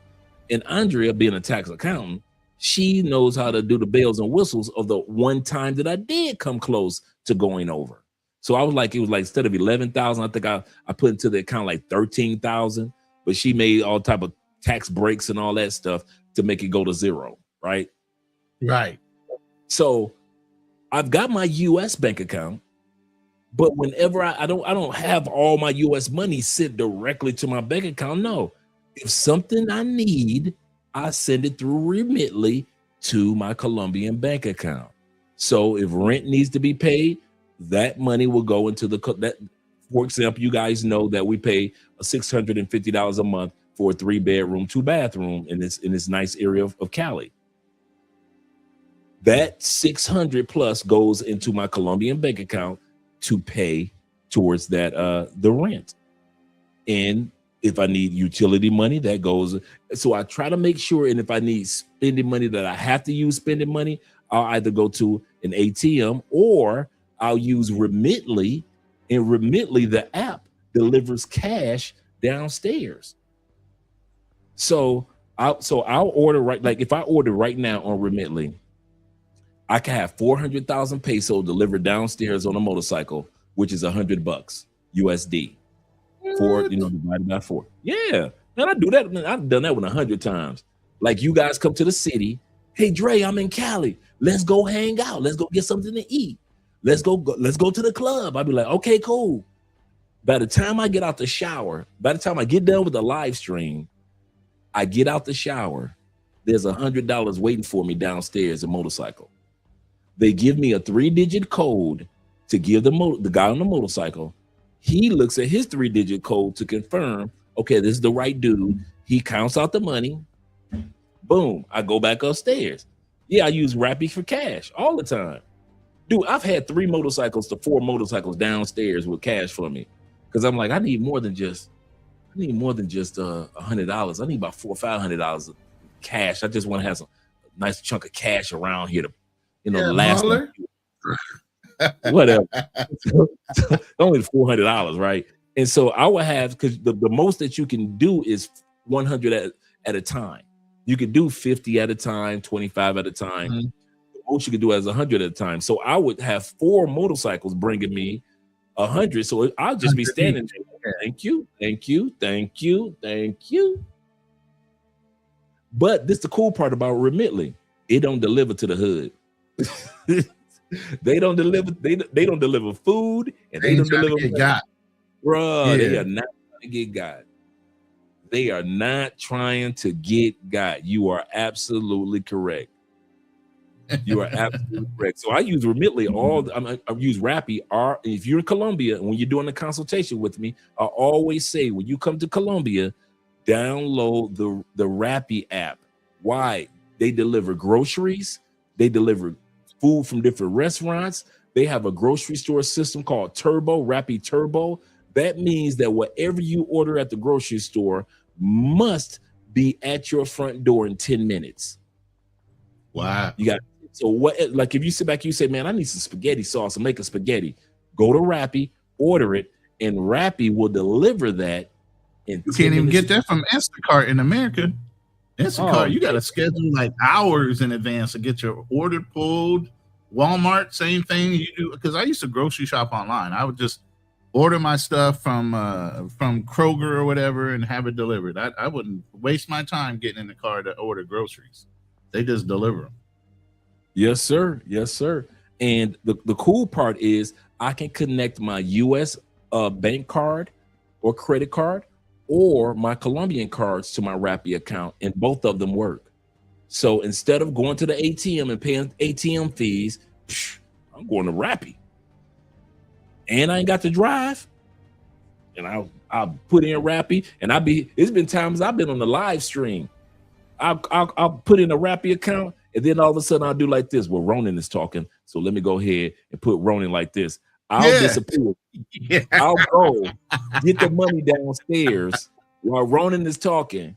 I'll come back upstairs, and you guys will think that I've been sitting here the whole time. Man, I went downstairs to get that money. I went downstairs and got that money. And I've done it plenty of times, man. Kid you not. So I've used Rappi. Plus the cool part, Ronan. Yeah, I've played several times. I know, right? And here's the other part. They also deliver to whatever restaurant or location that you are. Let's say you're at a restaurant and you're not at home. And you say, you know what? I think I want to order another bottle of wine. And I don't want to use my card. I think I'll have some cash. You can go to Rappi, set it up, and it has address change. And it says where you are. And bam, it'll just put that address to the restaurant in there. And all of a sudden you get a notification in 10 minutes, 15 minutes that, hey, your rider is on the way to the ATM. Okay, your rider is on his way to the restaurant. Your rider is 2 minutes away from you. You want to meet him outside. They give your rider 3-digit code. They give you a 3-digit code. You show it to the rider. The rider says, oh, yeah, that's it. That's you. Hand you the money, and you walk right back in the restaurant. Yep. He said, Theo. Well, T-Mac says, it's true. Rappi won't deliver or in the hood, but Strata's 4s through 6, no problem. Absolutely correct. Rappi does not deliver anything in the hood. They are not setting the motorcycle boys up like that. Because them people will rob them folks. They will rob them. He said, I was at a birthday party for Tours by D. Shout out to our girl, D. I was talking to her a couple weeks ago. So they delivered cash to the rest. Yep, they delivered cash to the restaurant. When we went to dinner with Richie Mack, they delivered my medication to Super Bowling. I didn't even know that when we were there. Wait a minute, you mean when we were at Super Bowling? Did I remember that? Because I was there. It was me, you, Richie Mack, and a few other guys, right? Richie's friend and his girlfriend, his wife. And I didn't know that, T-Mac, that you had medication delivered to Super Bowling. I did not know that. But first of all, Super Bowling is amazing. It's like a club bowling restaurant. It's the most beautiful place you ever saw, man. And it's a bowling alley. And it's called Super Bowling in Medellin. If you guys ever get a chance, look up on TikTok, Super Bowling Medellin. Yeah, and it is amazing, bro. It is amazing. They got love the bowl. Yeah. I used to love bowling. I was in a bowling league since I was in the military. So I always used to like going bowling. Yeah. He said the best thing, he said, I know what I know from starting and failing business consultations. He said, but things to do is to get rid of the learning curve is to pay for a consultant. Damon Dash or Dame Yeah. Dash. Yep. It's the old adage is why reinvent the wheel? If somebody already has a good running wheel, then you go and find out what he did, or buy the wheel. T-Mac, I don't know what you're talking about, T-Mac. This is when I first came back from the States, and I went to with Richie Mack. Instead of coming directly back to Colombia, Miami, I actually went to Medellin. Me, T-Mac, and Richie Mack hung out. I was supposed to stay an extra day. I called Richie about, I think it was like 2-3 o'clock in the morning. I said, bruh, I'm gone, man. I'm going home. I'm going home. And I found me a discount ticket to head back to Cali at 6 o'clock. I'm out of here. He said, all right, Dre. And I already knew you wasn't going to stay the whole time. This is what Richie told me. I knew you wasn't going to stay the whole time anyway. But we did have fun at Super Bowl. You know what? Let me say this. In your defense, let me say this. There's a difference between a married man and a single man that might be in a relationship. It's different levels. You get what I'm saying? The married man is happy. He wants to go home to his wife. He don't want to hang out just to look at, skirts running in front of him. I got a nice skirt that I love, and I'm qualified, and I know what I'm getting. I want to go home to that. Right. That's how I was feeling. I was like, man, I'm ready to go home, man. Get back to my own woman, my own bed. I just, I had been in Miami. Okay. Maybe because I wasn't a Floridian. I mean, if I wasn't a Floridian, Miami would have impressed me more. But since, being a Floridian, I'm like, okay, it's Miami. All right. I went to my favorite little restaurant, Bubba Gump's. Went and got me some shrimp and Bubba Gump's. And I was ready to leave after that. Shout out to my brother Blade Runner with the $10 love over on Cash App, as well as the $5 Bitcoin blessing that one of you brothers have sent. Shout out to you, Bitcoin brothers. Yes, sir. An international quiet storm has crept up in here. He said, good evening, everyone. Lost track of all time studying. Yes, sir. That's how you do it, brother. And Mr. 007, he said exactly. He said, I asked Ronan if he was willing to teach me how to sell insurance and the pros and cons of selling it. The consultation, yeah. That knowledge, man. Insurance business is good money. Believe me, it's great money. And once you figure out the system, it's real. And I've always been the type of person, especially after going 1099 since a long time ago. Once I learn a system, I ain't working for you. I ain't giving you a part of my share of my commission. Yeah. I'm going independent as quickly as possible. So I went independent, started selling for myself and getting my own separate contracts outside of the entity I was working for. Because here's the thing. You're the marketer. It's your client base. It's everything, but you're represented by looking like you work for a major organization. Nah, I don't need that. I'm good. You good? Once I get your training, I'm done. I ain't trying to have you benefit off of my hard labor, and you ain't doing nothing but giving me a name. And my name's good enough. Yeah, they will. Let's finish off the last part of the video. He's down to the last. Let's little goodbye. Yeah, but yeah, you guys will appreciate that remitly. That's the when I dropped the link. Yeah, I'm definitely trying out. Drop that link again. Yeah, I've been doing money transfers with them, and I think my favorite part about them, other than PayPal, is they have a really good customer service. I would say that I'm able to call them, talk to an actual person, and get what I need taken care of. So I'll drop the link. Way better than PayPal. I know, right? I know. PayPal, you are not getting talk to somebody. What? You can actually talk to somebody. Right. That's what got me. That's what sold me. I kid you not. I could talk to somebody. I said, okay, cool, perfect. 3, my daughter's 5. If something were to happen to me, they're gonna have to jump through hoops to get that money. Okay? I don't want that. That's it. And he just walked away. I don't want that. That's what he does. Welcome back to my channel, son. says what he needs to say, and ain't out. He ain't arguing with nobody. I ain't mad at him. I am not mad at him. But he said I'm 63, and I know AMSM. He just walked out.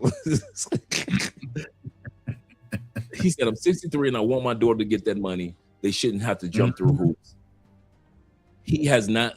Once again, Andrea and I don't even have any kids, and I've already set her up to know what steps to take to continue to get my Social Security money if we have children, and what happens if we don't have children, that for her to acquire our certain things need to be put in place. Not, and here we go back to what Ronan has been showing us all night, guys. Set everything up for if you're going to live outside of in another country, you are going to have to take consideration the fact that you are going to pass in that other country. Make sure you have everything set up. Just for all you guys that ask me about the slides that Ronan set up today, I've sent, if any of you guys look in your emails, you have received those slides that Ronan, because I was sending them out to shout to Omar, who responded and said, thanks, Dre. I've sent the slides. So if you're interested in the slides that Ronan was sharing with us, shoot me an email, because all the other guys, I've already sent off their responses and they have those slides already. And we're here to help you guys. You know, go ahead, Ronan. No, I just, go ahead and send them out. Like I said, it's the information that you guys really need. You put in so much hard work, growing your businesses, growing your individual knowledge to get to this level. Now it's time to shore it up. It's time to reinforce it to make sure not only you keep it, but all that hard work goes to your grandchildren, your great-great-grandchildren, because the way you funding these things, and if you do it right, like Dre benefit from it. You know, his great-great-great-grandparents did it. You know, so you have no idea how long this thing will last. You know, and other family members can put into it as well. Yeah, that's true too. That's true too. That's a great way of reminding guys that the trust can be set up to where you're not the only one feeding it. It could be fed like those. Let me put my email up there. They could be fed like those who are mega rich. Their family members constantly feed insurance policies into the one trust. Into the one trust. So you're absolutely correct. Let me share the screen in regards to what tomorrow's episode will be. Some of you guys have been talking about our brother Mediocre Tutorial Review and him being, that's awesome that he's out here in Thailand. So tomorrow's episode will be a reaction episode to some of his videos that he's been putting out over the last few days. He's been so excited. Every video is like a whole new person that we're seeing. Right. Look at the face even on that one, the stress versus the release. Yes, sir. You yes, know, sir.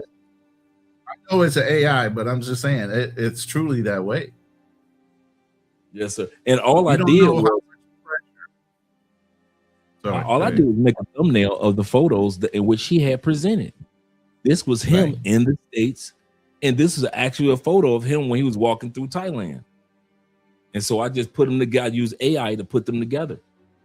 So tomorrow's episode will be a reaction to a few of the latest videos that our brother Mediocre Tutorial and Review, MTR, if you will, has been putting together. I'm gonna reach out to Richie Mack, see if I can catch up with MTR through Richie Mack. Yeah, but I know, right? Could be a collab in the future for real. He right there. Yes, sir. Yes, sir. Shout out to our brother Chaos Rain. Make sure you guys support him tonight. We've been here almost 5 hours, guy. Yeah, he was depressed until he went to Thailand. Yeah, because he said that he really didn't get a chance to mourn the loss of his dad a couple years ago. So yeah, so I'm definitely going to be doing reaction to his videos tomorrow. So guys, be expecting that. Going to be a really good interview. I mean, not interview, really good reaction videos. I'm excited about it. I'm happy for him. I'm happy for when guys come out here into the real world and get a chance to see that there is peace and opportunity to just discover a new thing about themselves. Right. So you the And stress for him, big thing for him is he didn't have to do, he could still run his business no matter where he was in the world. When he stepped away from corporate America, he could have immediately just jumped on a plane and set up in any part of the world and still been successful, continue to do his thing, still do his reviews and everything else. He's kept himself in that bubble of pressure for wherever he lived at in Atlanta.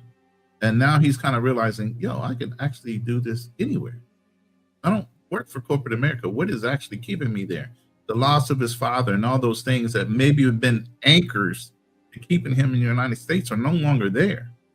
So what's really keeping him there? And I think he's coming into self-realization as you're looking at these videos tomorrow, that he's realizing, yo, I could have been gone. I could have been over in something like this and been relaxed while I was still progressing in YouTube. I think another thing is this, Ronan. He's starting, travel. He's starting to realize, I wish my dad had done this. I wish my dad had the opportunity to see the beauty of the world. And I think I'm not sure if his dad was in the military or not, but to take advantage of living outside the United States. And I think he realizes that life is short. There are no guarantees. He doesn't have any kids, mediocre tutorial review. He did videos about him breaking up with his girlfriend a while back. So he doesn't have any female connections there in regards to having a loved one. And he could do his reaction videos from anywhere in the world. He's over 900,000 subscribers. So think how many people it's going to add to that list, because once he gets around Thailand, I mean, Philippines is big business being a YouTuber. You're famous, literally being a famous YouTuber in the Philippines alone. So I can imagine what Thailand is, and then he's already over there doing his little Thai kickboxing. He's over there working out with the Thai kickboxers, and I mean, he is really letting it go. You know what I mean? And I'm happy for him, and I'm happy to let other people see, because he has a huge following. That's 900,000 influences plus. I watch that channel and see his release of the stress and everything, and what he's doing and how much better he's feeling.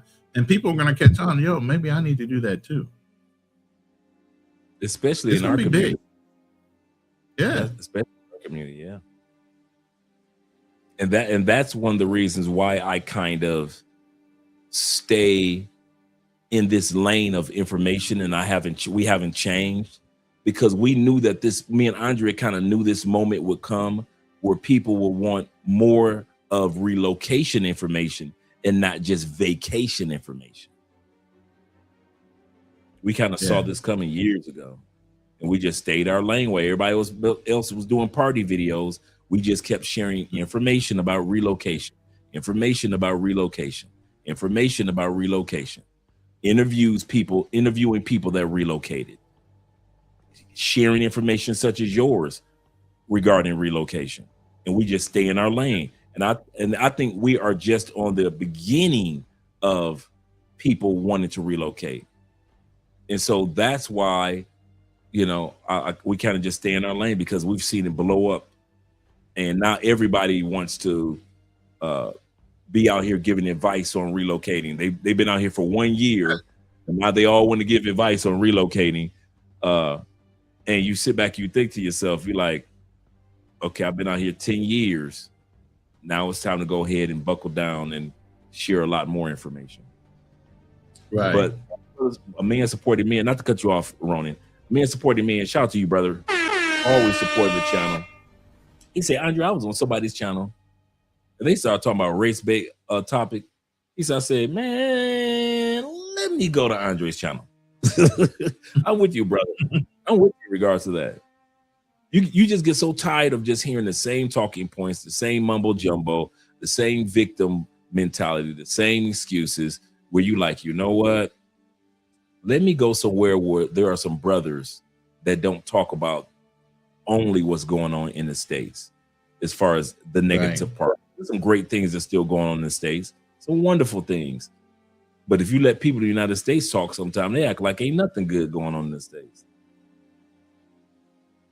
So, you know, even though I talk about going back to the States, you know, Dre, my lady even looks at stuff she sees that's going on in the United States. She's like, oh my God, I don't even know if I want to be around. I'm like, good. Understand that. Please understand that. So when we get back, we can buy the property, get it going, and buy another property back here in the Philippines. So you understand what the goal is, right?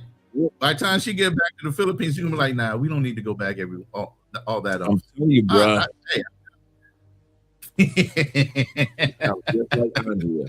She sounds just like Andrea. Andrea would say, Dre, I can give you a small amount of time in the States. She said, but I can't live in your country, not for the rest of my life. She said, I cannot see it. Because she sees what's going on. People don't realize that foreign countries do watch our news. They just look at the women's behavior. We were in Manila, and she saw some black women in Popeyes. They got the ultra tight booty shorts on and tight shirts, and she's like, "This is Manila. What the? Why are they dressed like that in public? Like not even conservatively dressed, just like butt cheeks damn near out. And these are Filipinos. They don't dress like that, bro. They don't. And just to have two random black girls sitting there sticking out like two sore thumbs, not trying to blend in at all. Hey, just man, ratchet as all. If you only knew how many times Andrea cracked jokes on me every time she see them sisters from the States that dress like that. They go, your sisters? They go, your cousins, Andre. Hey, Andre, baby. Hey, babe. Get your cousins. Go get your cousins. Take care of that. Because you know she hang out with us. She know all the slang now. Go and take care of that, Andre. Go get your cousins over there. Your cousins over there with them bright colors, them neons on, with that weave that y'all love so much. I'd be like, that ain't me. No, that's you. That's your people right there. That's American women. I'm like, she'd be like, just follow the bonnets. Just follow the bonnet. I'm like, she's only 5'2", 5'4", and she looked down like, oh my God, they're just so big. I'm like, yeah, don't worry about it. I said, yeah, go ahead and get all that hate in there right now. So when you get there, you won't be uncomfortable as hell, ready to come back as soon as you get done. No, you just don't know. There's another guy, and I want to promote his channel. He's a YT guy, but he's married to a Filipino. He's an ex-Marine. He did some time in police force in Chicago. Got his money together, retired, and has been in the Philippines for almost 7 years. It's called It's Me. And his wife, he met his wife in America, and they both came back and brought a house and built one, custom built. You know, they're happier here, but his wife also comes from a real good family. You know, her dad owns a business and several vehicles, and so it wasn't about money. It was really about the relationship. But again, another Marine that's come back to the States, and then they turn around and came back to the Philippines, and they have a whole house in a series too. You know, a white guy. So it's crazy how people think a lot of these women are about what they're about, but really once they get that experience, you know how you always looked up to something, and then when you finally get a taste of it, you actually see it or experience it, you're like, I don't really like that. You know, that don't taste right. Something weird, you know, about it. And they're not comfortable. I can see that happening. She's not going to be comfortable. You know what I mean? So that's why I said, I know we ain't going to be long in the States. I just want to come back, get this property situated, start doing some things, get her situation, and we coming back to the Philippines. I already know. And once we get back here, she ain't gonna want to leave again. Nope. This is home. Nope. Shout out to Fort Wayne, Indiana. He said, Dre, real bad in Fort. He says, real bad in the Fort now. You know what? I was thinking about the Fort the other day, man. He says, real bad in Fort Wayne, Indiana. Now I seen two men and two boys with the bonnet wearing in the Fort. Shout out to YouTube as a habit, man. Goodness gracious! Isn't there some kind of fad right now? Dudes are wearing dresses again, or something crazy like that. Some man, dudes wearing beard. Ronan, if you ever want to look at something crazy, look up on TikTok beard bonnets. There are men around with beard bonnets. No, bro, no.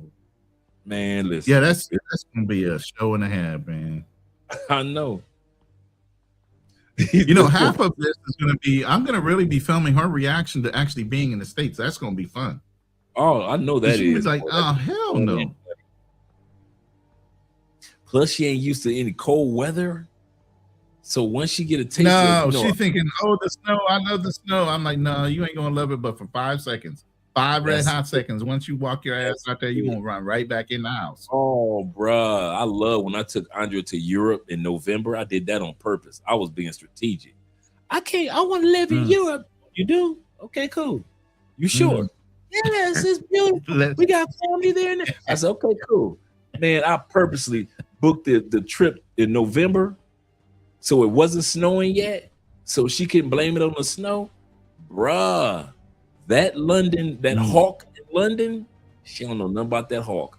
That hawk that was waiting for her in Paris, man, we at the bus stop because Andrea want to ride the famous London double Dutch bus. So she want to be on the red double Dutch bus.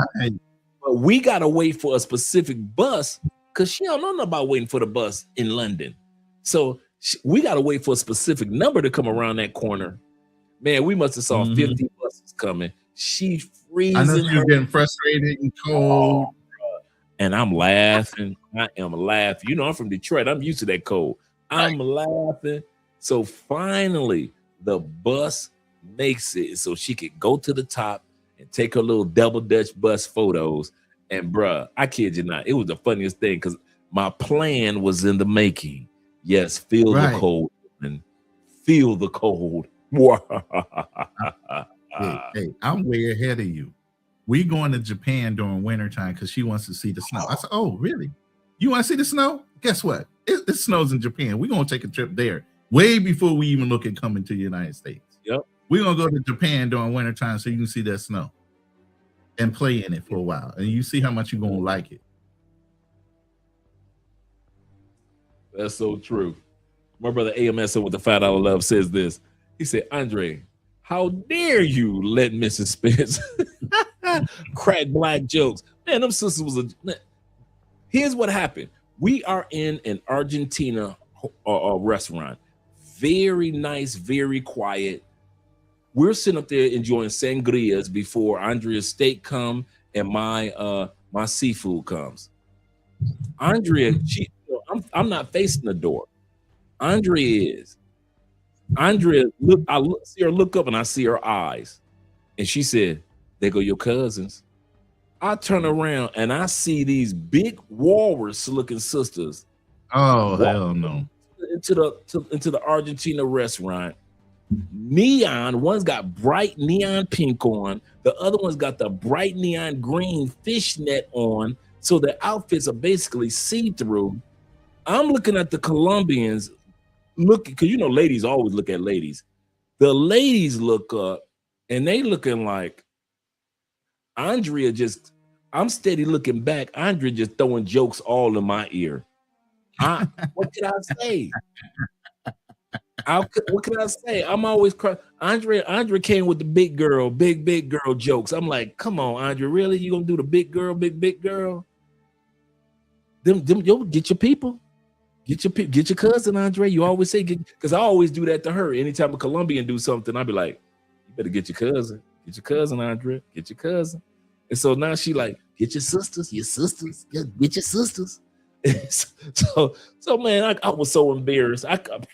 But I wasn't embarrassed. I tried to pretend like they ain't my people. I'm trying to duck. I'm trying to finish my sangria. Got my wine glass, trying to pretend like I ain't see what I saw.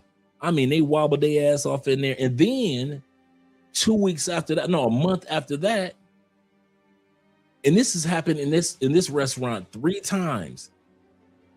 You had one situation where a brother wobbled his tail off in there with a big girl. They didn't understand the exchange rate of the Colombian pesos to the dollar.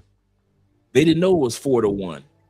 So when the the check came, the guy told them it's about 200, just to let them know it's 200,000, because they couldn't understand reading the receipt. He said, oh, about 250,000 pesos. This dude pulled out $250. 250,000 Colombia pesos, like 70 bucks, 80 bucks. This dude put out $250 cash. Man, how come that Colombian waiter put it right in his pocket? Yeah, okay, dumbass. Right. Go ahead. Right. Put it right in his Exactly.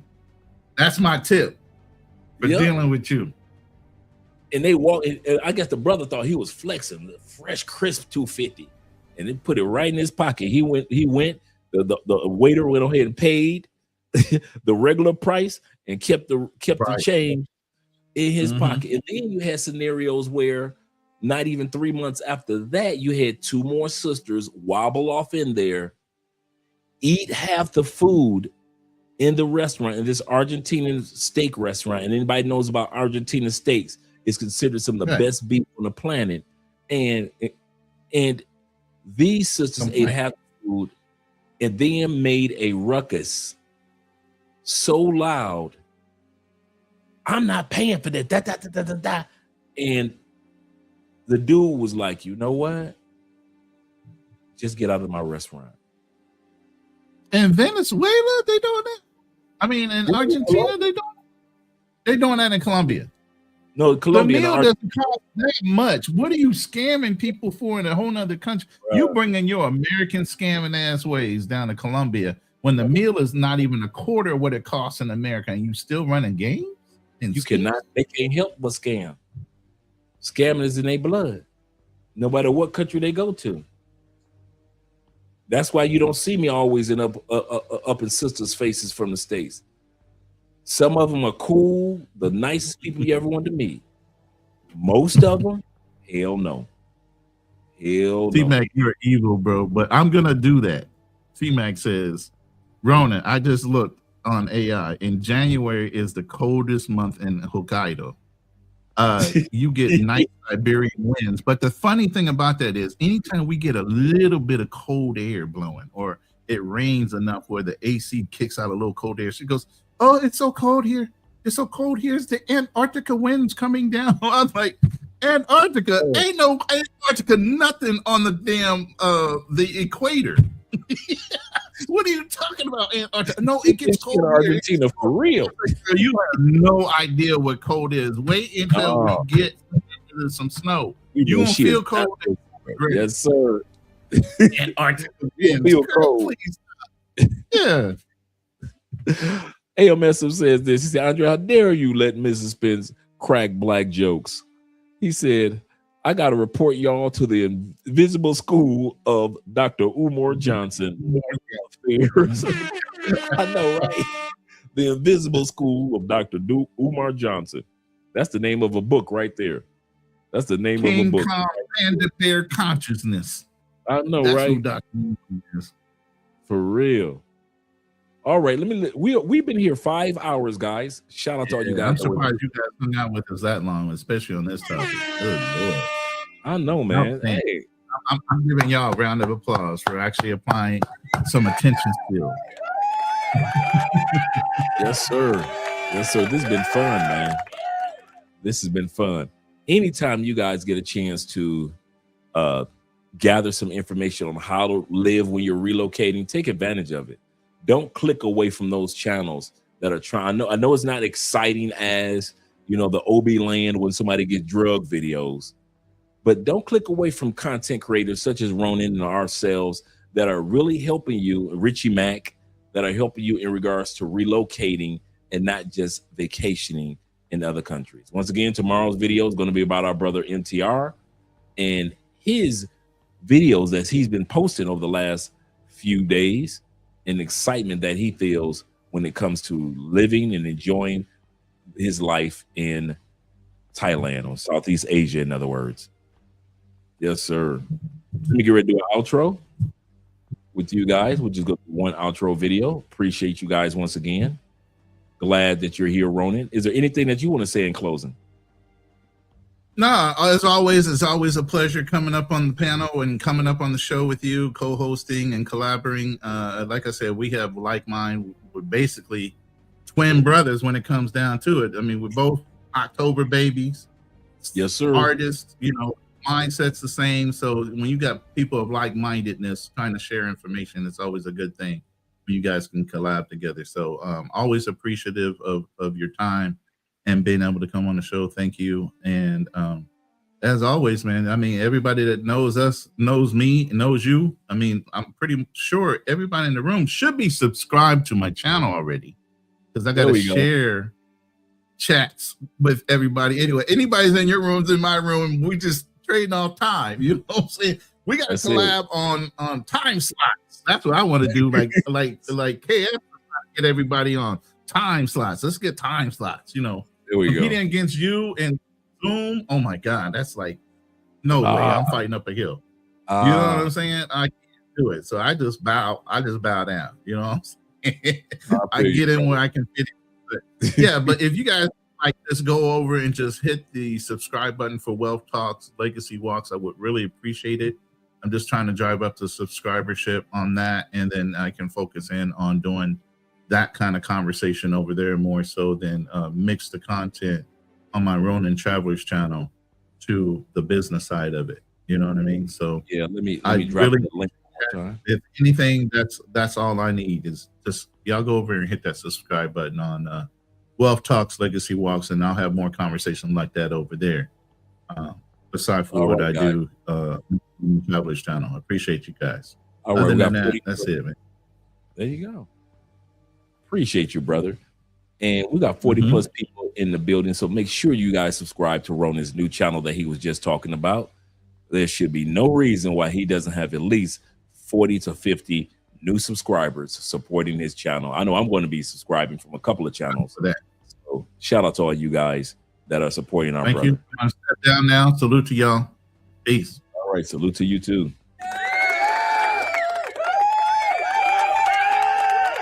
Yes, sir. All right, gentlemen, we had a great evening of information. Once again, shout out to all you guys that are here. He's naming all the cold spots around the world. Yes, sir. Shout out to you, brother.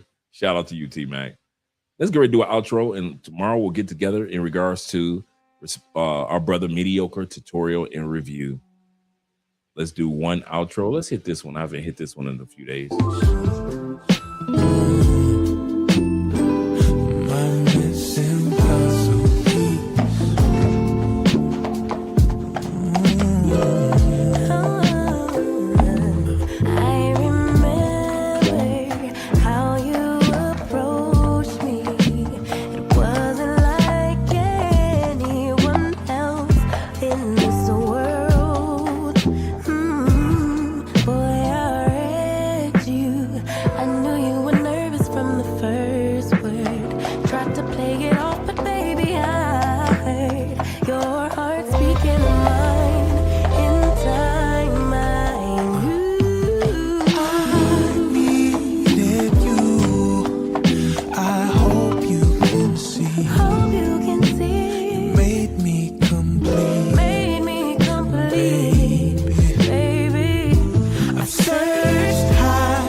Stay with you.